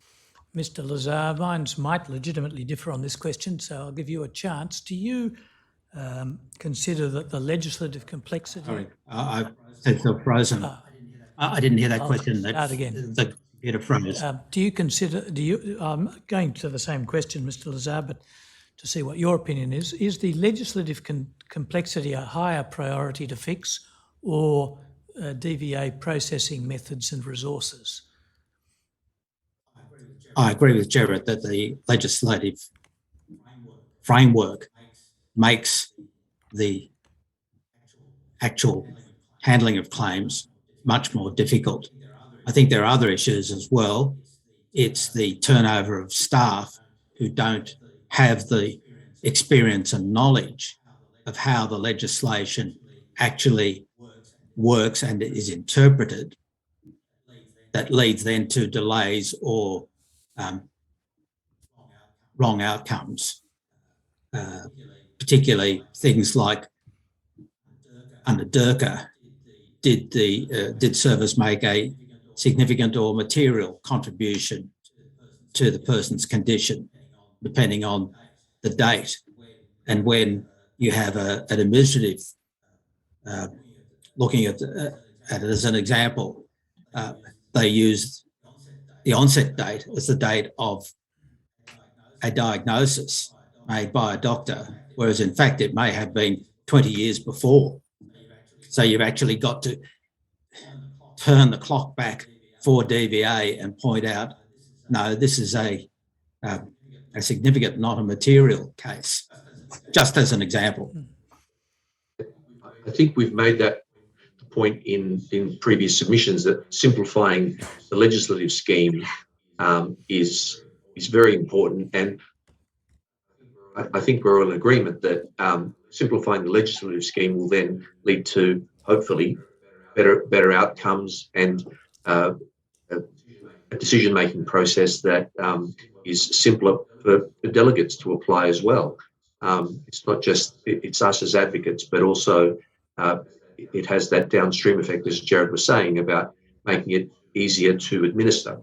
Now, of course, one could cut and paste two of the acts into the third one and just make the same legislation appear under one name. But there have been other proposals to try and actually and substantively merge the three systems into one or into two. My recollection is that your submission to the Productivity Commission was in favour of bringing the three acts into a single system. Now that, whether I may have done your submission a disservice and oversimplified it, but in the result, the Productivity Commission only went part way. They've recommended that the MERCA and DIRCA schemes be harmonised and unified into a single model, but that the VEA system be retained and allowed to continue for so long as there are eligible recipients. That leads to this question. There's several questions. The first one is this. Do you see a better model than that one, which is already proposed by somebody or anybody? I would, excuse me, I would endorse the recommendation of the Productivity Commission to arrive at 2 schemes by 2025, because the Veterans Entitlements Act is in many ways different to the DIRCA and MERCA. The DIRCA and MERCA are more similar in many respects, so it would be easier to harmonise the DIRCA and MERCA into 1 scheme. And I would endorse the recommendation of the Productivity Commission to introduce the VEA, well, not introduce it, but keep it as a legacy scheme. And by the 1st of July 2025, if veterans who would have been eligible under the VEA don't make a claim under the VEA, they would miss out. And to give a choice to anyone who has claims accepted under the VEA now to make a one-off irrevocable choice to transfer everything under the new simplified and merged scheme. So I would fully endorse the Productivity Commission's findings, recommendations. Mr. Lazar, I might, again, it's a big policy question where you're entitled to disagree if you wish. No, I do agree with it. Here's a simple example. Under MERCA and DIRCA, for assessment of permanent impairment or of the lifestyle effect of the various conditions claimed, each of those schemes uses different but almost identical forms to send to doctors, to send to the veterans. That in itself, to my mind, makes no sense and is an awful waste of time and paper. Why not 1 form? That's a simple thing that could be done straight away. But all those other things which Jared has spoken about, yes. VA, the only issue, I suppose, to an extent is, and one of my colleagues very much believes in VA type matters, is that the pension is ongoing, whereas in some instances, receiving a lump sum gets spent very quickly and is gone. Not I, but one of my colleagues had a veteran who had a gambling problem, received a lump sum of over $100,000 and it was gone within 2 months, gambled away. Whereas a pension which stays forever overcomes that sort of problem. So there's 2 questions arising from that, Mr. Lazar. The two very similar forms you mentioned, are they forms where the legislation dictates that there must be 2 slightly different forms, or has the DVA simply designed forms that turn out to be very similar for similar purposes, could be the same but are not? I believe it's the latter. They've designed forms without anybody really thinking, can we use just one? It would, because they're different sections, so that it doesn't appear as though anybody's crossed over and looked at, could there be a simplification here? and the other question that arises, you spoke of the difficulties with lump sums, and it's not a problem unique to veterans. Is there any conceptual or other fundamental reason to do with the MERCA or the DIRCA that would prevent the payments being staged? Let's not call it a pension so we don't get controversial, but just a lump sum that's broken up into regular payments over a longer period. Is there a conceptual or other fundamental reason why that could not be introduced into the MERCA-DIRCA scheme? Well, it is already available under the MERCA scheme. When the offer of compensation comes in under the MERCA, the veteran has a choice between a periodic pension, a lump sum, or a mixture of the 2. But in our experience, very few veterans choose the periodic option and they go for the lump sum. That's been our experience. The DIRCA doesn't offer that option, and it's probably the reason why the MERCA PI payment is now exempt as income for social security purposes, because it has that characteristic of being able to be split into a periodic pension. They call it an adjustable disability pension, I think technically is the term they use, whereas the DERCA PI lump sum is just a lump sum. And so there are these inconsistencies between the acts which can cause inequity for veterans or different cohorts of veterans. But just to go back to your point, that option is available under the MERCA, but in our experience, very few veterans choose to accept the lump sum as a pension. I don't know if Jeff would disagree with that. I basically agree. I do see some issues with the DERCA situation as well, that it applies to reservists who served before 2004, and they only have one option, so they're stuck with that. Why shouldn't that be available for them to maybe take a pension as well? In some ways, it's discriminatory. If you are injured, and I'm speaking personally as well, during reserve service, the injury is the same. Whether it happened on an exercise or overseas seems to be about the only real difference between them.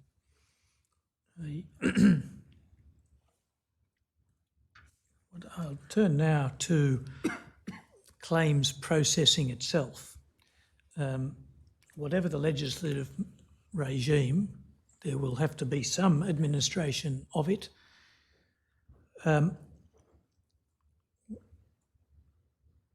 You no doubt are aware that there's been a growing backlog at the DVA over the last few years, and the timeliness has deteriorated. From the perspective that you have you been able to identify any major factors that have led to the growing backlog and other difficulties with the actual processing of the claims? Well, based on media releases and the media and news articles, one reason has been that DVA has made it easier to make claims. But there appears to have been a lack of foresight with respect to DVA, that if they make it easier to make claims, they should plan appropriately to deal with the increased or the expected increase in claims. And secondly, it's been well documented in the media that DVA has not been providing ongoing contracts to Australian public servants, and they've been hiring a lot of staff through labour hire companies on temporary contracts. But because this area is so complex and you need a lot of time to get to grips with it, to develop the expertise and knowledge. And by the time their contract is finished, they're only just starting to get to know the scheme. So I think the root cause of it is the staffing at DVA, creating an environment that attracts and retains talented employees to build up institutional knowledge within DVA, which will then proceed towards effective and efficient decision making. So what we've seen in recent years with the staffing arrangements is presumably an erosion of institutional knowledge at DVA, with employees who've been there for a long time leaving and the planning not being in place to effectively replace them. There's obviously a logic to what you've said, but has the Veterans Advocacy Service seen it in practice, seen contracted delegates not having the knowledge that their more experienced counterparts have? Yes. Just to add to something that Jared said, the delay also comes from two facts. Firstly, DVA saying, well, there have been more claims. At a high level, if you're going to continue to send members of the Defence Force on deployments and multiple deployments, and we know of some Afghan veterans who've had up to 13 deployments, night follows day, they will be injured. You just can't keep doing that sort of thing time and time again. I've also had instances where the partners, husband and wife, with children, one gets deployed for 6 months, the other one stays in Australia and looks after the children, and then they swap. That creates all sorts of problems. And if one of them gets injured, then there is a real problem. The second issue is with the turnover of staff. What I am seeing quite often, as much as earlier today even in a matter, that matters have to be referred to senior people for an approval before the delegate sends out the appropriate determination or letter or form or whatever. And in today's case,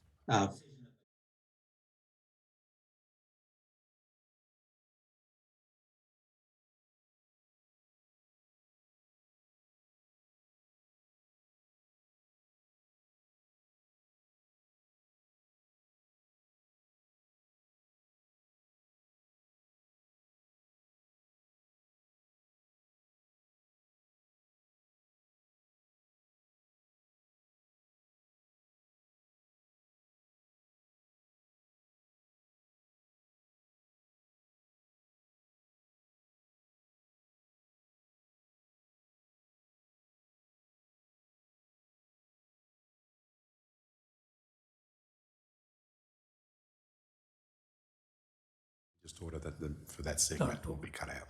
That, we've just identifier if possible. My apologies.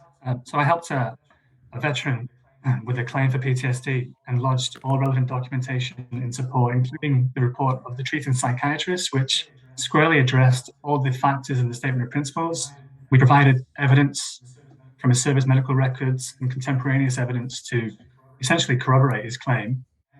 And it hasn't been dealt with for 6 months. And this week we received an email with a lengthy form saying you need to go and obtain a psychiatric report in support of your claim. I mean, it's just basic attention to detail. That's an isolated example.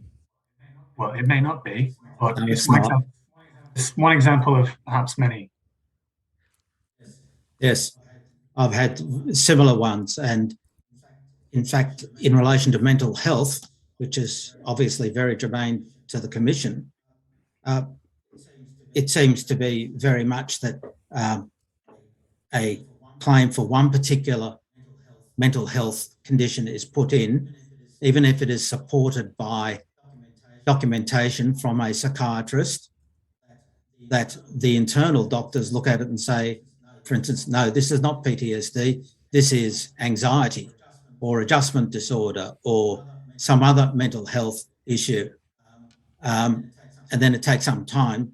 You've either arguing with DVA saying, but the treating psychiatrist who knows the person has made the diagnosis of PTSD, or trying to work out what we're going to do with it, whether we go ahead still with PTSD or we go ahead with anxiety or whatever the other condition is. But the other issue is that for looking at assessment of permanent impairment, in the vast majority of cases, it really doesn't matter. They are mental health conditions, and the number of points which can be given to a condition are basically the same, whatever the mental health condition is. There are some differences, I understand. PTSD has some very specific signs and symptoms as against some of the other conditions, therefore affects hypervigilance, inability to be in crowded places, being wary of people that the person doesn't know. But the number of points will not be significantly different, whatever the mental health condition. In some ways, and one of my colleagues has been advocating this for a while, just have a broad category, mental health condition. And if it's made by a psychiatrist, as DVA requires, then we just go ahead. We don't need to argue about how many angels can dance on the head of a pin. Is there something about the legislative regime that makes it appropriate to second guess a psychiatrist's opinion in a typical case? Now, there might be a case where there's a known psychiatrist who always gives a favourable report. There's even been judgments about that kind of thing in the past. I'm not talking about cases where there's a particular reason to doubt the psychiatrist. But what I am thinking about is the onus of proof, and there are different ones in the legislation. But are there proper juridical or legal reasons why a delegate would want to get a second opinion when a qualified psychiatrist has already made a diagnosis? not as far as I'm aware. Jared? It may depend on the quality of the report provided in support. So if the psychiatrist doesn't explain any assumptions or doesn't go through the criteria in the statement of principles sufficiently, then that can create doubt in the minds of the delegate, and they might seek a second opinion to see whether, based on their in-house compensation medical advisor, and it's questionable whether that CMA would be qualified to make an assessment of a psych condition. Alternatively, getting a second opinion because the quality of the report relied upon by the veteran may not be sufficient to answer all their questions. Well, So that's the only situation I can identify. With the nature of psychological conditions, they have to meet the definitional criteria in the statement of principles, which is based on the DSM-5 criteria anyway, and they have to meet those quite specific criteria before it can be said that they suffer from a diagnosable condition. So they have to get to that stage before it can then be assessed whether factors related to service made a material contribution to the onset of that condition. And also, the federal court has also found that the nature of medical conditions, especially psychological conditions, is that they can vary over time. They can wax and wane, and two psychiatrists may offer a different opinion as to what the correct diagnosis is. On one view, you could just argue the simplest diagnosis that covers all bases the most effectively ought to be sufficient. But yeah, that can be a problem with psychiatric conditions. There might be different opinions as to what the correct diagnosis ought to be. just coming back to the problem of the inadequate psychiatric report. From the veteran's point of view, if the delegate formed that opinion, would it be more convenient to send the matter back to the treating psychiatrist for a revised report, or more convenient to go to a CMA or other second opinion? Go ahead, Jeff.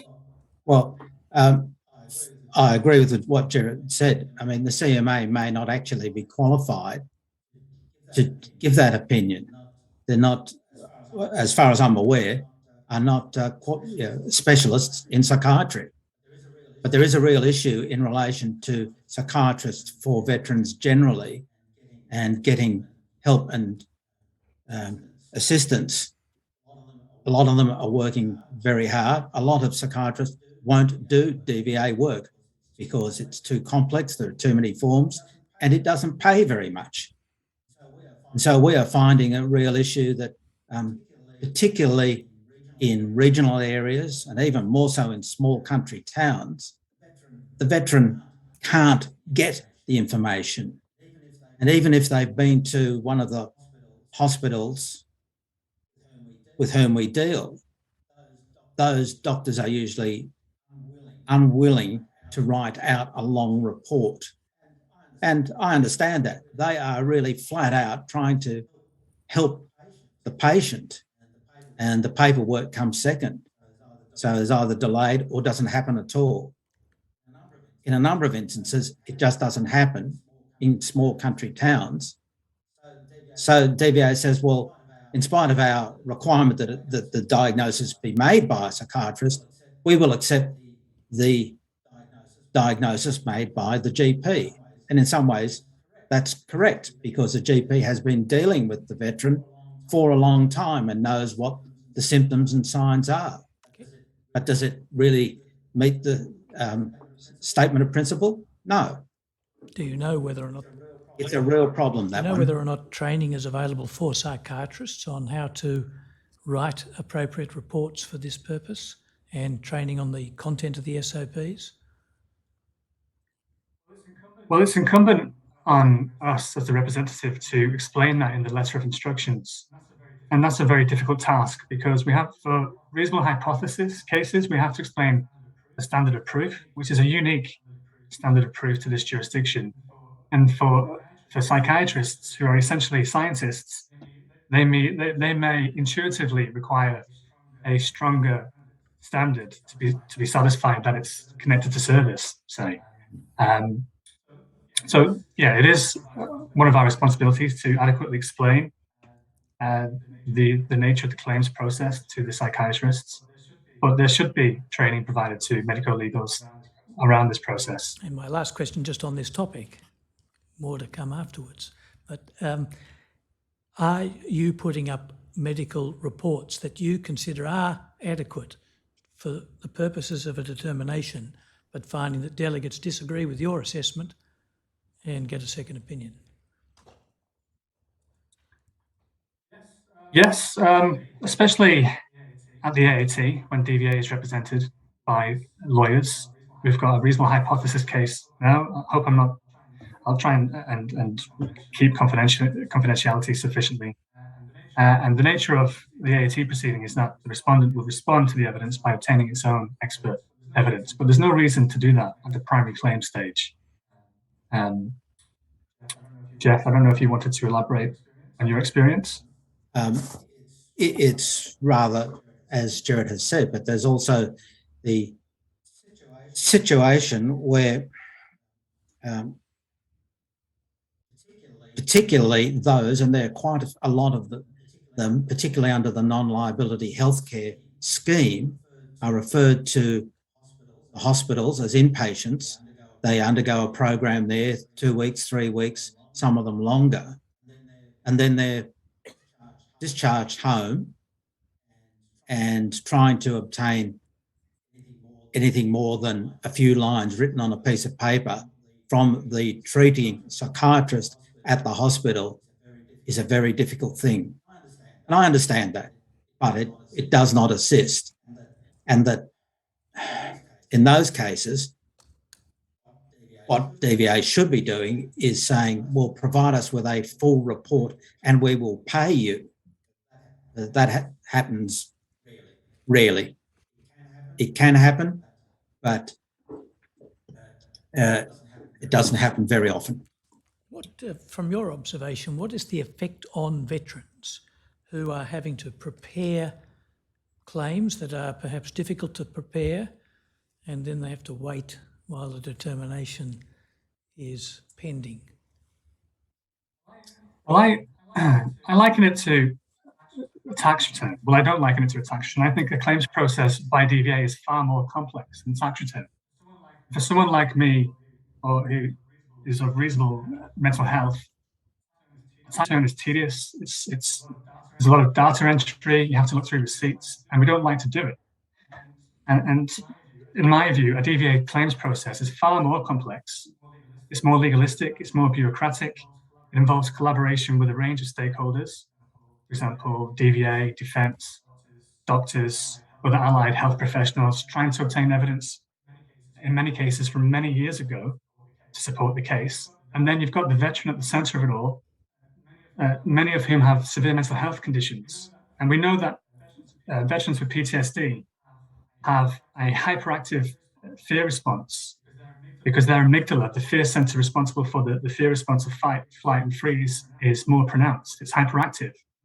And their prefrontal cortex, which is responsible for executive decision-making, higher order thinking, and doing the harder thing, like trudging through a claims process, is impaired. It's hypoactive. So all these ingredients are such that it's a very difficult process and experience for veterans, particularly those with severe mental health conditions. Mr. Lazar. I add to that. Yes. I've dealt with, and I'll be careful here,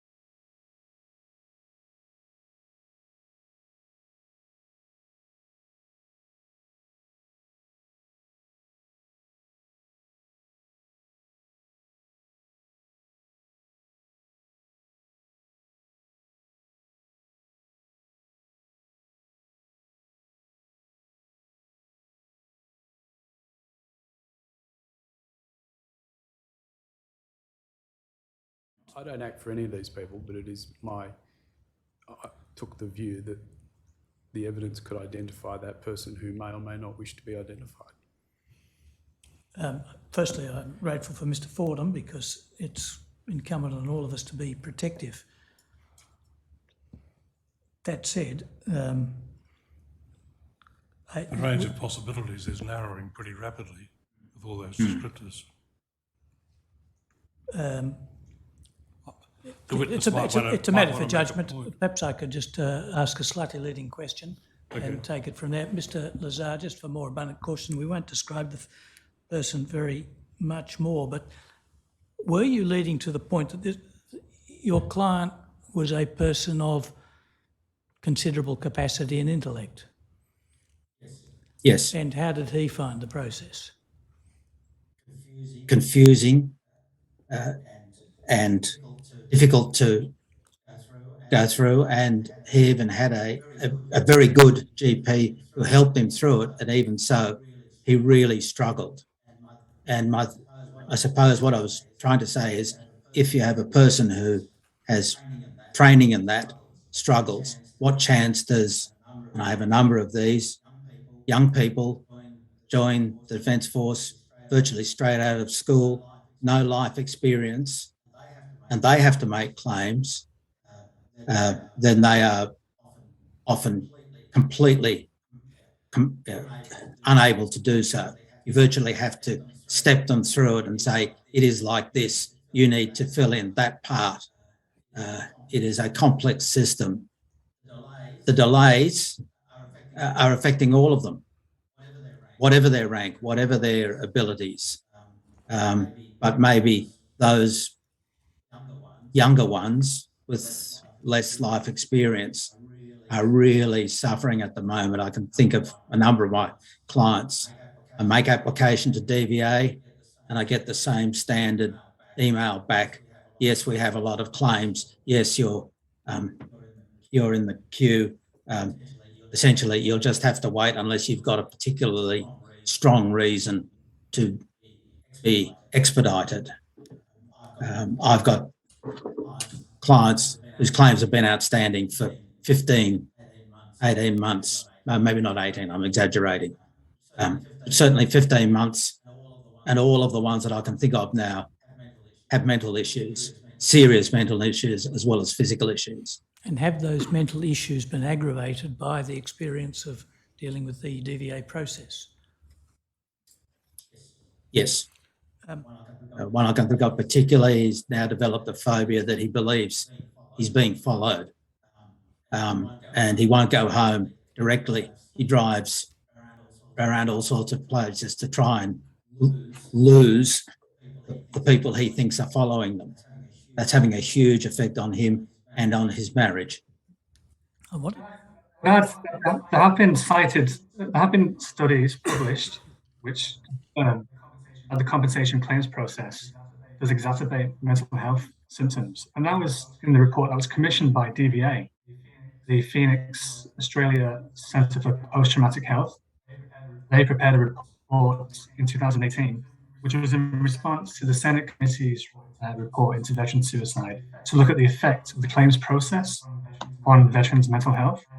And Phoenix Australia found that it's quite a universal issue for all types of compensation schemes, particularly for the veterans in this scheme, and that the delays are a real source of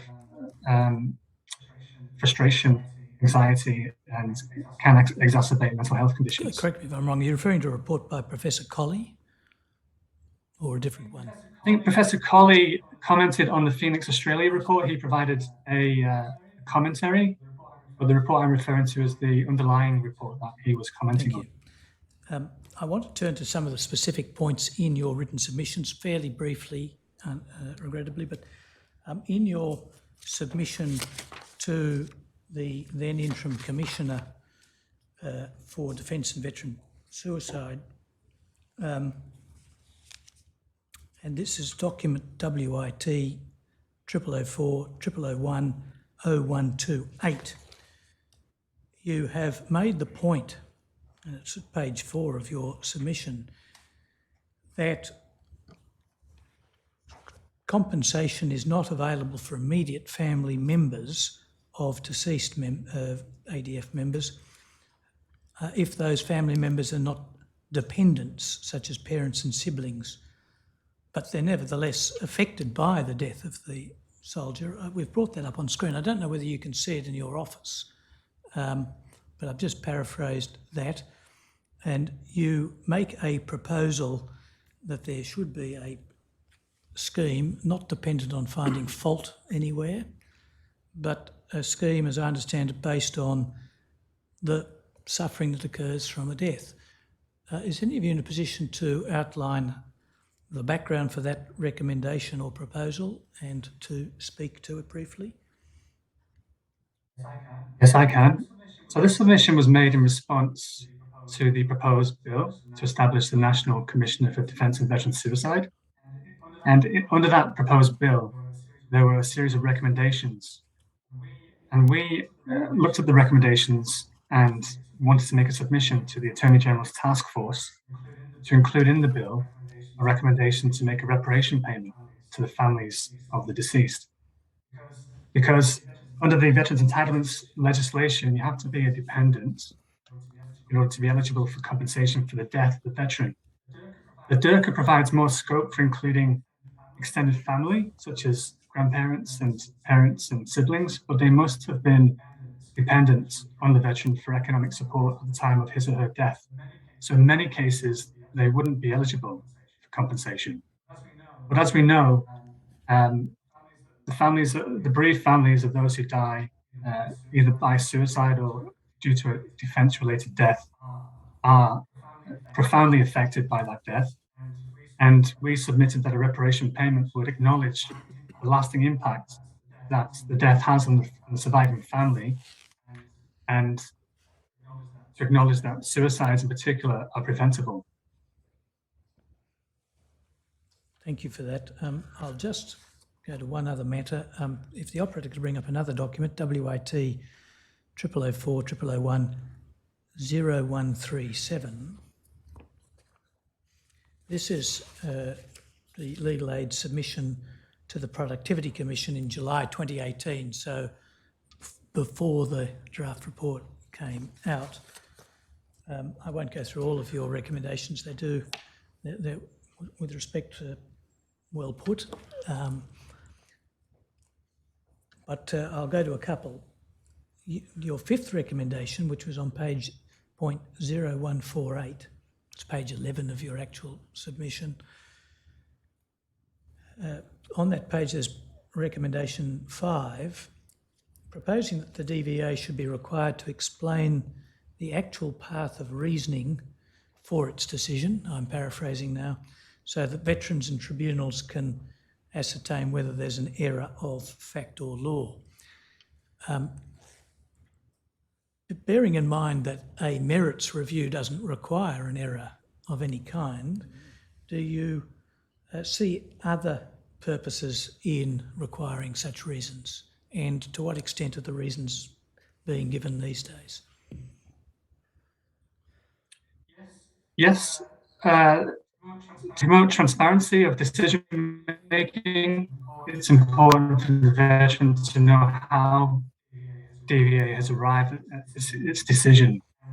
And for compensation for incapacity for work, it often involves calculations that are complex, and many components make up the formula, such as their pre-injury earnings, their actual earnings, what adjustment percentage has been applied, what their superannuation rate is, and the evidence on which they've relied to arrive at those findings. In our experience, DVA doesn't provide that information, but that information is critical to assess whether DVA has calculated it correctly. Because in some situations, we find that DVA will make an error in the beginning, then it'll realize it's made an error, will rectify it, but will nonetheless impose that overpayment on the veteran and demand recovery of that overpayment. So it's really in the interest of DVA to make transparent decision making so that any errors can be nipped in the bud straight away. When an overpay? I'm sorry. I'm sorry, if I could add to that as a general point. I mean, as Jared said, our team covers a whole range of federal administrative law areas, and we think it's a matter of good administrative practice for decision makers to explain the reasoning behind their decision, not only to identify potential areas, but also to explain to the veteran or the person affected by the decision what the reasons were for that. Now, the affected person may disagree, but very often we find with clients across the board that if they at least understand why the decision maker came to the decision that they did, sometimes they can accept it. But where you face a decision where the reasoning process or the evidence that was relied upon, or whatever it happens to be, is missing from that decision, then that leads to distress, and it leads to a failure to understand the reasoning process. And as I say, we think it's a matter of good administrative practice for that sort of reasoning to be transparent on the face of the decision. I agree with what Bill said, and would add that it's more difficult to trust that a decision is correct if you don't know what the underlying reasons are for that decision. So as Bill said, clients are more likely to accept the decision if they've been adequately explained. And you can make a better decision or give better advice on whether or not to seek review. Yep. Yes. Exactly. Could I give just a simple example? It's a veteran who has serious mental problems. DVA looked at his interrelationships with people and basically said there's no problem, whereas in fact he'd been through 3 relationship breakdowns within a period of 5 years. He'd been in hospital, I think it was 3, maybe 4 times in that period. Just simple things like that. You could see it and say, did you take account of this, this and this?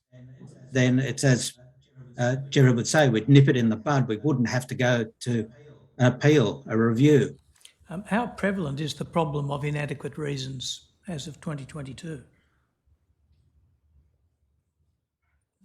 Do you usually get adequate reasons but occasionally don't, or the other way around? Oh, well, it's hard to assess because of the delays with DVA. We haven't had a determination for a while. But in my experience, they don't provide adequate reasons at all. I received one. They don't add the evidence. Sorry, Jeff, go ahead. Received one yesterday where I think I know what the delegate has done, because I had a telephone call from the delegate saying, well, I'm bound by their internal procedures. And as far as I can tell, procedures have not been correctly identified, but I don't know that. I suspect when I have to put on an appeal, it will come out that that's in fact what happened, that overlooked material or underestimated how this could go. And this is a person with, again, serious mental issues. Thank you. The very last matter I want to discuss arises from what's on our screens. It's the bottom of the same page. You've actually turned to what will become recommendation 7, and you write this: often the delegate relies upon the interpretation of DVA's in-house medical advisor, but does not provide the claimant with a copy of the report or memo from the medical advisor. And if, operator, we could go to the next page, you proposed back in 2018 that the DVA should be required to provide a copy of all the evidence used to make a determination. The first question is it still the case that you are not provided with all of the evidence used to make determinations? And is that routine? Yes. It varies. Sometimes for a PI assessment, they'll provide the report from the independent medical expert. But in many cases, you are required to make a separate request for the evidence relied on from DVA. And if you request it, do you routinely get it all? Yes. I differ slightly. You'll get most of it, but it's very hard to get the contracted medical advisor's opinion, although that quite often is germane to the whole decision made. You might have to wait until you take the matter on review and get the file, or make an FOI application that you will get it. Yet if you got it up front and you could see where, if there was an error, again, nip it in the bud. And can you request and usually get most material before the determination is actually made? Or do you just get it afterwards? We normally get it afterwards. We have a recent case, the colleague in the team under the DIRCA where a psychiatric report has been obtained, and we wanted to obtain a copy of that before the determination was made. And DVA gave the spurious reason that because a determination hasn't been made, it's not available to be produced. But under the DIRCA, there's no requirement for a decision to have been made in order to release a document that is relevant to the claim. So it's an example of where DVA has misinterpreted the legislation and is applying it incorrectly.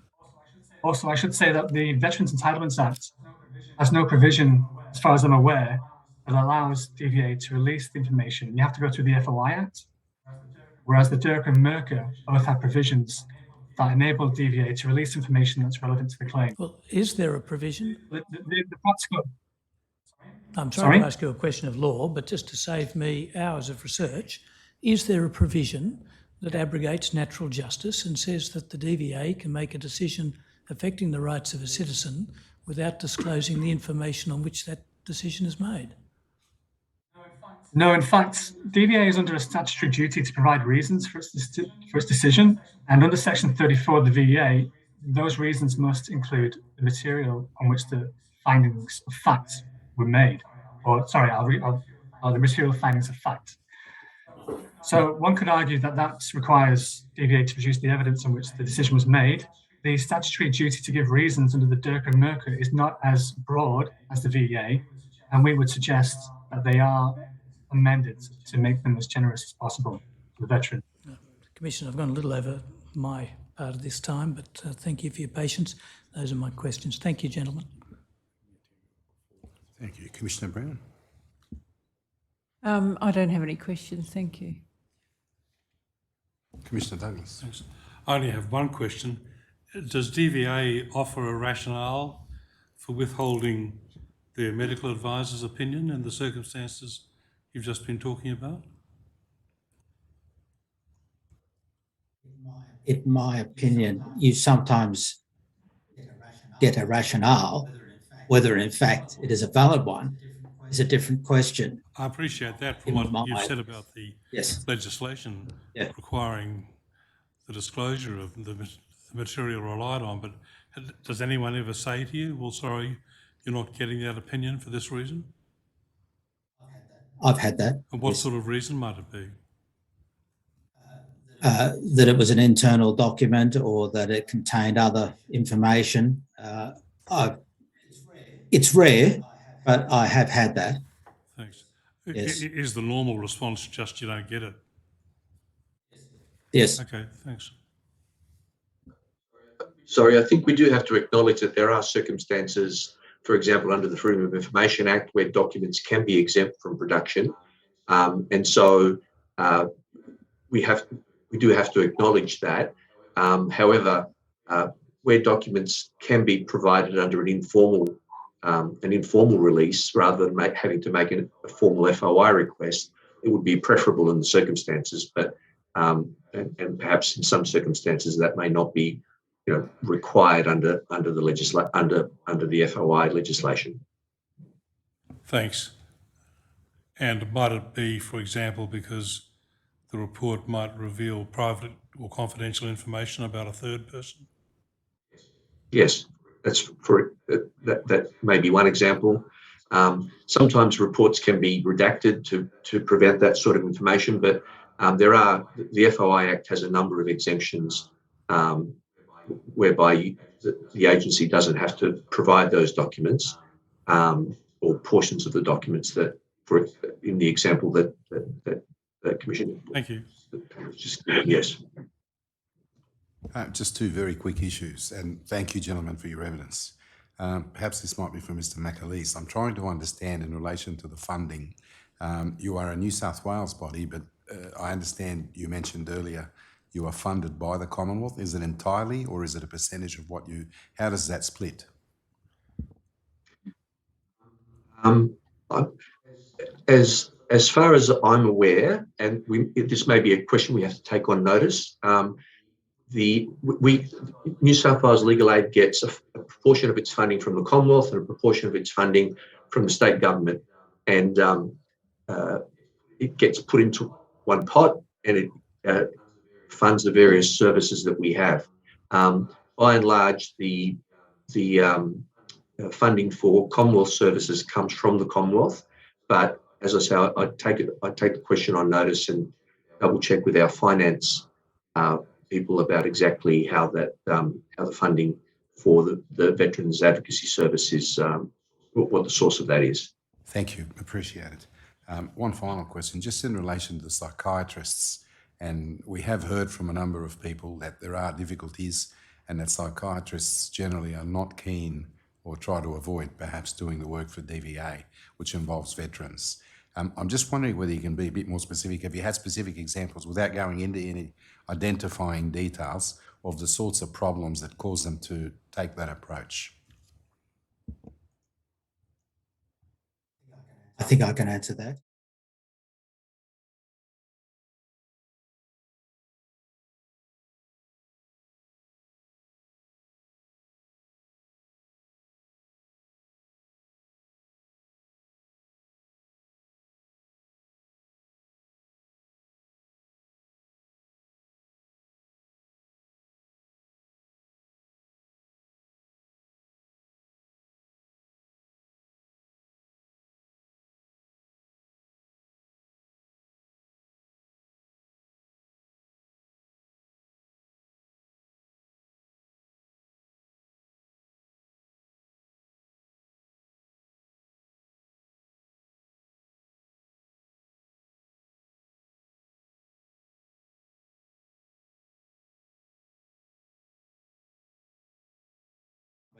Um, to get a psychiatrist. I don't know if that makes a difference or whether it needs to be taken out. But anyway, That's fine. Well, what we have been told, in fact, I think it was mentioned earlier today, is that there is a difference in the scale of the rate of pay between what DVA pays and what everybody else pays. That was one problem identified. And then the other issue, which I think may have been mentioned earlier, was in relation to the complexity of the paperwork to do with dealing with DVA. But do you think it's more of a distance issue and availability in the country? no, that's probably the distance and availability is probably number three. The scale of fees is number one issue, and the complexity is number two. Thank you. I have nothing else, but just wanted to thank you for your evidence, Mr. Fordham. Is there anything you wanted to raise? Thank you. Mr. Singleton, anything arising? Nothing arising. Might the witnesses be excused? Yes, thank you again for your evidence today, and we do appreciate your time, and you're excused from the notice to appear today. If there's no other issues, we might adjourn briefly before we move on to the next. All rise. Thank you.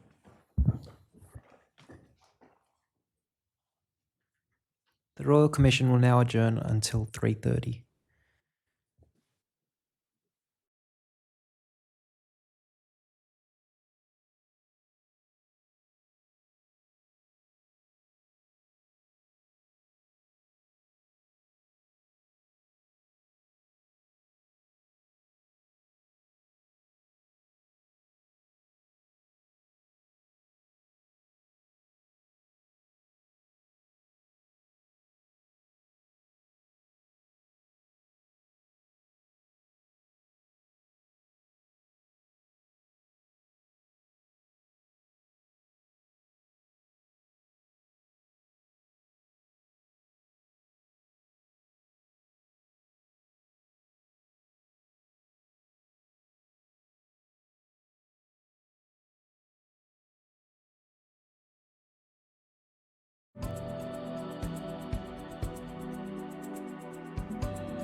The Royal Commission into Defence and Veteran Suicide is now in session. Please be seated. Mr. Gray. Thank you, Commissioner. We have with us for this next and final session of the day, Miss Penny Mackay, Acting Commonwealth Ombudsman, who also, by dint of that office, holds the Office of Defence Force Ombudsman. Miss Mackay is attending voluntarily. Miss Mackay is subject to statutory secrecy provisions under Section 35 of the Ombudsman Act, but has a discretion under Section 35A to make statements in the public interest, and so we'll be considering as she goes whether and to what extent to provide information to this Royal Commission in response to my questions. So there isn't a summons for Miss Mackay, and I'll simply ask you, Miss Mackay, do you wish to take an oath or affirmation? Do you have the button?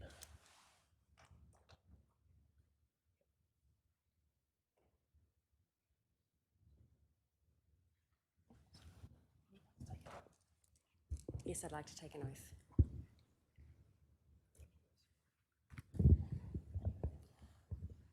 Penny Mackay, do you swear by Almighty God that the evidence you will give will be the truth, the whole truth, and nothing but the truth? I do, thank you. Now, Ms Mackay, you've helpfully for us prepared a document containing brief answers to a number of questions posed to you, and although the document goes by that description, brief answers, in fact it's 20 pages long, 20 or 21 pages long, and thank you for that. That's an indication of information that you might be prepared to provide, but I'm not going to ask you to verify it as true or correct. We're simply going to display it as we go, and then I'll be asking you questions by reference to it. We've just got a little bit of housekeeping to attend to at the same time as making that document available to the commissioners. So just bear with me, please, Miss Mackay. I'll ask the operator to display the Miss Penny Mackay Acting Commonwealth Ombudsman tender bundle now. It's a 2-page list of documents in that tender bundle. And if we just cursor through to the next page, please, operator. Should be 12 items in the list, commissioners. I tender those documents. Some of them are already exhibits. I don't tender those. That's items 1, 3, 8 and 9, the exhibit numbers of which appear in the list. But the other documents I tender. Thank you. So for the outstanding ones, they'll be accepted and allocated the next numbers. Thank you. And Ms Mackay's brief answers to questions posed by Royal Commission into Defence and Veteran Suicide is item 10 in the list, and I'll now ask the operator to display that. It's EXP 0004 001 0077.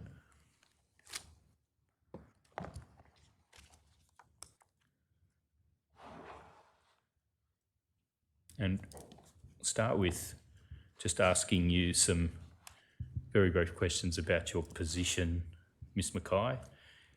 You were appointed Deputy Commonwealth Ombudsman on the 23rd of July. This is, thank you, operator, you're displaying exactly the correct place in the document. I'll try to give instructions to the operator as we go. I'm grateful to the operator for being ahead of the game in this respect, where possible. You were appointed as Deputy Commonwealth Ombudsman, Ms Mackay, 23rd July 2020, and that's still your permanent official position? That's my substantive position, yes. Yep. Would you mind bringing the microphone a little bit closer to yourself? Is that better? A little, perhaps even a fraction closer, thank you. Let's try that. And since the 1st of August 2021, you've been acting as the Commonwealth Ombudsman and in that role also Defence Force Ombudsman, is that right? That's correct. And your immediate predecessor in that role was Mr Michael Manthorpe, is that right? That's right.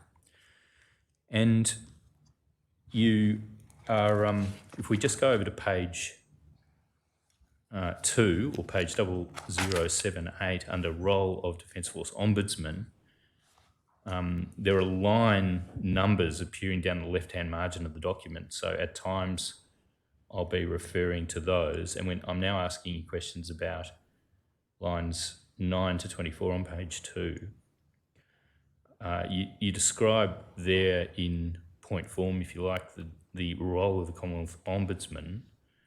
And in brief, perhaps the role of the Commonwealth Ombudsman is well known, but can you just identify some of the key aspects of the guiding or overarching role of the Office of the Commonwealth Ombudsman?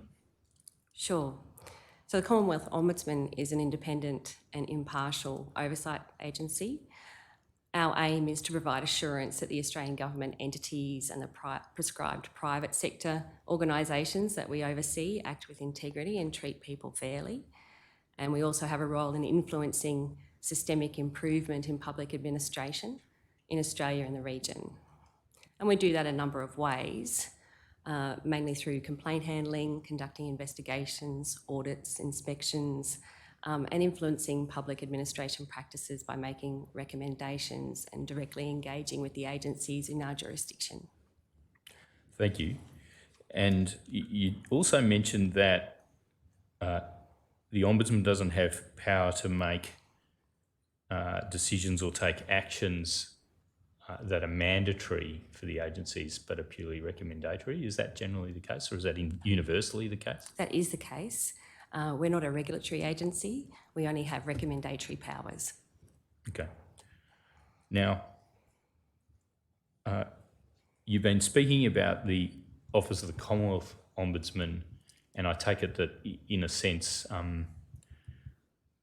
the Office of the Defence Force Ombudsman sits within the Office of the Commonwealth Ombudsman, is that right? Yes, that's right. In fact, we wear a number of hats as the Commonwealth Ombudsman. So as the Commonwealth Ombudsman, I'm also the ACT Ombudsman, the Defence Force Ombudsman, the Postal Industry Ombudsman, the Overseas Students Ombudsman, the Private Health Insurance Ombudsman, the Vet Student Loans Ombudsman. So there's a number of different roles that we play, but they're all in the same office. Well, let's go to the duties and responsibilities specific to the Defence Force Ombudsman Office. And if we go to the top of page 3, I'll now be asking questions about lines 1 to 23 on that page. You mentioned that there have been functions of the Defence Force Ombudsman since 1983. I'll just ask you about what's happened since 2016. Is that late 2016? I can't recall exactly when. What's been the accretion to the functions of the Defence Force Ombudsman since then? So in 2016, the Ombudsman regulations were amended to provide us with a role to receive reports of abuse from serving and former members of the ADF, or the Australian Defence Force. And we also took on the responsibility to inquire into Defence's procedures relating to and making and responding to complaints of abuse, and the effectiveness of and appropriateness of those procedures under the regulations. So a twofold role as a Defence Force Ombudsman in addition to our normal role. Thank you. Now, with reference to those new functions added in 2016, the Royal Commission has heard earlier in the week from Mr Cornell, in fact yesterday I think it was, from Mr Cornell, who was Deputy Chair and then Chair of the Defence Abuse Response Task Force. In a sense, was the Commonwealth Ombudsman given an equivalent role to the role that had hitherto been exercised by DART? So when DART concluded, we took on a role. It had different parameters to the parameters that the DART worked within, but they are set out in the regulations for us. But it involves taking reports of defence abuse. And as an element in effect, well, I withdraw that. Did the Defence Force Ombudsman's Office receive the records of DART? We did. And do you still have custody of those? We do. Now, I just want to ask you about, I think it's the third bullet point at about line 18, just above line 20. The complaints handling function relates to administrative matters which defence agencies, ADF, Defence DVA, and then a couple of others, DHA, is that Defence Housing? Correct. agency, is it, or authority? Defence Housing Authority. Authority. And IGADF, Royal Commissioners have heard of the Inspector General of the ADF, have not resolved in the first instance. And you say jurisdiction does not extend to investigating disciplinary matters nor unacceptable behaviour, that Defence Force Ombudsman may investigate the administrative actions taken by Defence to respond to incidents of unacceptable behaviour and not the unacceptable behaviour itself. That's correct. So, Ms Mackay, making a distinction between unacceptable behaviour, a reasonably broad concept, and functions in relation to reports of abuse on the other, are you? Correct. Yep.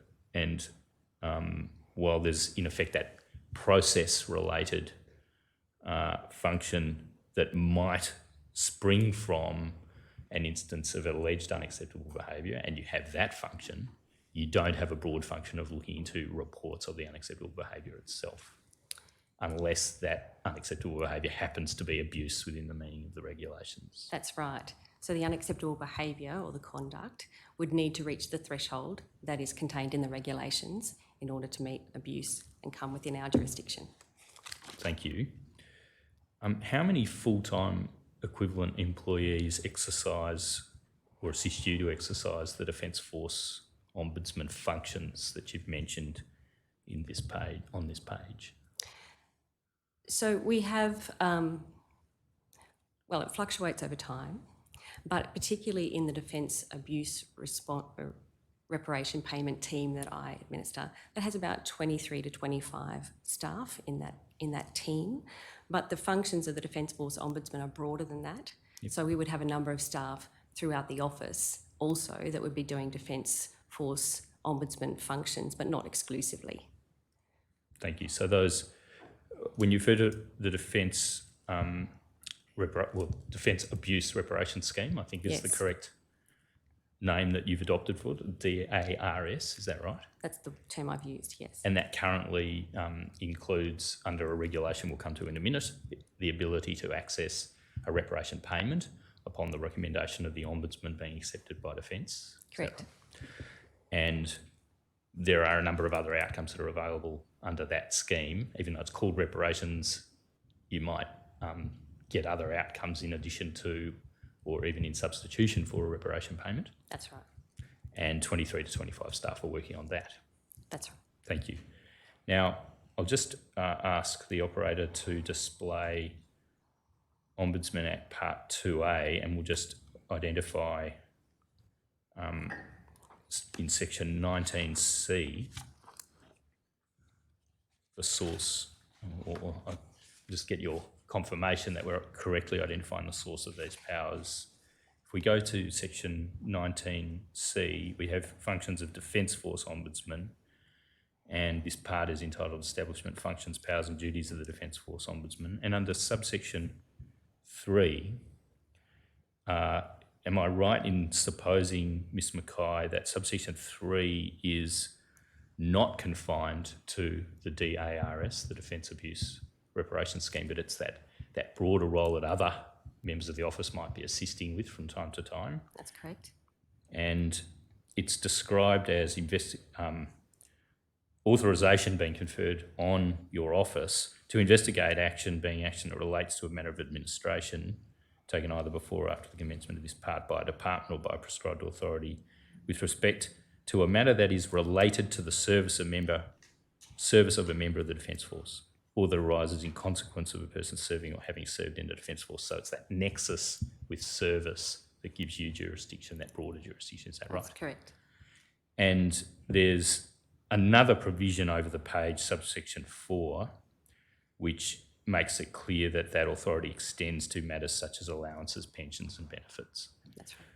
And in connection with DVA, which you mentioned on page 3 of your brief answers document, can I just ask you a little bit about, we're not going to spend much time on DVA in this session, but can I just ask you a little bit about the Defence Force Ombudsman role in connection with DVA? We've noticed that in the annual report, there's a report of the complaints receipt and administration function of your office. And perhaps I should call that complaint handling. Is that a better word? That would be right. Yep. And is complaint handling, as you've mentioned on the page and as appears in the annual report, the full extent of the Defence Force Ombudsman's functions relating to oversight of DVA, or are there other activities that the Defence Force Ombudsman's office perform in relation to oversight of DVA?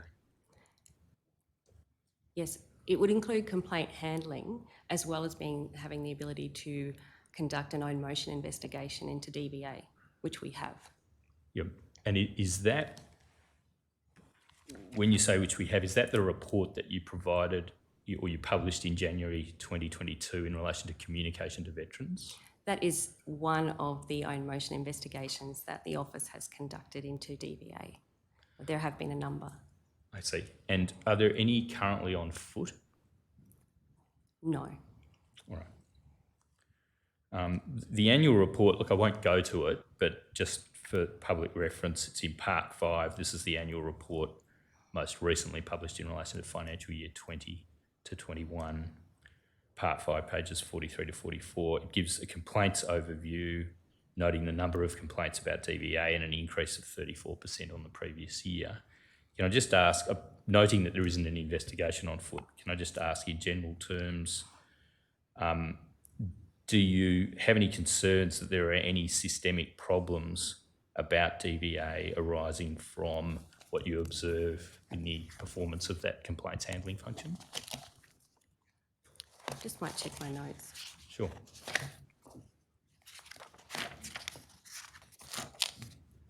A difficulty arises in that under 35A, the Ombudsman can't actually set out an opinion that's critical or could be inferred to be critical.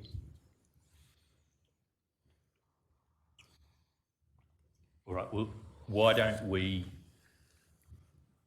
move past that question for the time being? We'll come back to it if we have time and perhaps test that a little further. Do you have a copy of the Act on the database? The Ombudsman Act. Mr. Fordham can give me a copy, I got it. The entire Act.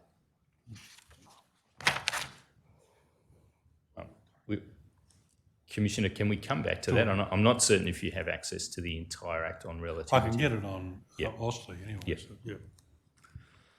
I'll have a look on Ausley. Thank you. All right. To save time, because there's an awful lot to get through, I think I'll move on, and if we have time at the end, we might come back to it. Could I ask the operator to please display the Ombudsman Regulations 2017 now? And I think this will be less controversial because you've got many references to these regulations throughout your brief answers document. Thanks, Ms. Mackay. Yes. And it's part 3 in particular of these regulations that relates to the Defence Force Ombudsman, isn't it, Ms. Mackay? Yes. And in part 3, relevantly, and this is one of the sections of the regulations that you refer to, we have section 14. I'll just ask operator, do you have that available? Ombudsman Regulations 2017, page 6 of the compilation.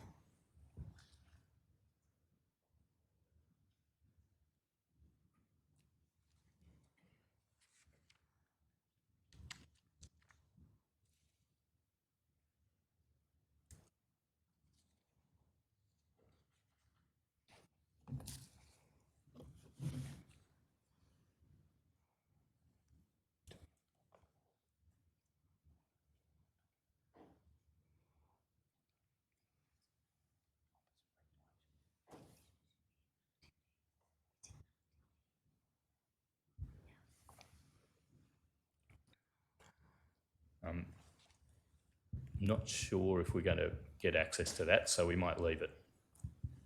I'll just ask you, without reference to the actual regulation, under Regulation 14, you're given jurisdiction in relation to what's described as new complaints, And you have various functions such as you're empowered to facilitate counselling for a complainant, to facilitate alternative dispute resolution such as, or a restorative engagement conference. That's correct, isn't it, Ms. Yes. Mackay? And then there's a link to Regulation 14A, which for a limited time provides access to a reparation payment, and then there's stipulations in the regulations about what those payments can be and what the criteria are for eligibility to particular levels of payment. That's correct. And the current timing in Regulation 14, beg your pardon, one has to go between the two sections of the regulation, but as provided in subsection 1B of section 14, the current, thank you very much, operator, if we go to page 7, we'll be able to display this section just in time, which is terrific. If we go to page 7 at the top of the page, by regulation, access to a reparation payment, am I reading this correctly, Ms. Mackay? Mm-hmm.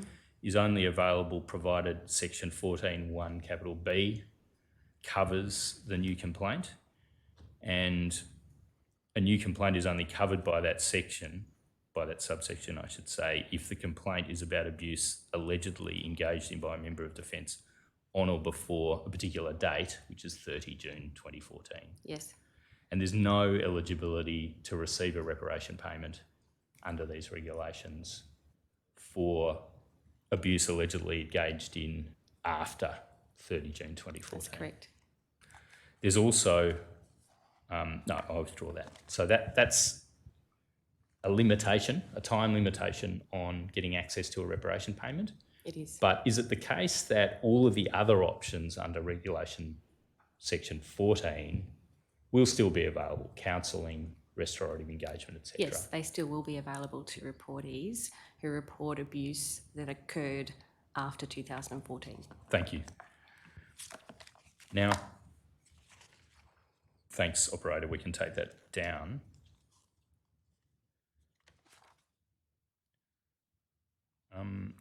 If we go back to page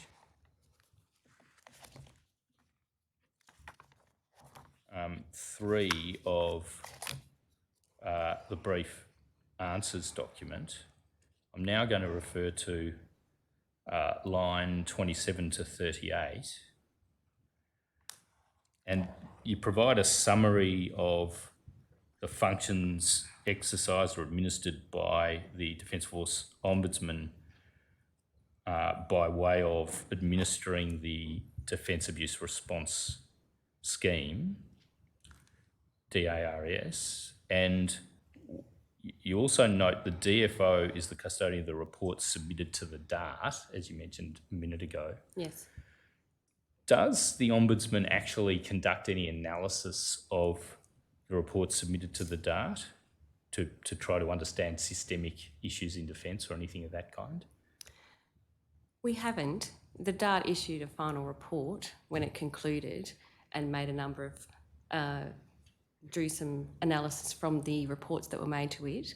But no, we haven't reanalysed those reports. Yep. And in addition to that cut-off date in the regulations, there's also an administrative cut-off date by which a person who is alleged to have been the victim of, if I can use that expression, or to have been abused prior to that cut-off date of 30 June 2014 or on or prior to that date, a person who wishes to access the reparation payment has to make a request or make an application for that reparation payment by mid-next year, provided they've indicated in writing their intention to do so by mid this year. Is that right? Yes, they have to lodge an intent to report by the 30th of June this year and lodge a report of abuse by the 30th of June 2023. And later in the brief answers document, you say some things about, in response to a question really, about whether that could be acting in the future as a difficulty, I suppose, for people who might have long-term effects of having suffered abuse before June 2014, and I'll ask you some questions about that later on. Now, if we go to page 4, page 4 at line 17 to 39, please, operator, under heading 4. There's a heading there, describe the relationship in any processes between the Commonwealth Ombudsman, the DFO, the Defence Force Ombudsman, and the Department of Defence. And you refer to a number of functions there in summary form.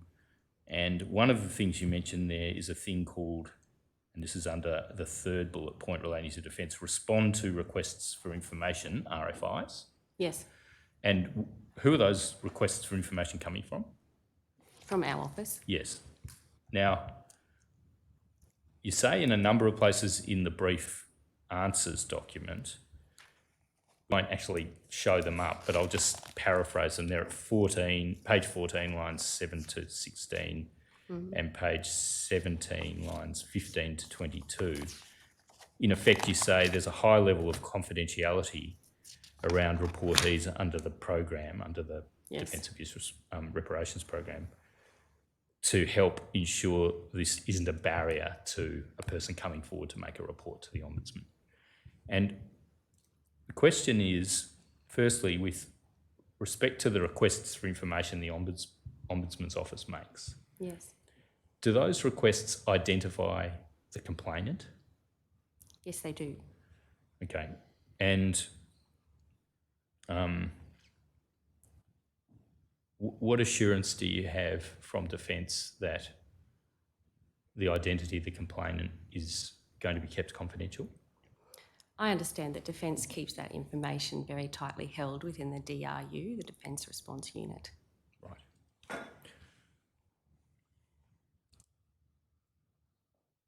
All right. If we go down the page to line 41 and following over the page to line 5 on page 5, you refer to a function under Regulation 14, and we didn't show it on the screen before, but in addition to your specific functions under the Defence Abuse Reparations Program or scheme, Yes. you also have functions under Regulation 14(1)(c) of inquiring into Defence's procedures relating to the making and responding to complaints of abuse and the effectiveness and appropriateness of those procedures. Yes, correct? we do. Yep.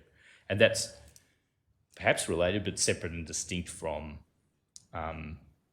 receiving reports of abuse themselves. Yes, it is. Maybe there's some indirect connection in the sense that if you don't have good reporting mechanisms within Defence, perhaps that's going to create a climate of impunity which might encourage more abuse. Would you agree with that? I would agree that it's good to have a good complaint handling system within Defence. And the reason for that is that what you're looking for, amongst other things, is general deterrence of abuse, and with a good reporting system in place, one would expect there'd be general deterrence of abuse to a greater extent than if the reporting system was no good. You'd hope so. You'd hope so? Am I right? Do you agree with my characterisation of how systems within an organisation like Defence would work? I think if you have a responsive complaint handling system and people feel supported to make a complaint and there are outcomes from that process, then yes, it can act as a deterrent to further incidents of abuse or unacceptable behaviour. Yep. And it might also help to achieve longer term cultural reform of attitudes within the organisation, if the reporting mechanism and follow up on reports of abuse is effective. Yes, right? I'd agree with that. Now, you have, when I say you, perhaps not you personally in every respect, but your office, under the watch of Mr. Manthorpe, and then most recently under your watch, has in recent years conducted a three-stage exercise of reviewing, well, I should say inquiring into procedures in the sense described in Regulation 14(1)(c), procedures within defence. Is that right? Yes. And we'll come to those, time permitting, at the end. But you also describe in your report how you, in your brief answers document, how you haven't yet reviewed the implementation of the recommendations in those reports. That's going to be part of a biennial review process that is underway, is it? Or it's going to happen soon? It is underway.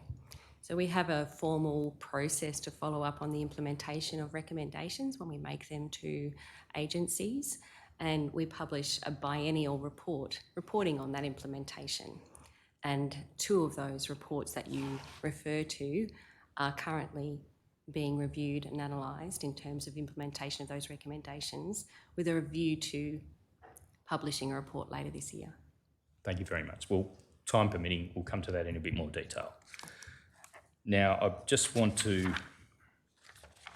ask you about page 5 of the brief answers document. You've got a fact sheet, I beg your pardon, this is line 8 to line 15, Ms Mackay, and you've got a fact sheet that you publish on the Ombudsman's website. Yes. With statistics on the reporting of abuse, and you report that monthly. Yes, by the looks we of things. regularly update it. Yep. And you replace the previous month's version with a new version of the document as a living document up to the end of the preceding month. That's my understanding. Yep. And you've provided with your brief answers document a slightly corrected version of the most recent available fact sheet on your website, which was data as at 28 February 2022. Yes. And thank you for that. And look, it speaks for itself. Perhaps we'll have a bit of time to delve into some of those numbers towards the end, but I'll keep moving. That document has been tendered. It's in the tender list. At line 30 of page 5, you refer to the detail of the definition of abuse in the Ombudsman regulations, and you, in effect, by reference to the definitions of abuse and complainant, you construct the eligibility criteria for a person to be able to get one of the outcomes under the Defence Abuse Reparation program. Is that right? Yes. And you have, over the page on page 6, you refer to, and you've given us a link to, and we've tendered, some guidance on what the meaning of abuse is and the approach you take to that within your office. That's at page 6, line 17 and 18, and it's December 2020 Guide to the Exercise of Discretionary Recommendation Power. Yes. But in addition to that, and you don't, in the public interest, wish to release this, there's more detailed guidance for officers within the Ombudsman Office. Is that right? We have internal guidance that assists our officers in making assessments as well, because each individual report is considered individually, but in order to achieve a level of consistency across those assessments, we have internal guidance. All right. And you give a reason why you don't think it's in the public interest to disclose that? Yes. On page 6, you have also provided us with a link to another part of the website on how reports are made, and we've tendered that.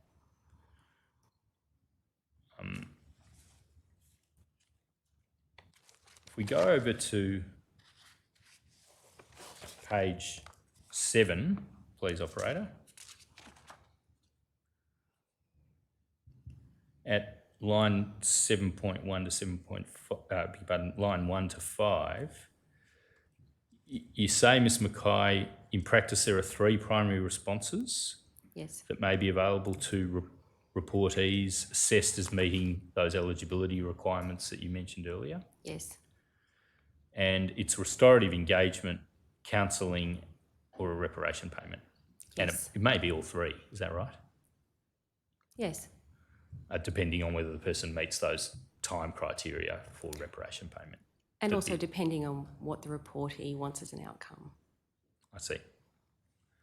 And then you explain in detail each of those matters, and the Royal Commission has already heard quite a lot about restorative engagement from Mr. Cornell, so I might just take it as read what you've said in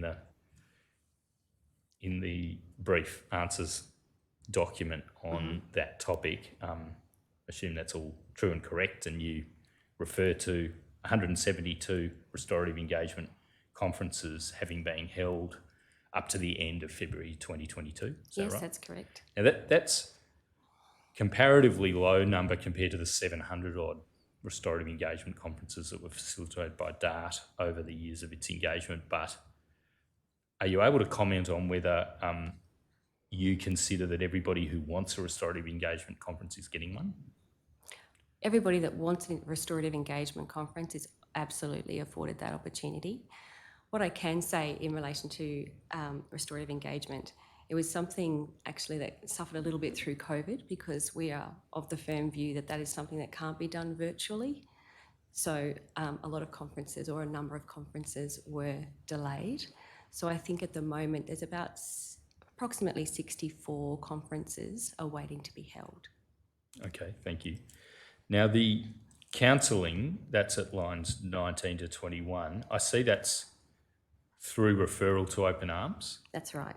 So how is that different from somebody who's been a serving member of the ADF and is perhaps still a serving member, or perhaps a former serving member? How's that different from the position that any one of those people would be in? Aren't they all entitled to counselling from Open Arms? That is my understanding. The facilitated referral, I think, provides that support to the reportee to access those services. Yes, I'll end there. All right. Have those services been provided in a satisfactory and timely manner, to the best of your knowledge? To the best of my knowledge, yes. Yep. Now, then you've got more detail on reparation payments, and you refer to a fact sheet on case referrals to defence. This is at lines 22 through to 39. Yes. And we've tendered that fact sheet as well, and that's all true and correct, what you've said there, I take Yes. it. Thank you.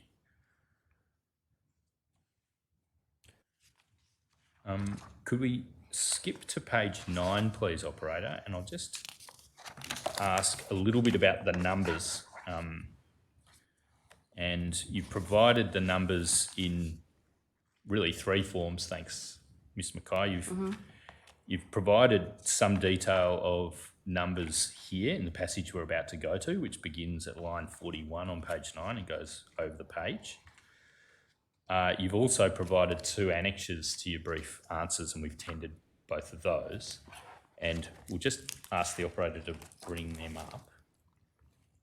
They are EXP 0004 0011 0047. And this, Ms. Mackay, it's available on your website. This is the slightly corrected version of the 28th February data, is that right? I believe it was just one number on page 1 that changed between the version that you had originally and the more recent version. Yep, thank you. And you've set out raw numbers of the reports received. You've separated them out over months, back over 2 years, is that right? 24 months worth or so? That appears to be right. Or is it 12 months worth? Beg your pardon. 12 months, is it? It's 12 months worth. Yes. And then you've also provided a breakdown of, and this is on page 3, the 3 broad forms of abuse as defined in the regulations, which is sexual abuse, serious physical abuse, or serious bullying and harassment. Yes. And they appear on page 3, and that's 1,059 reports that involved sexual abuse, 1,074 reports involved serious physical abuse, 1,425 reports involved serious bullying and harassment. Yes. Now, it's important to note, as you do in your brief answers, that these reports can go back a substantial amount of time.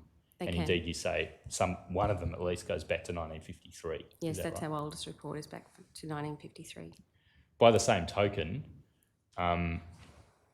these reports could relate to abuse that was engaged in shortly before 30 June 2014 and the person is seeking a reparation payment. And if the person isn't seeking a reparation payment, they can still make a report Yes. in respect of abuse that could have happened yesterday. Correct. Is that right? Thanks. And in another document, which you've also provided to us and described as Annexure B, you've given us more of a breakdown. I beg your pardon. Perhaps. Yes, you've given us more of a demographic breakdown of the people who are making the reports. And this is EXP 0004 0011 0097. Thanks very much, operator. That's that document. Do you see that document there entitled Statistics for Royal Commission into Defence of Veteran Suicide, Ms McKay? Yes, I do. And this isn't hitherto published on your website, but you've prepared this in the public interest that for the Commission. Thank you very much. And this is in effect more of a demographic and service and location-based breakdown of those reports. Is that right? That's correct. Thanks very much. Again, some of this could go back some time. I see you've divided it into 2 time periods.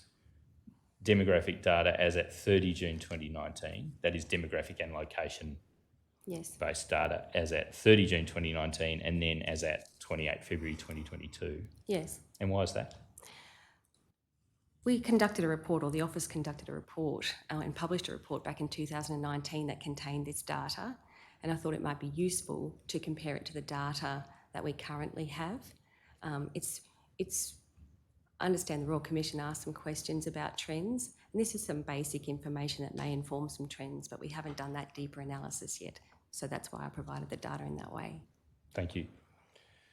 And one of the things that just appears in effect at a glance with a calculator, yes, is that the proportion of females included in the reporting cohort in both periods, that is the period up to 30 June 2019 and then the period up to 28 February 2022, is about 23 or 24%.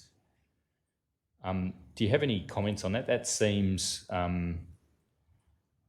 perhaps higher than the proportion of female participation in the ADF, but not quite so high as DART seemed to be reporting was the participation of women in reports of abuse during the course of DART's work. Do you have any views on that, or you haven't begun to analyse that aspect of this? I think that's my answer would be that I wouldn't propose to comment on that yet. As I said, we are proposing to do a much deeper analysis of all the information that we've gathered over the administration of the DARS scheme. That hasn't occurred yet, and so I wouldn't propose to answer. Okay. And look, I'll leave it there. And my recollection of the DART figures at any rate are that perhaps the way I put the question to you would need to be refined into more detail in any event, because there are different kinds of abuse that were being considered by DART, and I'm not sure whether they provided a global figure of that kind. Now, back in your brief answers document, and this is probably just to illustrate the point you've just made about you not having done a deep dive yet. There are a number of matters, pardon me, a number of matters you mention over the page, well, you're beginning at the bottom of page 9, you begin to describe aspects of the reports that have been made, and the question was up to 1 January 2022 at the point in time the questions were posed, I suppose, but perhaps you've been able to consider them, consider these questions up to a later point in time because you have more data available since the question was posed, is that That's right? right, we've considered the questions up to 28 February 2022. Thank you. Now, you, over the page, at the top of page 10, under description of the type of abuse being alleged, you've provided those numbers for sexual abuse and physical abuse. You haven't itemised the numbers of bullying claims and harassment and discriminatory. Oh, beg pardon. You haven't itemised the number of bullying claims. Is that not available, or is that? No, you'll see under harassment and discriminatory treatment, Yep. we have a figure of 1,425 reports involving both bullying and harassment. The way that we have recorded our information is that it is one figure. I see. Thank you. Thanks very much. And on that question about contemporaneity or how recent the alleged abuse is, at line 30 or 29 and 30 perhaps, you say the Defence Force Ombudsman has received 109 reports that include one or more incidents of abuse alleged to have occurred post 30 June 2014. So they're people who are not eligible for and therefore not seeking presumably a reparation payment, but they're making a report to you nevertheless. Yes. And it's relatively recent information. It's only the very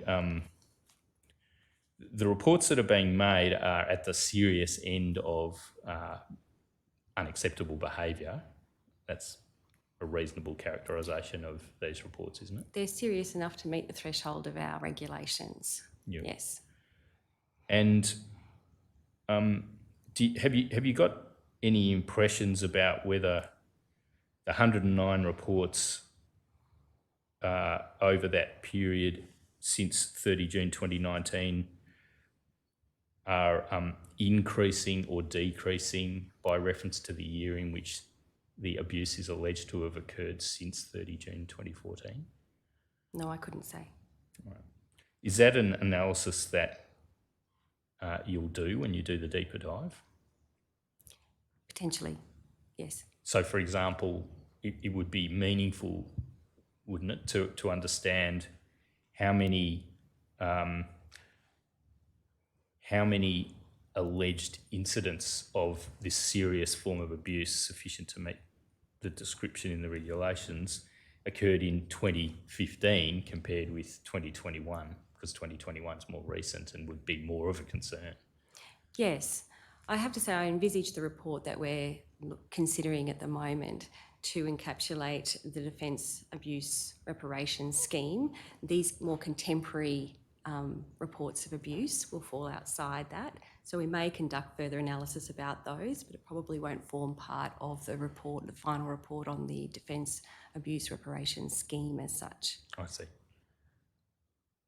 So you'll rule a line under the data that will feed into that analysis, and the line will be ruled at abuse alleged to have been engaged in on or prior to 30 June 2014. In order to report on that scheme, the administration of that scheme, okay. Yes. I'm not ruling out that we might make comments about more contemporary abuse, but that'll be a decision for the Ombudsman at that time. Perhaps it's a matter of terminology, but we clarified a little earlier when I was displaying parts of the regulations, that although eligibility for a reparations payment will conclude when that administrative deadline of June 2023 falls, and if a person hasn't applied for it, and that it's a substantive element of eligibility that the abuse must have been engaged in on or before 30 June 2014. Yes. But you said, didn't you, that access to counselling, restorative engagement, that will continue on. Perhaps it's a matter of terminology, but will the scheme continue to be called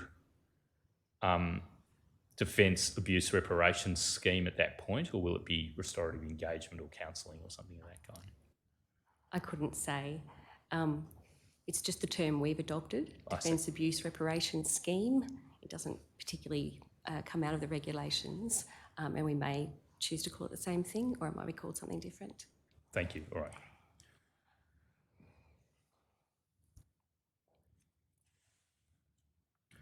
Now,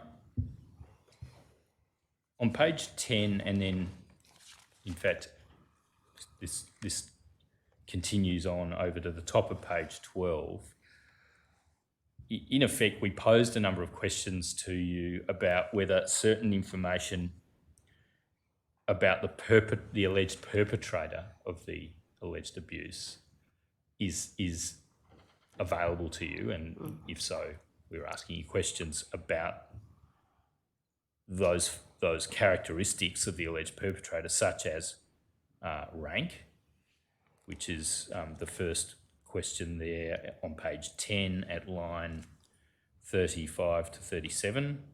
And you've said in the brief answers that the Defence Force Ombudsman does not have this data readily available. And then there are a number of similar questions that you've responded to in a similar way. So, for example, age and gender of the alleged perpetrator, the Defence Service branch of the alleged perpetrator, whether there was a working relationship between the reportee and the perpetrator, whether there are single or multiple allegations in the alleged, or in the report of the alleged abuse,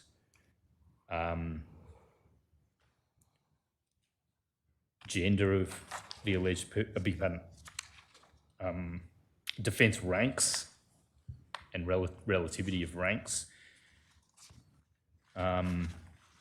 whether there was a working relationship between the reportee and the alleged abuser. And then towards the end of the brief answers document, there's, importantly for our Royal Commission, on page 18, at the foot of page 18, Operator, if you could just please bring that up. That heading, by the way,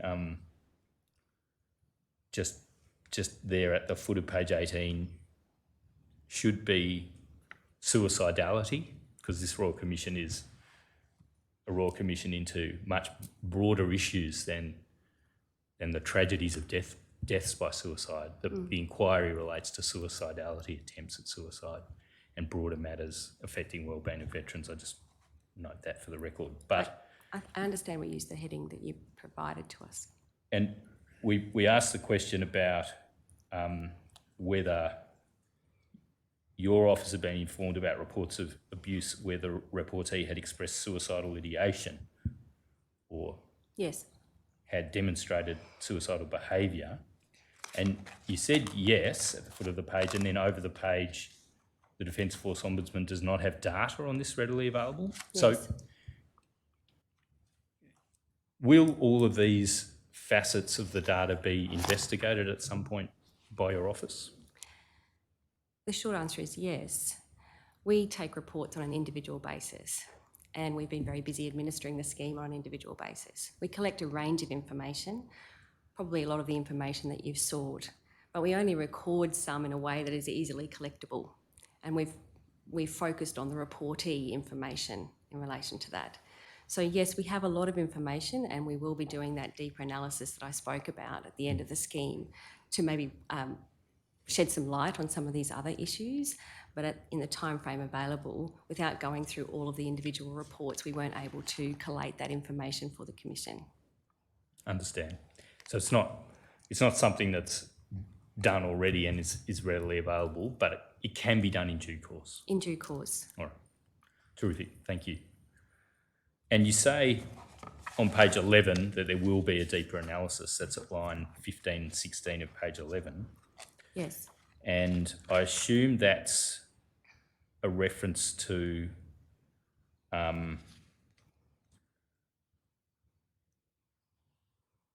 the deeper analysis of the data. And now I understand it. The data in relation to abuse alleged to have been engaged in up to 30 June 2014. Yes. But in addition to the deeper analysis you've referred to there, you're also saying that it's open to the office to conduct analysis of more contemporary data. Is that right? Yes, and it will be an ongoing function in terms of more contemporary abuse. Yeah. But there's no current plan, and it would be a matter for the Ombudsman of the day to decide whether and when and to what extent those data are analysed in a similar manner, those more contemporaneous data are analysed in a similar manner. Is that right? Yes. Thank you.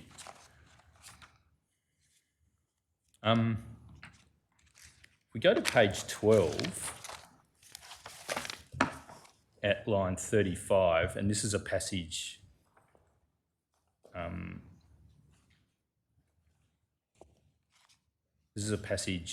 over which goes over the page to line 10 on page 13.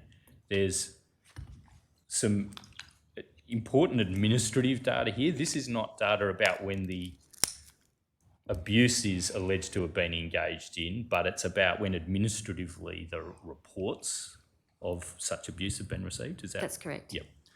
And there's an uptick, basically, in those reports coming in, to the point that the biggest year administratively so far is the year just ended. Is that a fair description? You've said 30 November 2021, so perhaps it's not a full year, but... Yes. Oh, I'm sorry, Sorry, it is. Mr. Gray, it's not legible. Can we blow it up? Oh, thank you, Commissioner. It's under the heading 12 during the past 5 years, etc. Oh, thank you, Operator. That's terrific.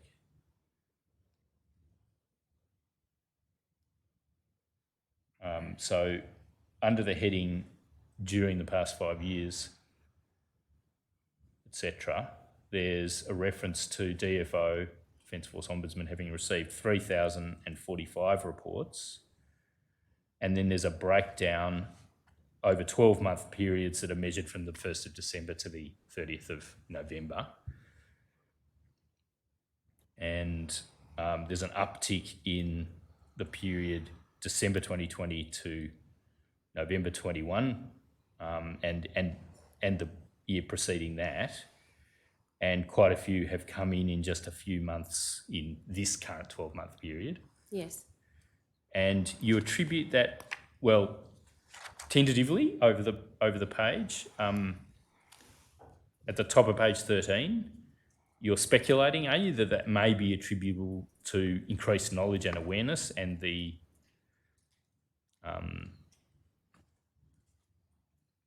perhaps you just tell commissioners what you think is driving that growth in reports, please, Ms. Mackay. Certainly.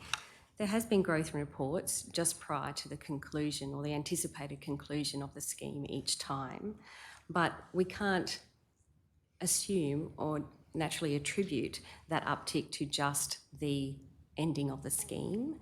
There could be other reasons that attribute to that uptick in reports, and I've listed a few there, including increased knowledge or awareness through various campaigns in recent years, advertising the extension of the scheme, and formal and informal word of mouth, which we find to be very powerful in bringing reports into our office. And there's a small number of legal firms and non-legal consultancy firms that are proactively advertising for potential clients to assist them in making a report to our office.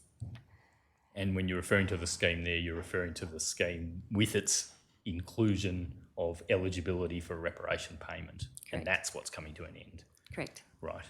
And if we just go to page 17 on this point, at 17 point, or line 1, we've in effect asked you a question, which you're kindly indicating a response to. And the question was, could this exclusion, that is the bringing to an end of eligibility for the reparation payment by that administrative deadline of mid-23, could this disincentivise people who experienced abuse in defence after 30 June 2014 from reporting to the Ombudsman? And of course, just to repeat, in case people at home haven't picked up the reason for that reference to people who experienced abuse in defence after 30 June 2014, if they experienced abuse in defence after that date, they're not eligible for reparation payment anyway, right? Yes. But the disincentive effect could apply to people who did experience abuse before that date, but are faced with this administrative deadline and they aren't ready for whatever reason it might be, perhaps because of their own well-being. They're just not ready to make a report to the Ombudsman by the administrative deadline of mid-23. Perhaps they're not even ready to notify you by mid this year of their intention to make a claim by mid-23. Now, for those people, could the removal of access to the reparation payment by that administrative deadline be in the future a disincentive to them ever coming forward to the Ombudsman? That would depend upon the outcome that they wanted from making a report to our scheme. Sometimes people make reports to access the Restorative Engagement Conference. Sometimes they want to inform cultural change across defence. Sometimes they want a facilitated referral to counselling. But equally, sometimes they just need the acknowledgement of a reparation payment. So I think it depends on what the motivations or outcome that the reportee is seeking. Yep. And have you seen all of those possibilities in matters that have come across your desk? Not personally, but I believe my team has. Right. Okay, yes. And do you have any feeling from communications with your team about how important, how large does access to the reparation payment loom for the cohort of people making reports to the Ombudsman? I couldn't say. I'd be guessing. All right.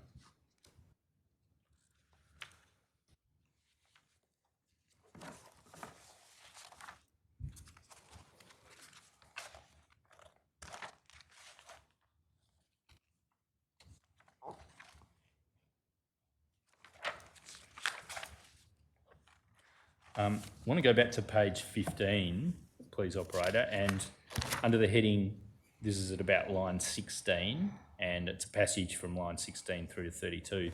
There's a passage here under the heading, identifying cultural and systemic issues, and understand that you haven't done the deep dive Yes. that you have planned in relation to the conclusion of the Defence Abuse Reparations Program or Scheme. Haven't done that yet, but you have an intention, and you have the ability, but you don't have a current intention to do broader analysis of data that will be available or that is available from the reports that have been made to the Ombudsman. But putting those exercises aside, does the Ombudsman's office, does your team, is there somebody considering whether there are systemic or cultural issues arising from the reports that are coming across the desks of your team? Yes. There is regular engagement between my team and the Defence to feed back any issues that we see, whether they be systemic, particular individuals. There's a regular, I think, monthly engagement between my team and the others at Defence. And at what level does that occur? Or more specifically, somebody in your team reporting to you has that monthly interaction with Defence, do they? I understand, and I could be corrected, I understand it's my Senior Assistant Ombudsman. Thank you. Who undertakes that liaison. And to whom, with whom do they liaise on the Defence side? I would have to double check, but it's the position that Lara Gunn held. I'm not quite Yep. sure of the name of the new person. So Air Commodore Gunn held the position of Chief of Staff of ADF Headquarters, so it's direct to the holder That's of that my position, is it? understanding. Thank you. Now, in this passage under identifying cultural and systemic issues, that you've given us in your brief answers, and I take it what you've given us there is true and correct, Ms Mackay. Yes. Thank you. And you must have knowledge of this, but it sounds like you weren't actually attending these meetings. Mr Manthorpe met regularly, approximately every 6 months, with those officials of defence that you mentioned there. Yes, both the Secretary of the Department and the Chief of Defence Force. And you've been to one such engagement or briefing or meeting, is that right? Yes. And I understand you're reluctant to go into the detail of what's discussed in those meetings on public interest grounds because you have concerns about whether that's in the public interest. Is that right? So this is voluntary, so I'm not going to probe the detail if you don't want to provide the detail on public interest grounds, is it? That's correct. Yep. My office relies on maintaining a level of trust with the agencies we oversee, Yep. so we can influence that improvement that we're after. Yep. Can I ask you, I mean this literally, can I ask you this? Because it's voluntary and you can refuse to answer if you wish. Are there systemic cultural issues of concern to the Ombudsman that are raised in those meetings? I'm not asking what the detail of them is, but are there systemic or cultural issues of concern that are raised? There is an opportunity to do that at those meetings. It's an opportunity to, but you won't say whether there are issues of a systemic or cultural nature that the Ombudsman's office has been raising. You think that might be stepping over the boundary, and I shouldn't be asking you that. Is that what you're saying? I object to this. You've been given your answer. Well, it's pretty important. I'm just asking where the boundary is, and once I know where the boundary is, I can back off. Are you saying that... I'll allow the question. Thank you. I probably need to go back to the transcript. I'm not asking you for the detail of what any systemic or cultural issues raised might have been, but have there been issues of a systemic or cultural nature that have been of concern to the Ombudsman, whether that's Mr Manthorpe or yourself as acting Ombudsman, that have been raised in those meetings? Not asking what the detail is. I can't speak for the meetings that Mr Manthorpe attended with the Chief of the Defence Force nor the Secretary of Defence. I have attended one meeting with the Chief of the Defence Force, and I can confirm that at that meeting I didn't raise any issues of systemic concern about defence abuse. All right, thank you.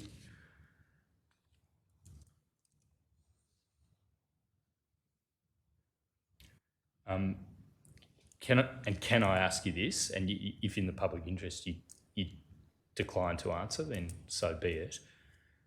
Do you currently have any intention to raise any matters of concern at the next meeting that you'll have, or that if you hand over to a permanent appointment, that the next Ombudsman should have at the next meeting that are of a systemic or cultural nature arising from the reports you've received about abuse in defence?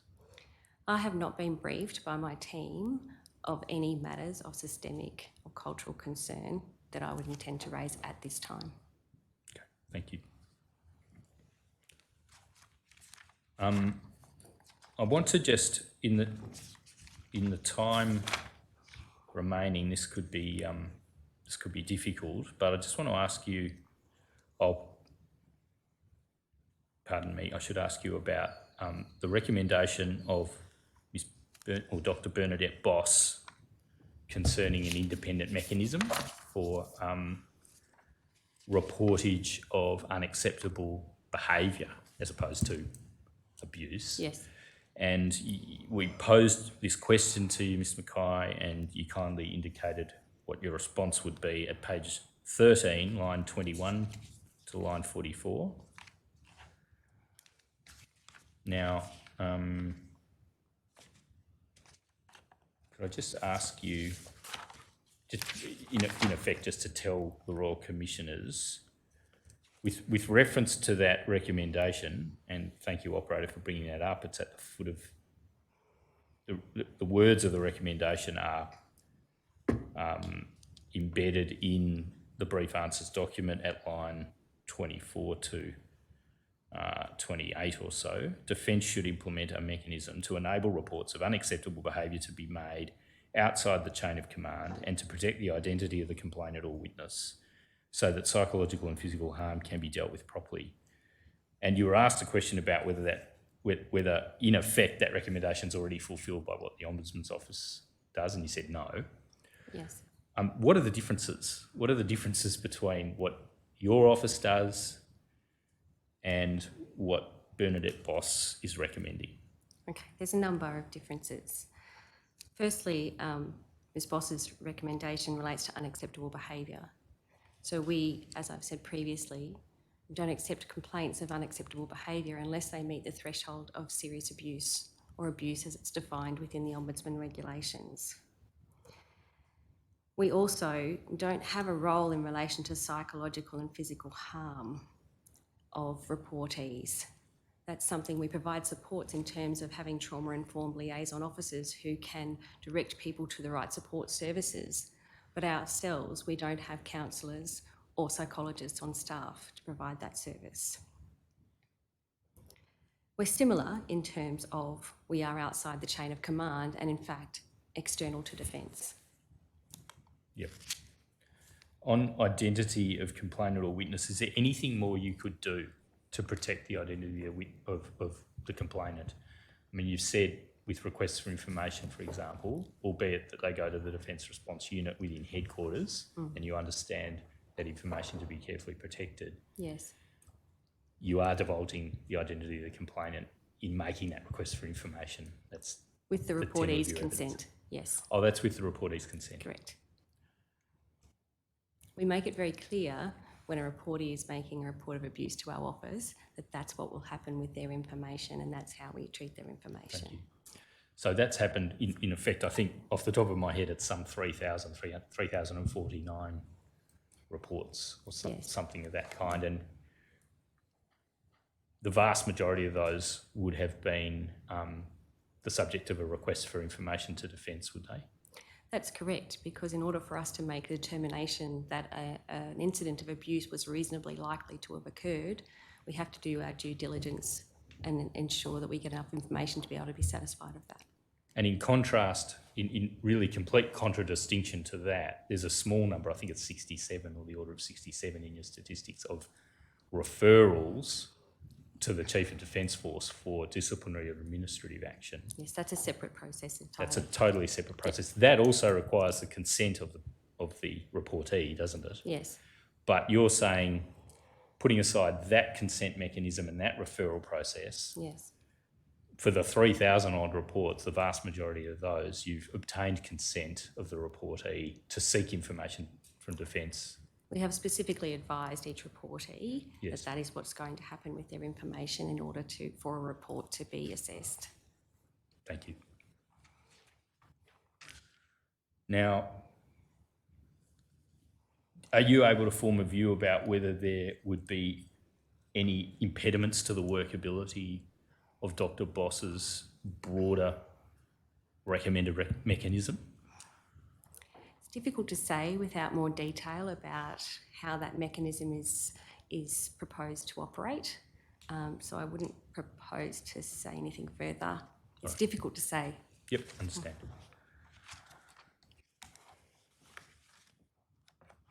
Over the page on page 14,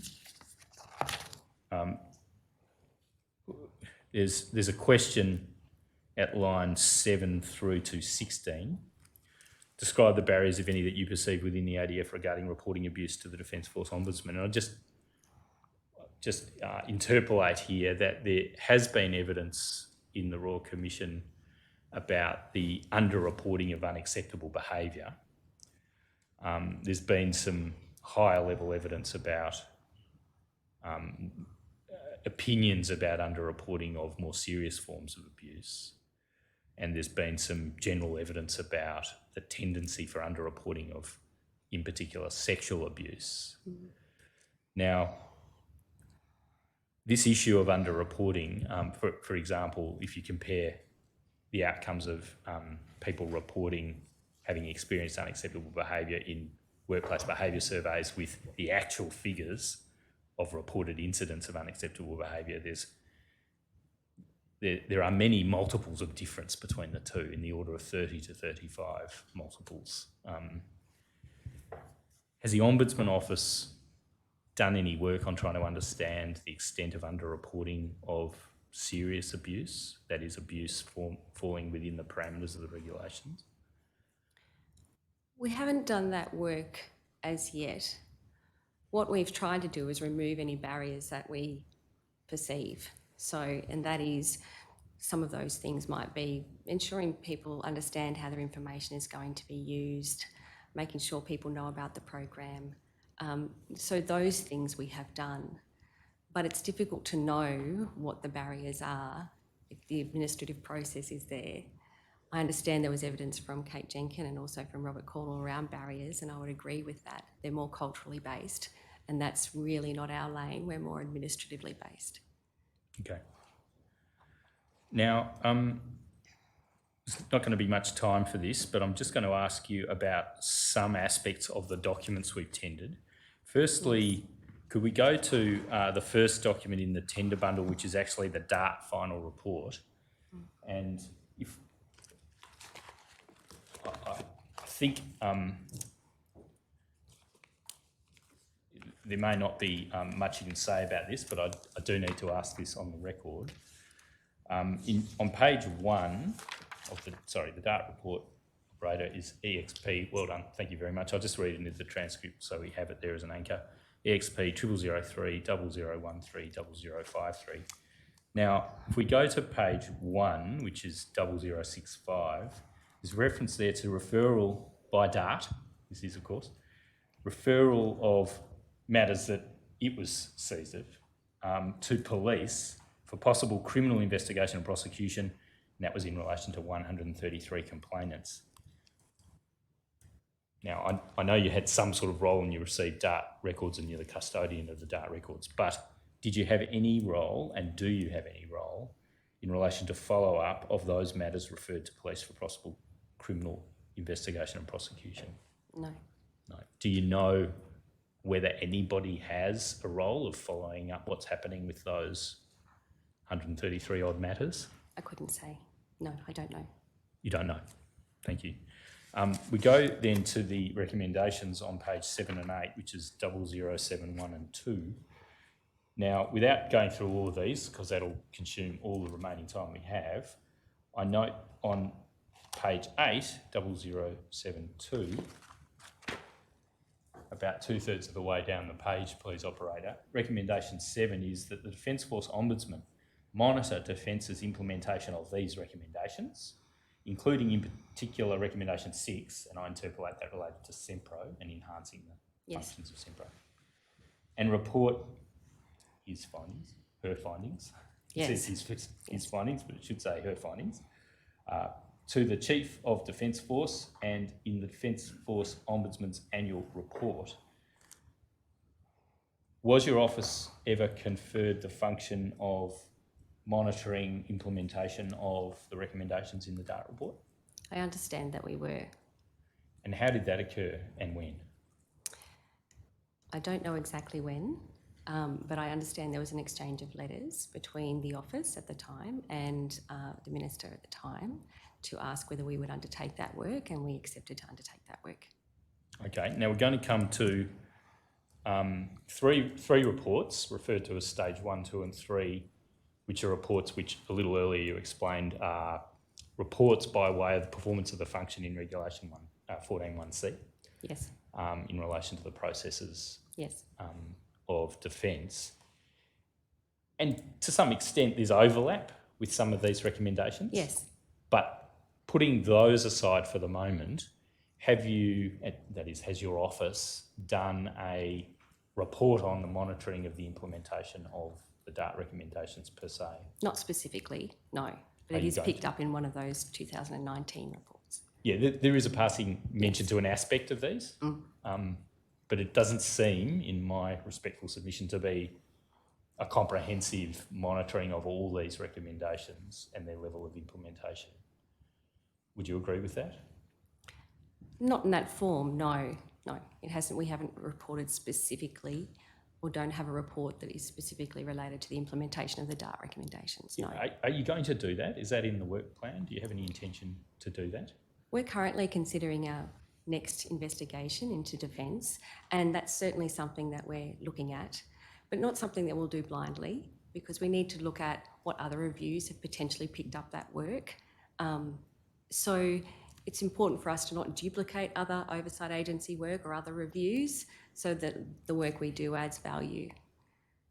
Well, if you were given a letter Yes. specifically asking you to do that, one would assume that you're not duplicating the work of other agencies if you do perform that role. Wouldn't that be a correct assumption? Only if there may be other reviews who have already looked at whether some aspect of the DART recommendations has been implemented, and we would pick up that work potentially and have a look at that and determine whether we should do it again. But we've already had a look at them, as you've said, in the 2019 report. We had regard to the DART recommendations at that time. Well, that's true. Let's go to that. If we go to EXP 0003 0010 0242, please, operator.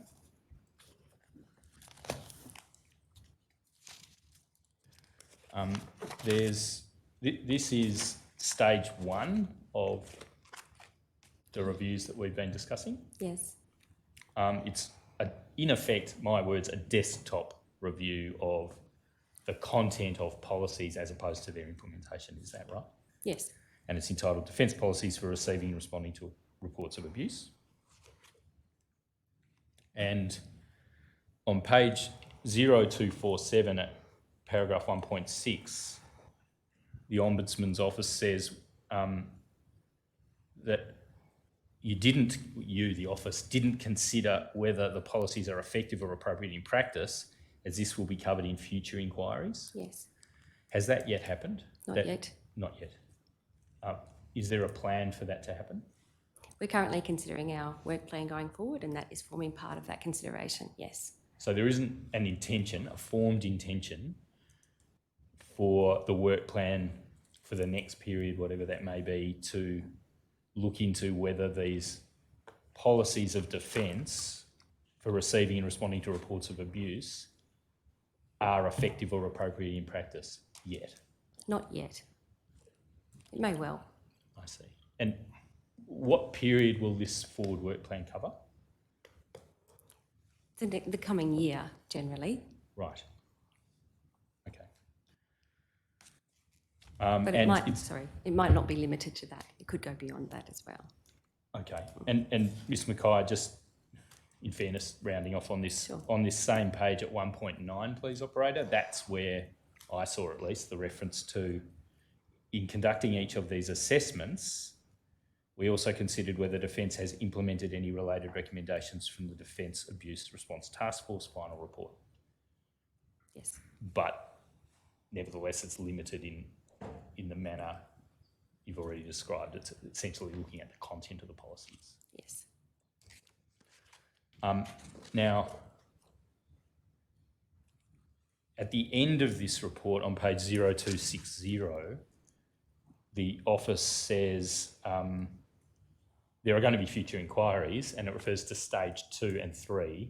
Yes. But those are separate, and indeed those two stages of inquiry were then conducted. Yes.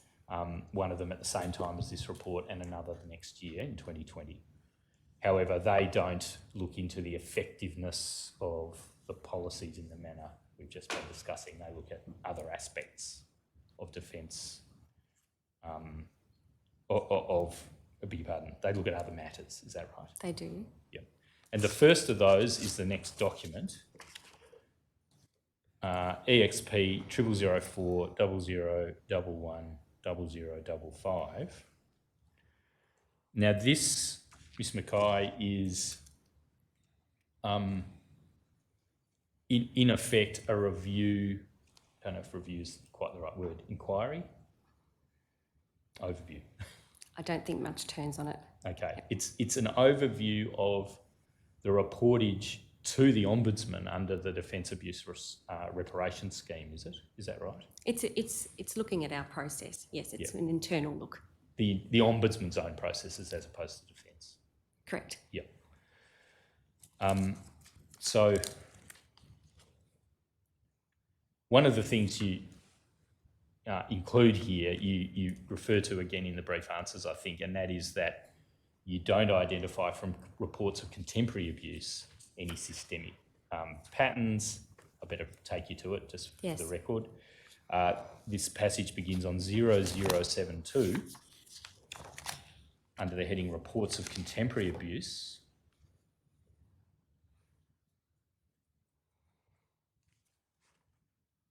Thanks, operator. Is that available to you, Ms Mackay? It's a little bit small. Oh, there we It's are. a bit small. And there's an analysis at a certain level of those more contemporary reports. It's not particularly granular. Is that a fair description? But it's an overview, at least, of reports in the last 10 years. Yes. And certain aspects of those. And over the page, on page 0073, this is an important conclusion. You refer to, well, the office refers to relatively low figures in recent times of abuse and dispersed locations. And on that basis, the report says there's no evidence from the data of particular trends or patterns or hotspots where abuse is still occurring on a systemic basis. Yes. However, in the next paragraph, you say it does indicate that bullying and harassment, or at least perceptions of it, may continue to occur on occasion within Defence. And then there are more things said about that. Now,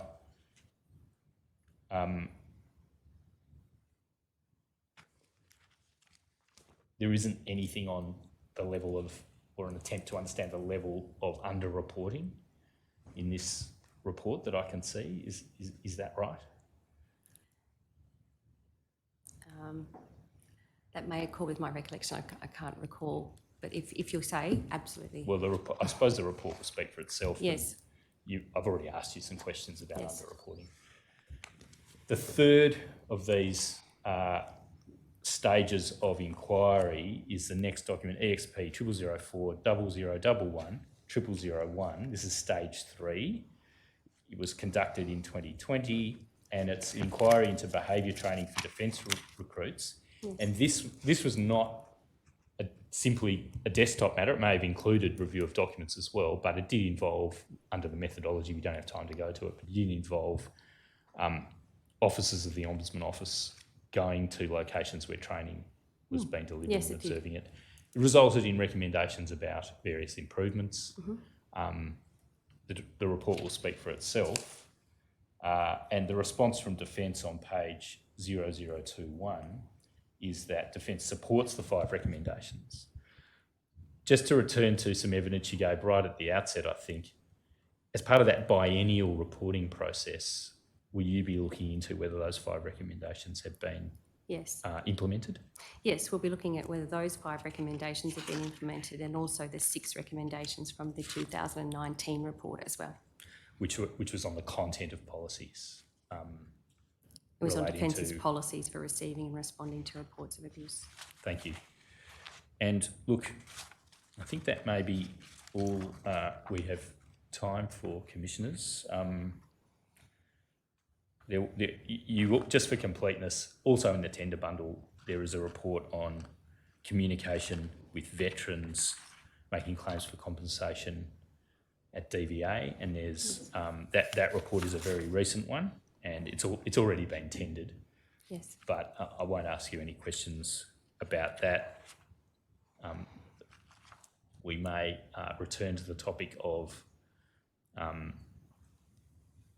DVA and its culture and the way it communicates with veterans on another occasion. But thank you for volunteering that information and evidence for the Commissioners, Ms Mackay. Thank you. I have no further questions. Thank you. Commissioner Brown? Thank you very much. I have three questions. The first one is just to understand, I appreciate you advise you cannot direct defence, you can only make recommendations to them. And Mr Gray's just been talking about the recommendations of these recent reports, but in terms of recommendations about reparation payments, is that still a recommendation to defence? It is a recommendation to defence, but we're slightly different category. Mm-hmm. Yes. Are you aware whether your recommendations have all been followed in relation to those reparation payments, or do you not track that? Yes, we do track that, and all of the recommendations have been accepted by Defence, except one that was partially accepted. Okay, thank you. My second question is just, again, a clarification question. In terms of the reports that you receive, do they need to be made by the individual defence member, or can they be made by someone else on their behalf? Reportees can get assistance to make reports to our office. Some of them have advocates, some of them have lawyers who can assist them, but it's not necessary. They can make a report themselves, should they choose to. I'm just wondering, for example, can family members make a report? I would have to double check that, Commissioner, but the reports are in the form of a statutory declaration, so the reportee would have to sign it. Right, okay, thank you. And also I noted there when you were talking about the briefing meetings, reference to the IGADF, and I just wanted to better understand what interface there is between the Defence Force Ombudsman and IGADF. IGADF is one of the agencies we oversee, so people can complain or make a complaint to us if they're dissatisfied with the way IGADF has dealt with a matter, and we do receive some complaints about that. Not a huge number though.